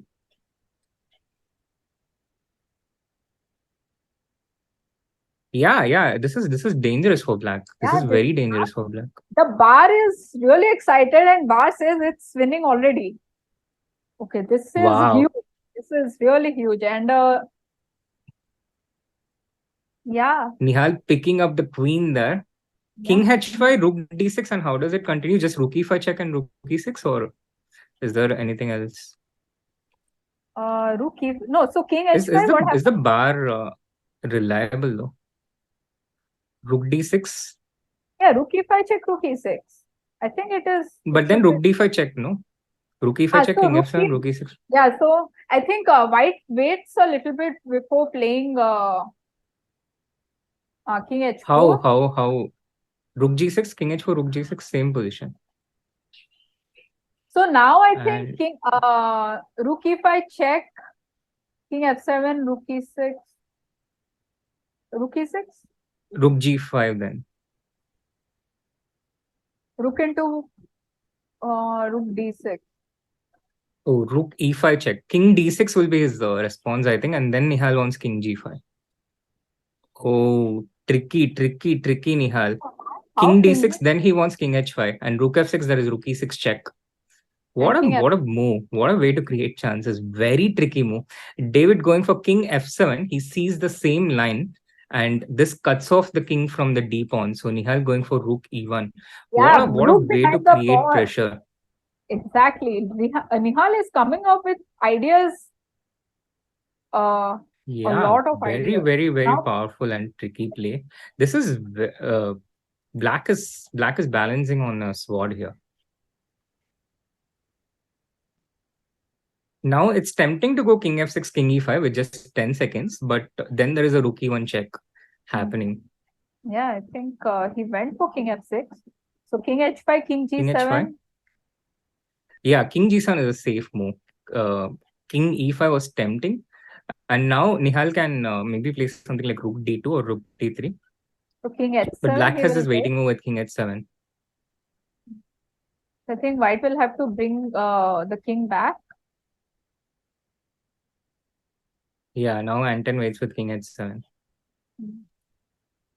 And again, there's no way to progress. It's a great effort by Nihal, but unfortunately, it's a frustratingly good defensive chances for black. He just got into a...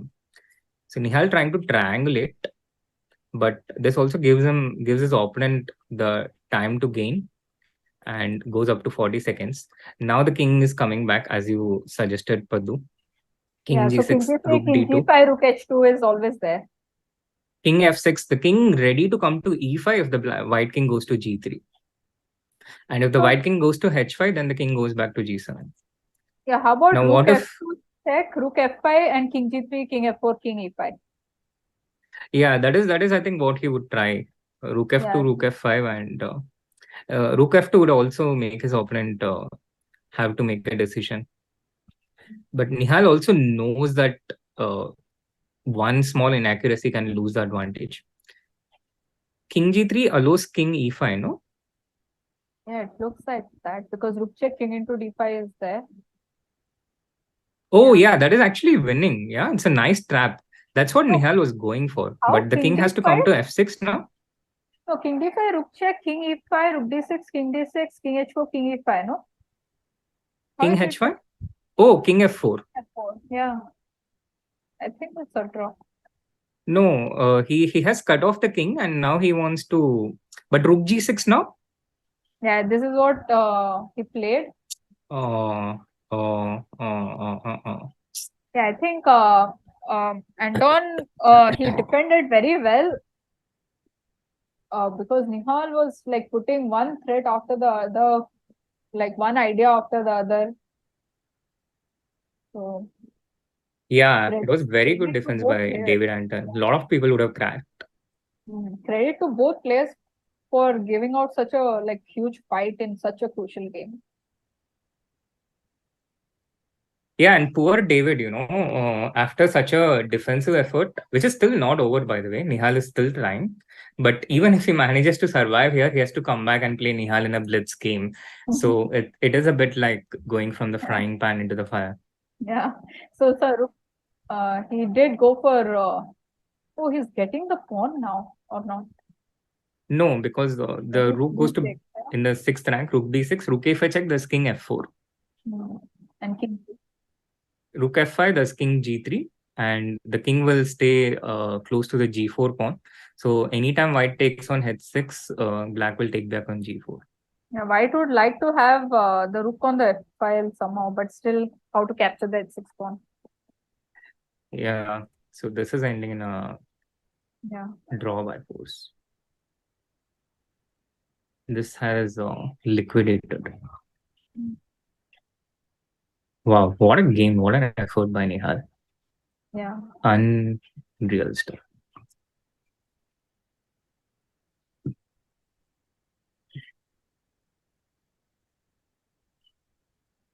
I think this will be a huge boost also, and for Nihal, and a lot of pressure for Anton for the playoff.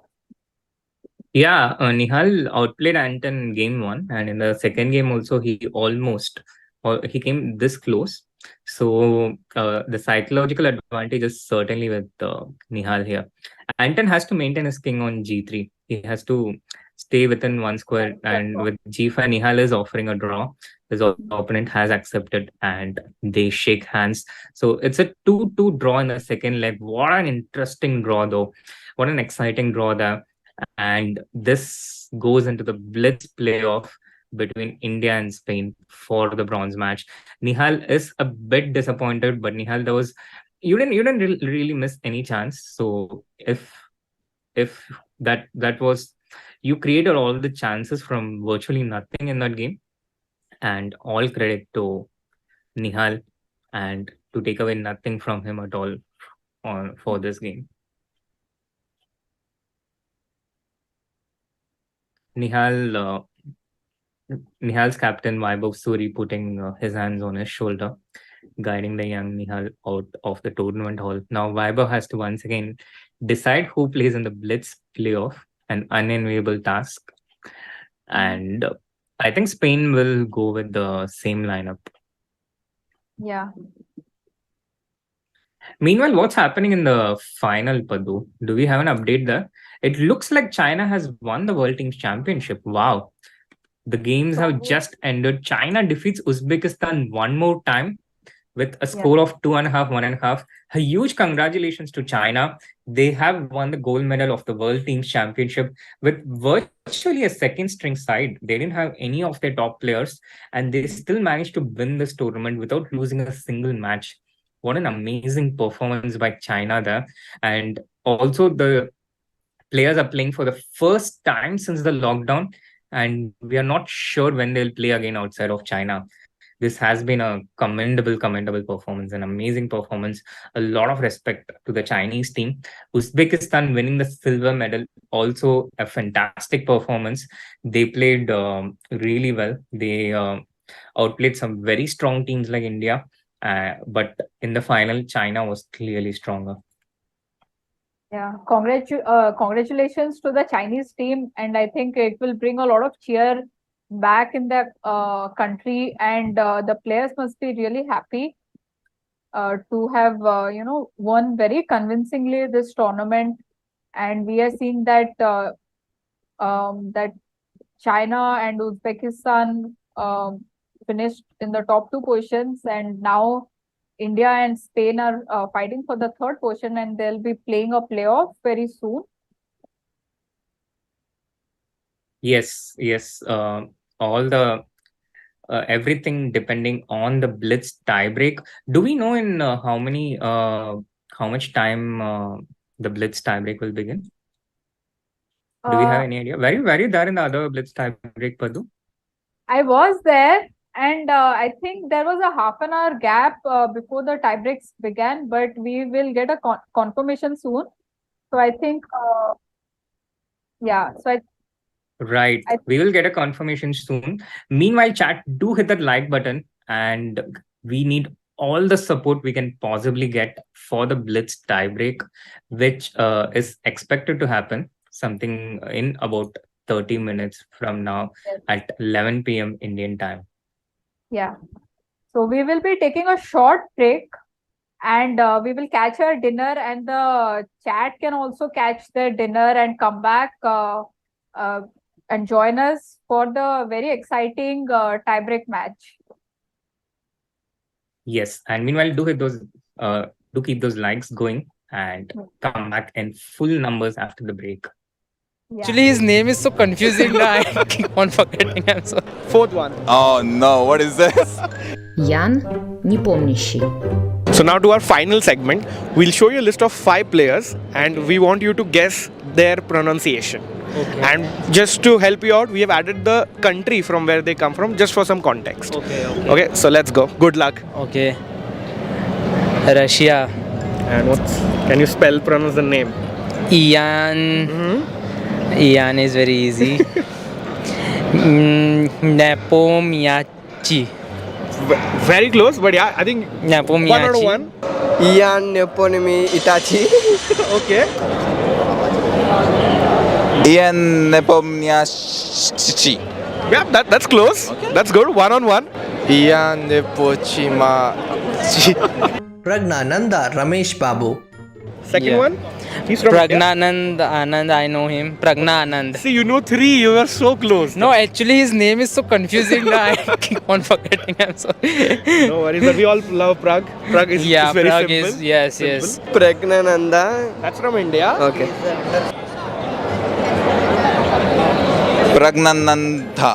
Pragnananda. Yes, that's correct again. Pragnananda. Correct. Keti Tsatsalashvili. Third one. Georgia, okay. Katie Shalsville. Oh, Satsatlashvili, but okay, that's a tough one. Okay. Katie Tatsawalashvili. Georgia, okay. Katie Satsalashvili. That's perfect, and you're the first one to get it right. So, congrats on that, Mohin. Katie Satsalashvili. Correct, Satsalashvili. Jan Krzysztof Duda. Jan Christ Duda. Okay, Han Christoph Duda. But Okay. That's a difficult one. J as as H. Yeah. Okay. Jan Christoph Duda. That's perfect. Fourth one. Oh no, what is this? It's like Scrabble, one of the Scrabble ones. Jan Krzysztof Duda. 4 on 4, you're on fire. Fourth one. Jan Christoph Duda. Duda. Correct. Maxime Vachier-Lagrave. Last one. Easy one, fairly. Maxine Weicker Lagrave. Yeah, Maxime Vachier-Lagrave, but good one, actually. You got a few. And you knew when playing many chess players. We are so happy to find chess. I am happy that at least I guessed first name correct. Maxine Vachier-Lagrave. That's good. Last up, a easy one. Maxime Vachier-Lagrave. That's a good. Hey, no, you know chess players, I think. No, I don't. I'm just going with the accent, French like. Maximine Vachier-Lagrave. Yeah. All right. Thank you so much for your time, and we hope you have a great time at DreamHack. Thank you. Great costume, by the way.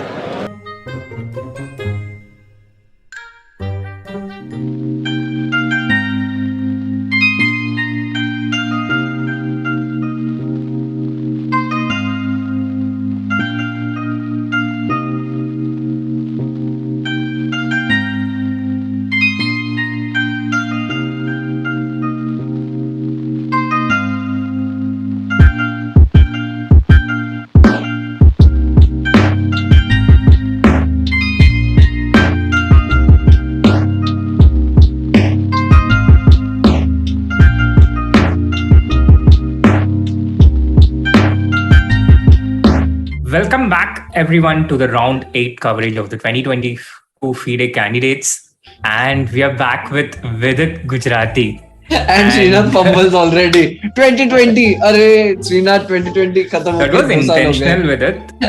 The candidates stopped at 2020, but it slowly started resuming. So that was a way of conveying it. It's called... Bye. It's okay. बड़े-बड़े देशों में ऐसी छोटी-छोटी बातें होती रहती हैं. And with that, we also have the winners of the Diamond membership giveaway. Vidit, please go ahead and do the honors. So the winners of Diamond membership are @Vidit Chess and Vidit YT. Oh no, I'm just kidding. Vladimirov, my coach, once taught me that in some of the positions like this, when the bishop is on d3, it looks very good, but it's like a tiger, but on a paper. So it's a paper tiger. Like it's powerful, but just on paper, yeah.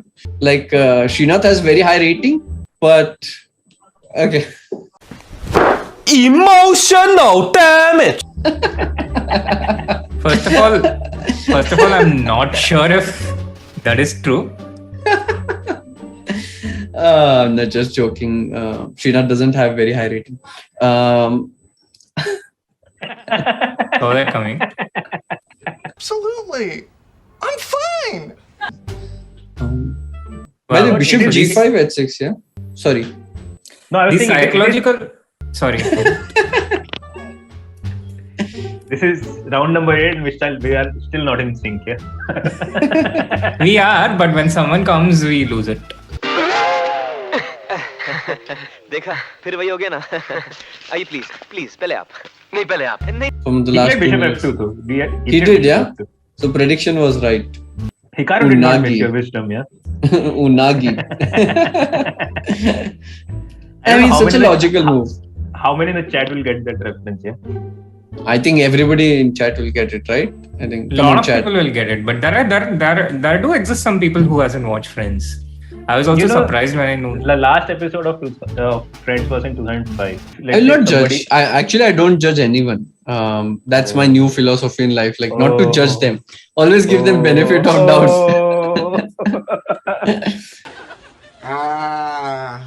Unagi. So just today I got this bookmark which is of Ross, which says "I am fine." My sandwich. Oh, okay. Like you remember that episode where he's like, "I'm fine. Yeah. I'm fine." And that's me, you know. That's me after yesterday's stream. Just as you said. Looks like Raja is going all in on coffee. You drink water, yeah, during the game. That's what you said earlier. Yeah, man. I'm very bland. The only time I drink coffee is when I'm trying desperately to stay awake. Like if I haven't slept well the night before or something like this, then I take coffee. I'm giving out my secrets, but that's the point. Otherwise, just water is good enough. I think there is Adiban who loves to take sports drinks, like which like kind of give you energy and stuff. So there are a lot of theories. That explains a lot. That explains a lot of Adiban's buzz and the energy. I'm not answering. Okay, I'm leaving. I'm leaving this interview. Okay, we can skip that.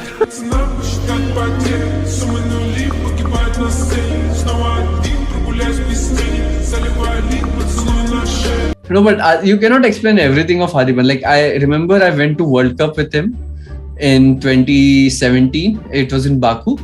And he just bought groceries for 30 days. Like he thought he's just going to the finals. Something like this.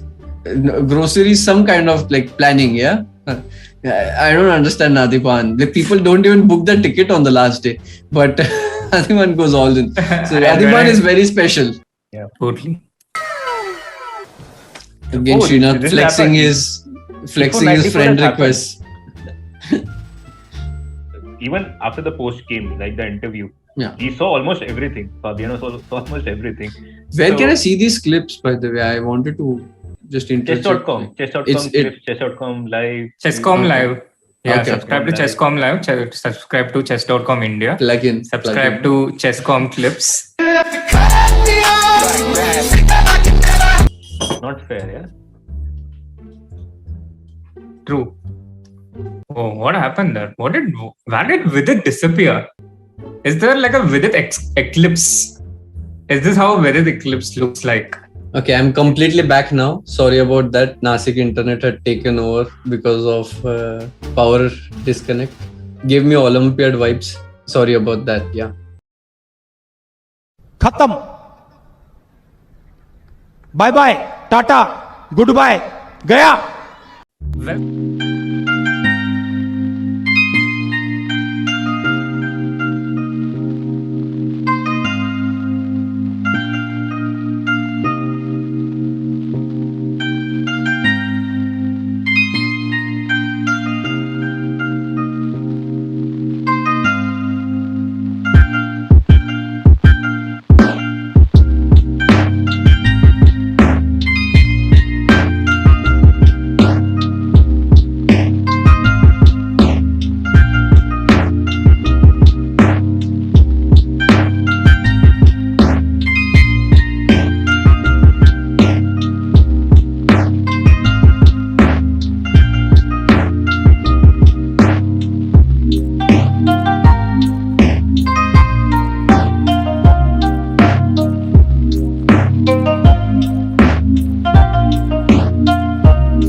Let's do an interesting segment with Ronak Sadhwani and Nihal Sarin. Who do you think sleeps late? Oh. Who plays B3 more? Okay. Who likes 10 plus 1 more? Okay, that's right.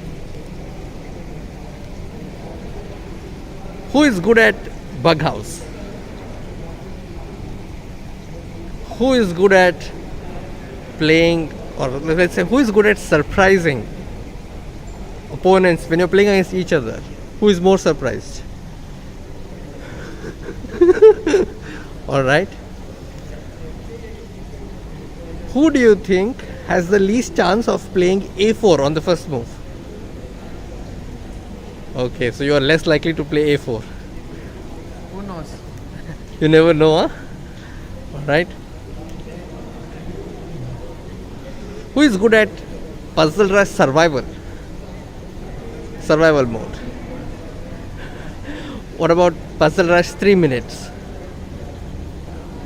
Okay.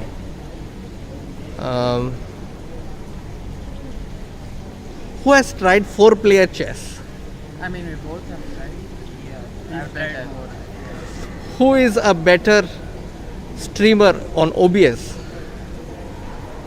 So you are well equipped and you have some experience, yeah?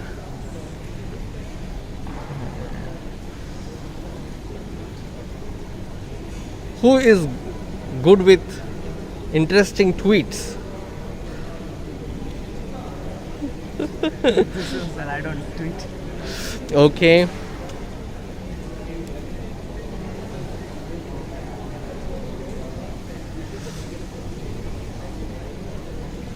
Now I am running out of questions.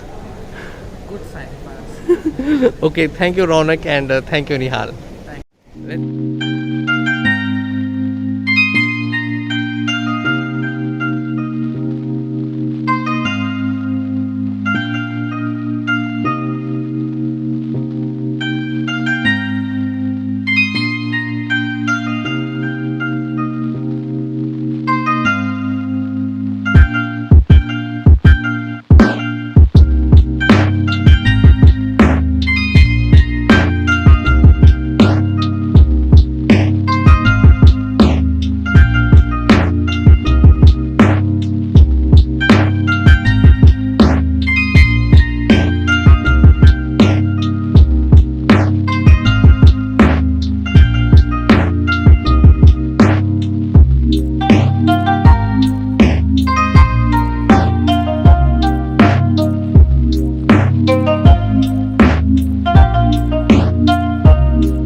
Hello, everyone, and welcome back to the World Team Championship semifinals.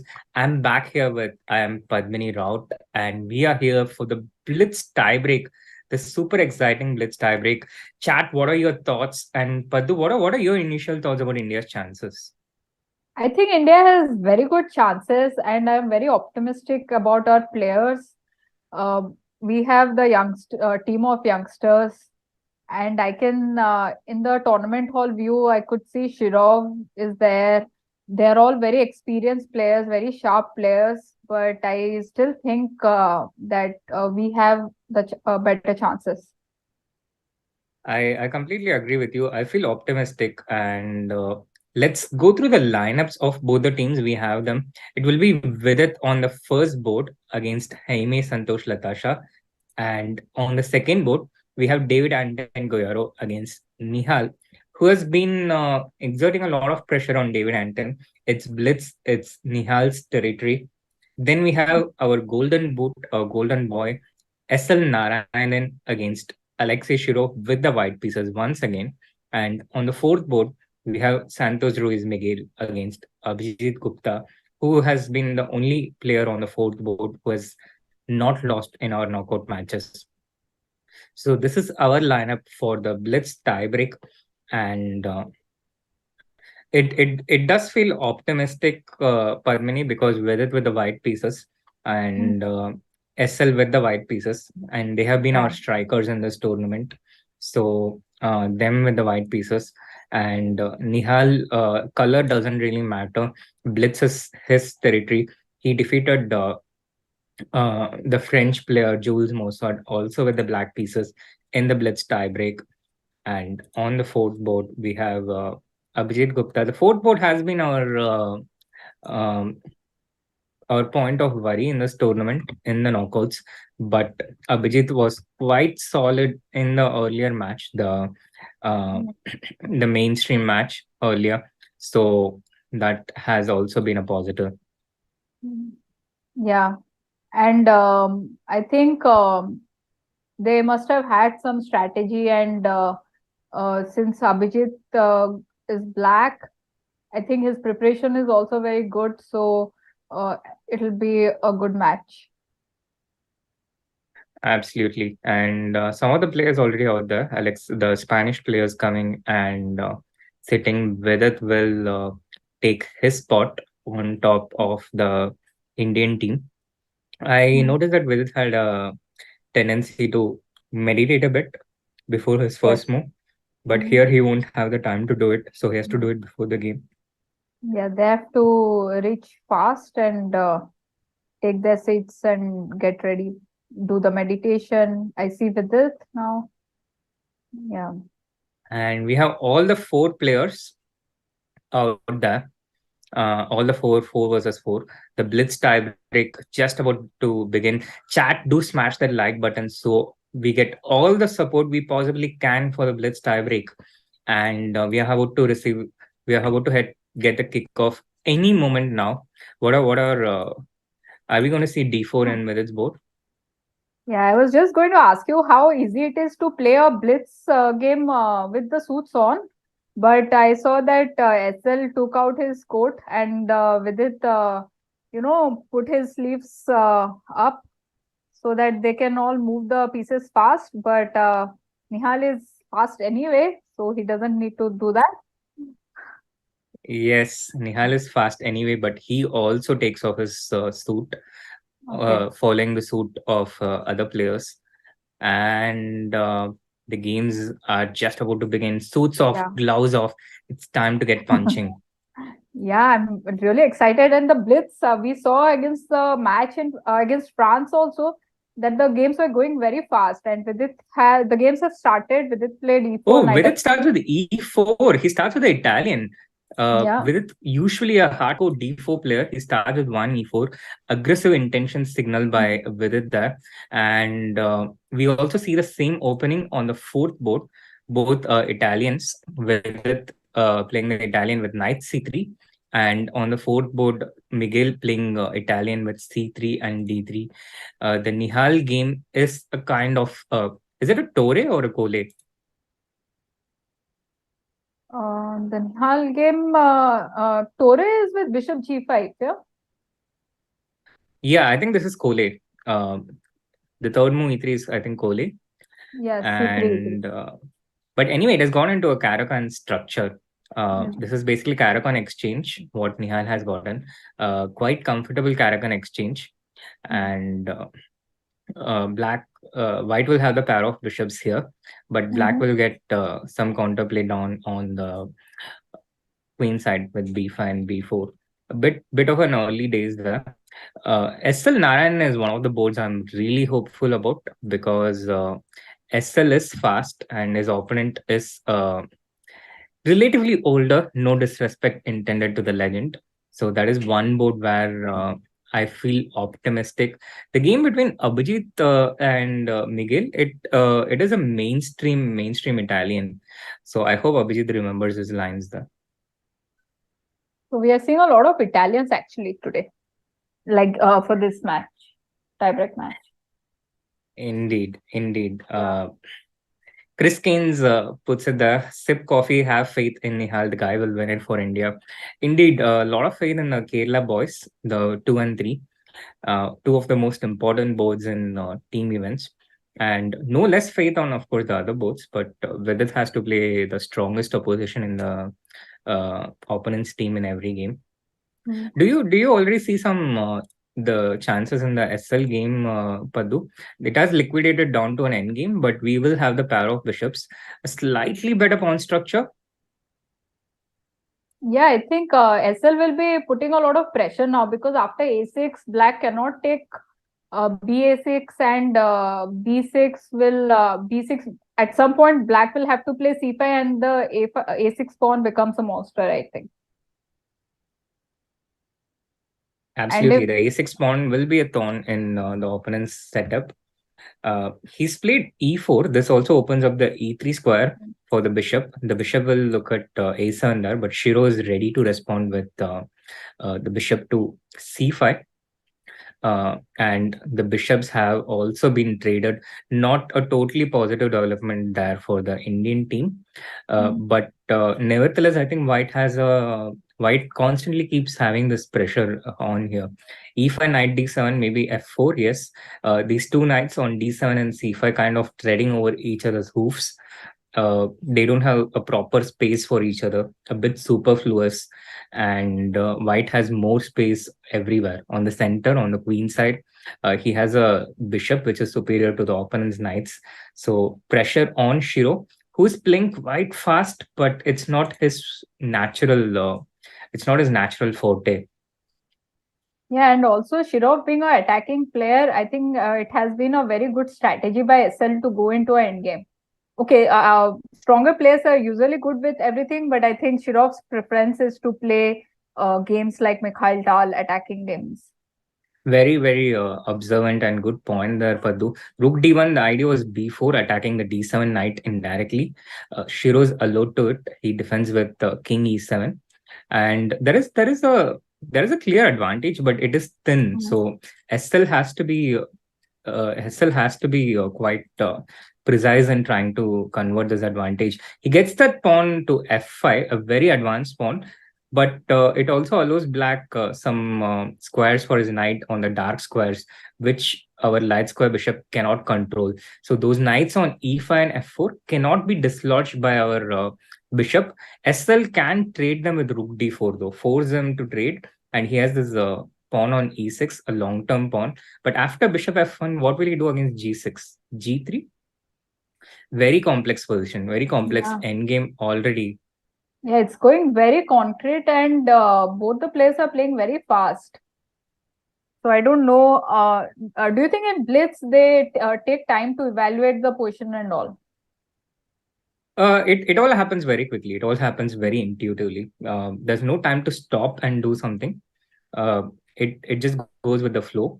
The knights are off, but the problem for SL is there is no way for him to keep this pawn chain. He cannot defend it with g4. He has to take f takes g6. But what this does is it allows black to take this e6 pawn. And after rook into d5, black can take king into e6 directly. So this has liquidated. And black can also throw in a rook c2 check. in between to capture the rook on the second rank, the 7th rank. And this is, I think, Black has managed to defend the position. Yeah, so this game has somehow fizzled out into a equalish position, I think. And we can see what's happening on the other boards. Nihal's position is complex, I think. And maybe Nihal seems to be under some pressure here, Paddu. Yeah, There is some yeah. pressure on the king side, so we need On to the be H5. careful on Nihal's board. But he's a magician. He can turn things around, and there is a massive amount of trust in Nihal. Abhijeet Gupta also seems to be under a bit of pressure. They are both down to less than a minute. And the Vidit's game seems to be approximately balanced at the moment. The problem in Abhijeet's position is that there is pressure on the B7 point, and Black has counterplay on the D3 point, but White just has a little bit more pressure because E5 also hangs. So White has taken that pawn, but Abhijeet will regain the D3 pawn with his knight on F4, and it seems like things are under control. Yeah, I also think so. And perhaps this game might also be heading towards a draw. Or do you think I'm too quick? Are we going to see another 4 draws in the tiebreak? Huh? Yeah, that will be really interesting. And then we'll go and play another tiebreak. Because in this tiebreaks, so whoever this will be, this is a like final tiebreak unless there is a 2-2 draw. Only in that case, the players play another tiebreak match. So we will see if we are going to see a result or we will see another tiebreak match. Yes, there is going to be no Armageddon here. Yeah. And I think we see a draw on the Abhijeet's board. Rook into E4 will be taken. Rook D6. White will take that A6 pawn. Or maybe Abhijeet will try with some Rook A4 and try to look for a bit more. No, he goes for Rook E4, Rook E1. So I think this is going to be a draw. Yeah. I think the Nihal's game is critical. Well, SL is still trying on. So SL's game is not totally over, but Nihal's game is critical. They're both down to less than 10 seconds. Nihal's territory this is. But David Anton is also quite skillful in the faster formats. And Nihal is under... there is the pin on the E file. But Nihal attacks the queen. Oh, Vidit! What Vidit has lost? Oh my God, Vidit has lost his Blitz tiebreak game. And so Nihal's game we have to be very focused on now. It's just Nihal is down by 1 pawn. So there is really no way Nihal can play for a win here. Nihal also seems to be losing. Rook C4, rook behind that pawn, king F3, king E4. The king is coming on to D4.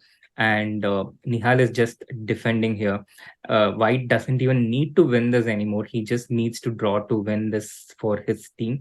But there is no risk of losing. So he's just continuing to play, forcing Black to make a move so he can advance his pawn. It's a straightforward win here for Nihal. But how did it happen so quickly for Vidit? It looked so much in the balance. This was the unlikeliest.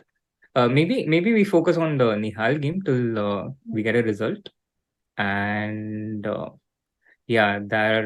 last moments, the C pawn keeping the king, and there we have the resignation there.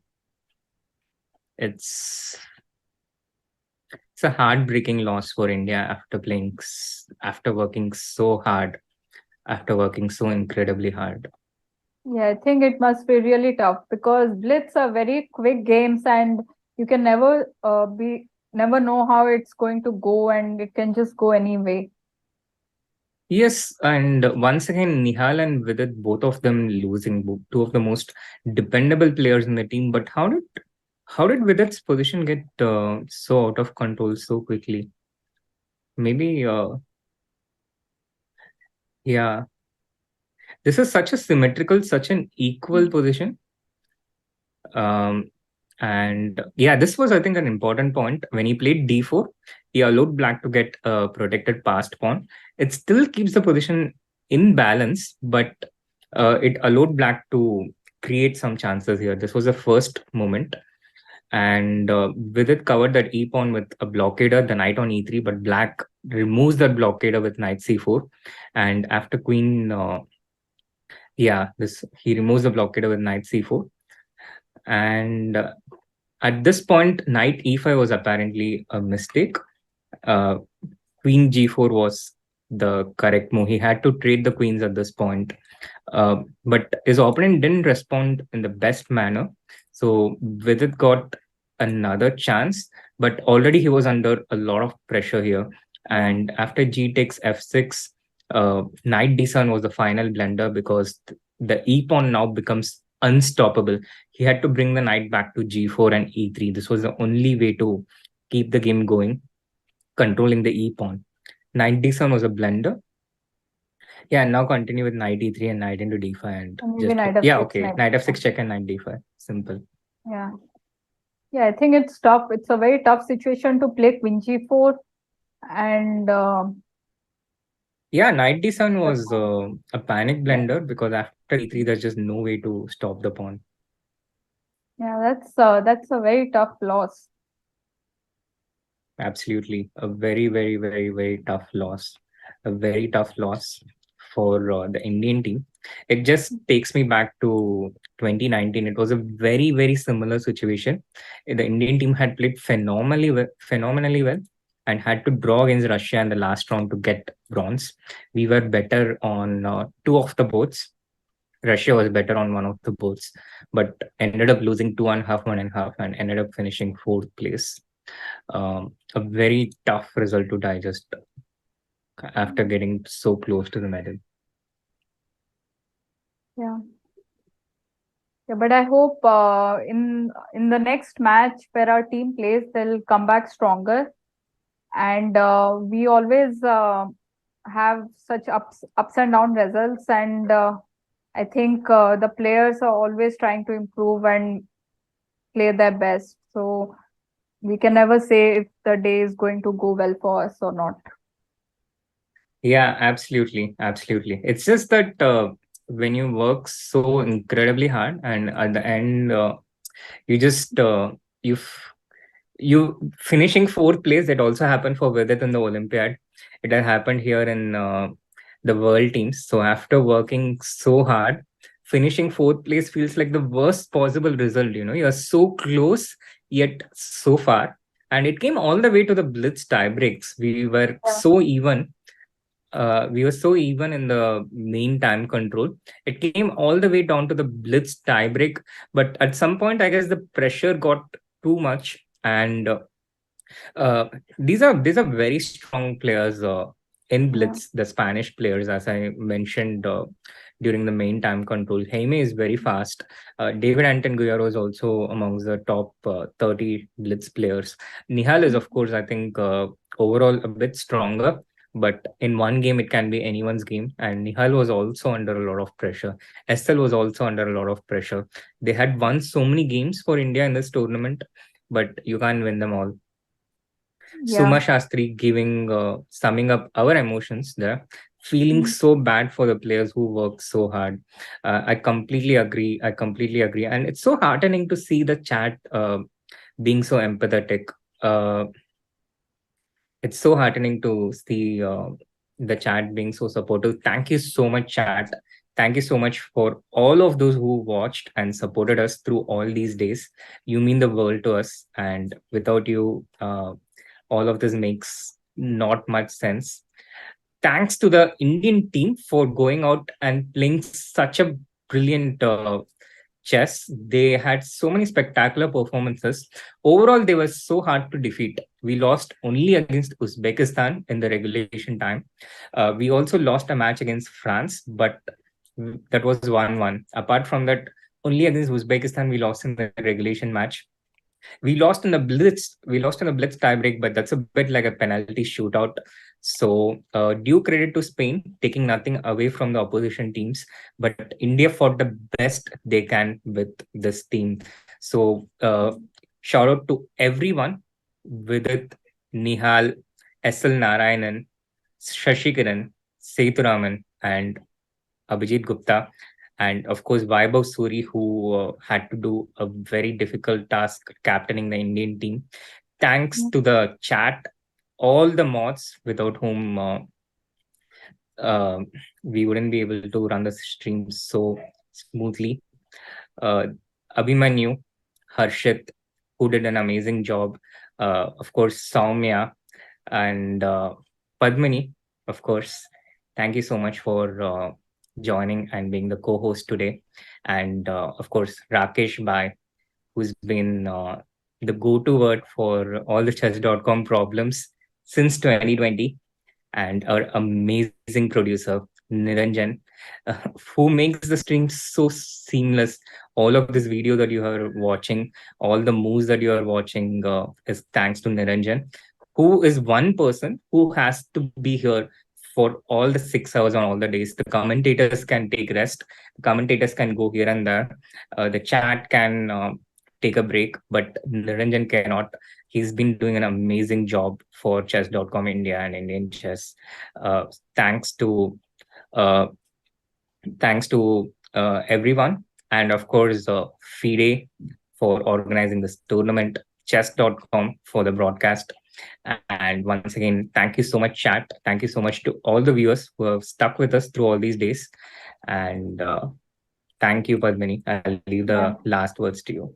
Yeah, thanks, Srinath. It was a great experience for me commenting on the games, watching the players, and going through the emotions and learning from the games. And I know that the team is going to come back stronger. Thanks to all of you. Thanks to the chat for always encouraging the players.